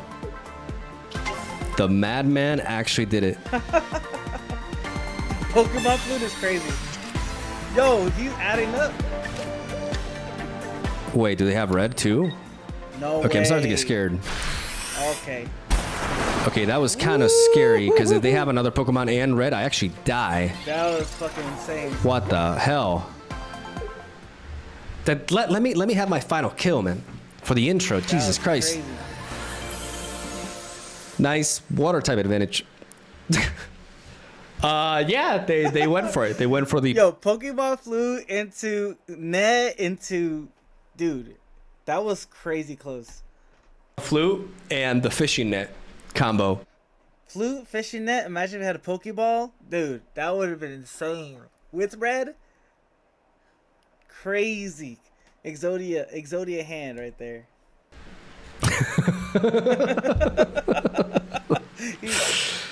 If they have that out of the basic and... Yo, he's sweating right now. Red. I'm dead. Didn't they play Professor's Research? Maybe I missed that, yeah. Psychic, okay. Hey, Slayer, what'd I say about red? What'd I say about red, bro? He was worried about red because, like, holy shit. I'm telling you, bro. Red is the fucking card. We have the X speed, though.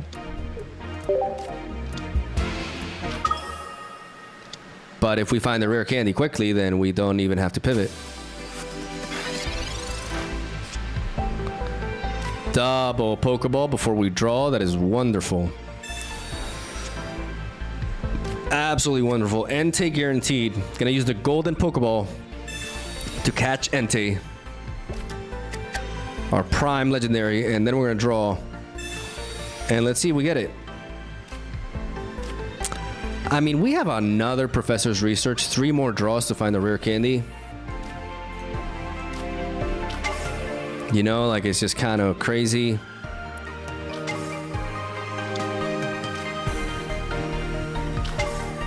I'm feeling lucky. I'm not gonna... I might have rocked the Pokemon comms in this fucking deck. Just because...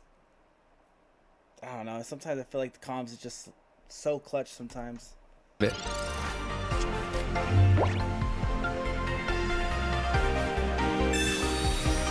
Maybe I regret it, but...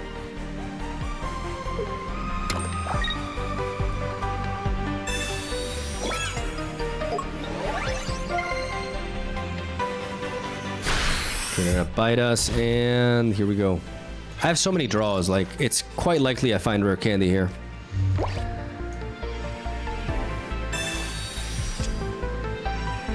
No love, Omega baby. lol. Okay, never mind. No love.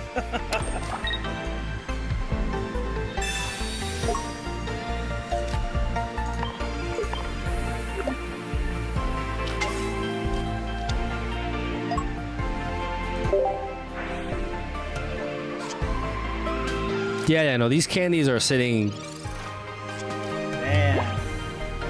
nice and under. Like, it's gonna, yeah, they're hiding from us. Cyrus? Oh, no Cyrus.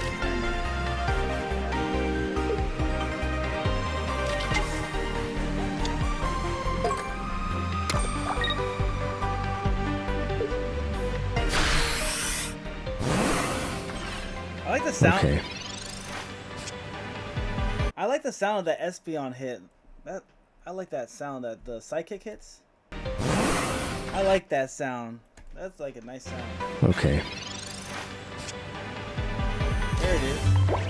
5 more cards until we find Guzma. Like, I can tank hits from this all day. I think we just leave right away. Otherwise, we're just too vulnerable to a Cyrus endgame.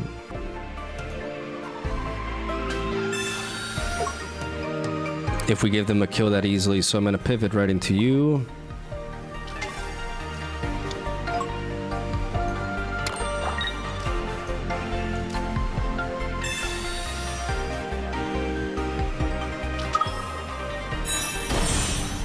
And Stoke, baby Stoke, here we go.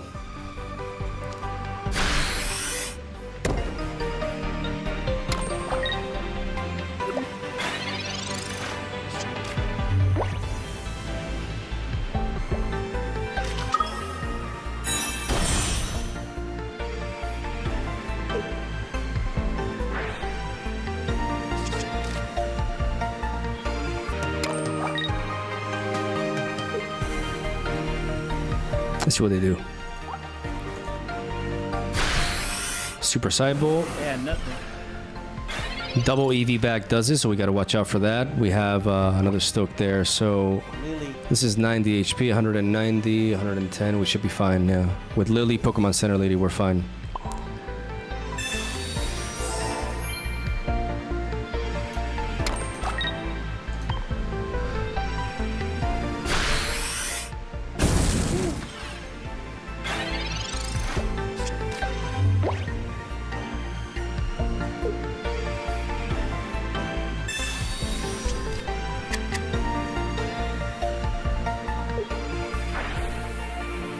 It's just a lot of healing.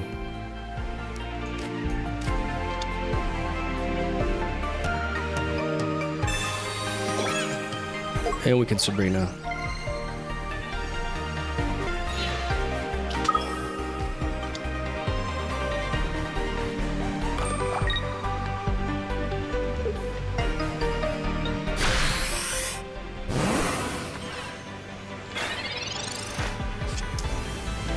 Oh my god, wow. Wow. Yep. Lucky bitch, Yep. dude. Lucky ass. fucking Yu-Gi-Oh! top. Lucky ass hand, bro. Get stoked. They can kill us with an EV back now, but Entei, this is the difference between Sylveon and Entei. Entei can actually come in and revenge kill. This Espeon is gonna go up to... It could go up to, what, 80? I can go up to 80. I'm just thinking, okay, so if they have two EV backs, they can actually use Go one to and heal with the 90, other. right? And that puts them at range? Oh no, Entei, you're letting me down, Entei.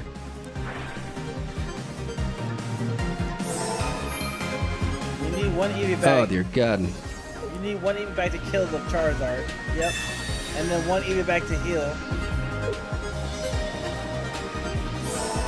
And then one EV back to heal. Do they have two? Oh my god. Oh my No, they just use that to heal, and then you kill me. You kill me like a million times over. Okay. Holy Oh, shit, you're kidding me, dude. that Holy Mars. shit. He's clutching right now. Let him cook. That Mars Let him cook, is let him the cook. worst here. Ooh. Yo. That Mars is deadly. Alright, here we go.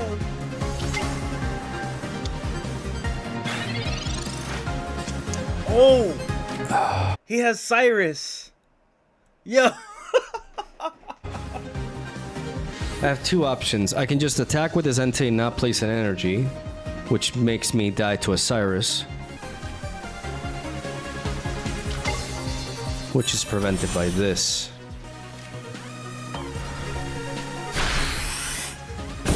Damn. Oh my god. There we go. This is a tough match.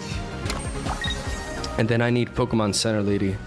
I need Pokemon Center Lady too. I Yeah, mean, red, I red, still red, die to red, Cyrus. red, Or red. Sabrina. Come on, red. I haven't played Sabrina though. So if I top deck Sabrina, how many cards do I have? 3. Ooh. Ooh. I don't think he wins. I think he lost it. Damn. Wow. If he had red.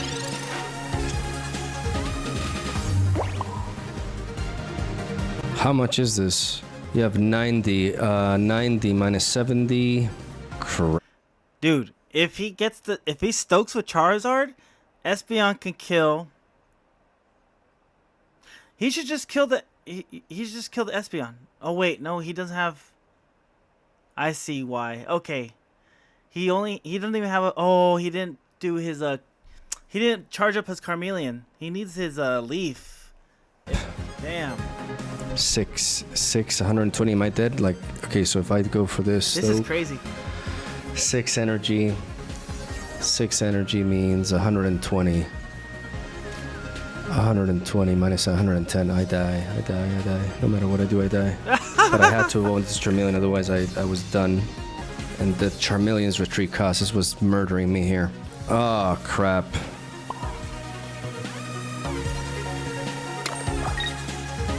Oh my god, bro.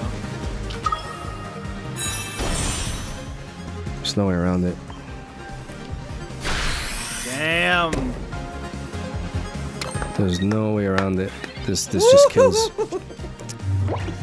It was checkmate just because of the Charmeleon's retreat cost. The Charmeleon's retreat cost did us in. Boom! Yep. GG. Hell yeah. We could have drawn Giant Cape. Giant Cape. Ooh. Oh, that was a close one. Damn.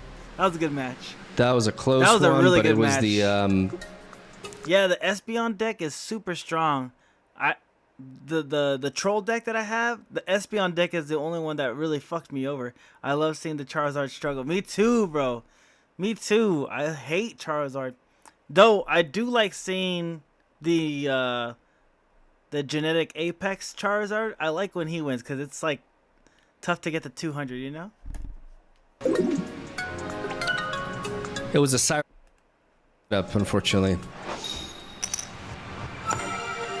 F tier backseating. Okay. We got the Entei.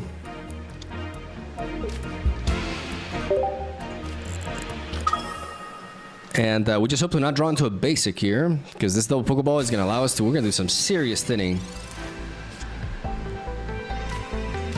Oh yeah, look at this.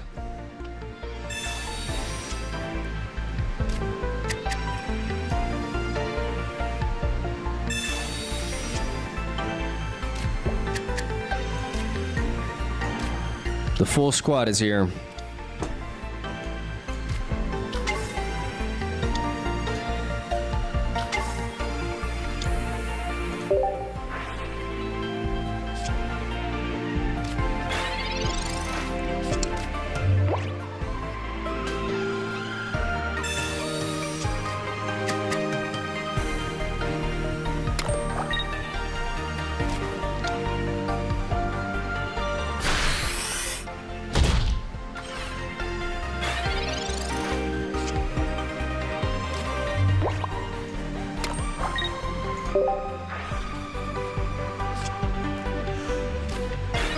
That Sabrina would have been nice a turn early. Yeah, one turn early. I was gonna say the same thing. And Guzma can deal with that.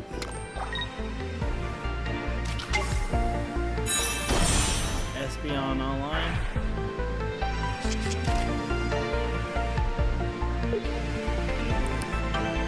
Ooh.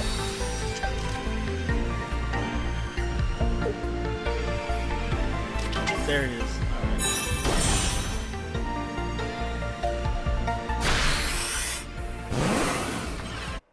You're right. We don't see Charizard as much because of Suicune. You're actually right. I think I ran into like one Charizard deck, and I smoked the shit out of it.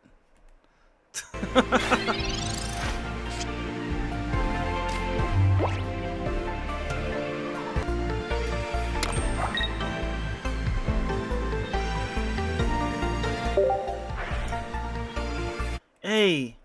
Alright, sounds good. I was gonna say, you know who I haven't seen in a while too is Incineroar. I haven't seen that motherfucker. Gladly. Super overpowered. Alright, brother. I'm gonna knock out too, because I'm pretty sleepy. But I'm glad we got to watch those shitty fucking plays. I'll talk to you tomorrow, bro. I'll see you next time. Peace.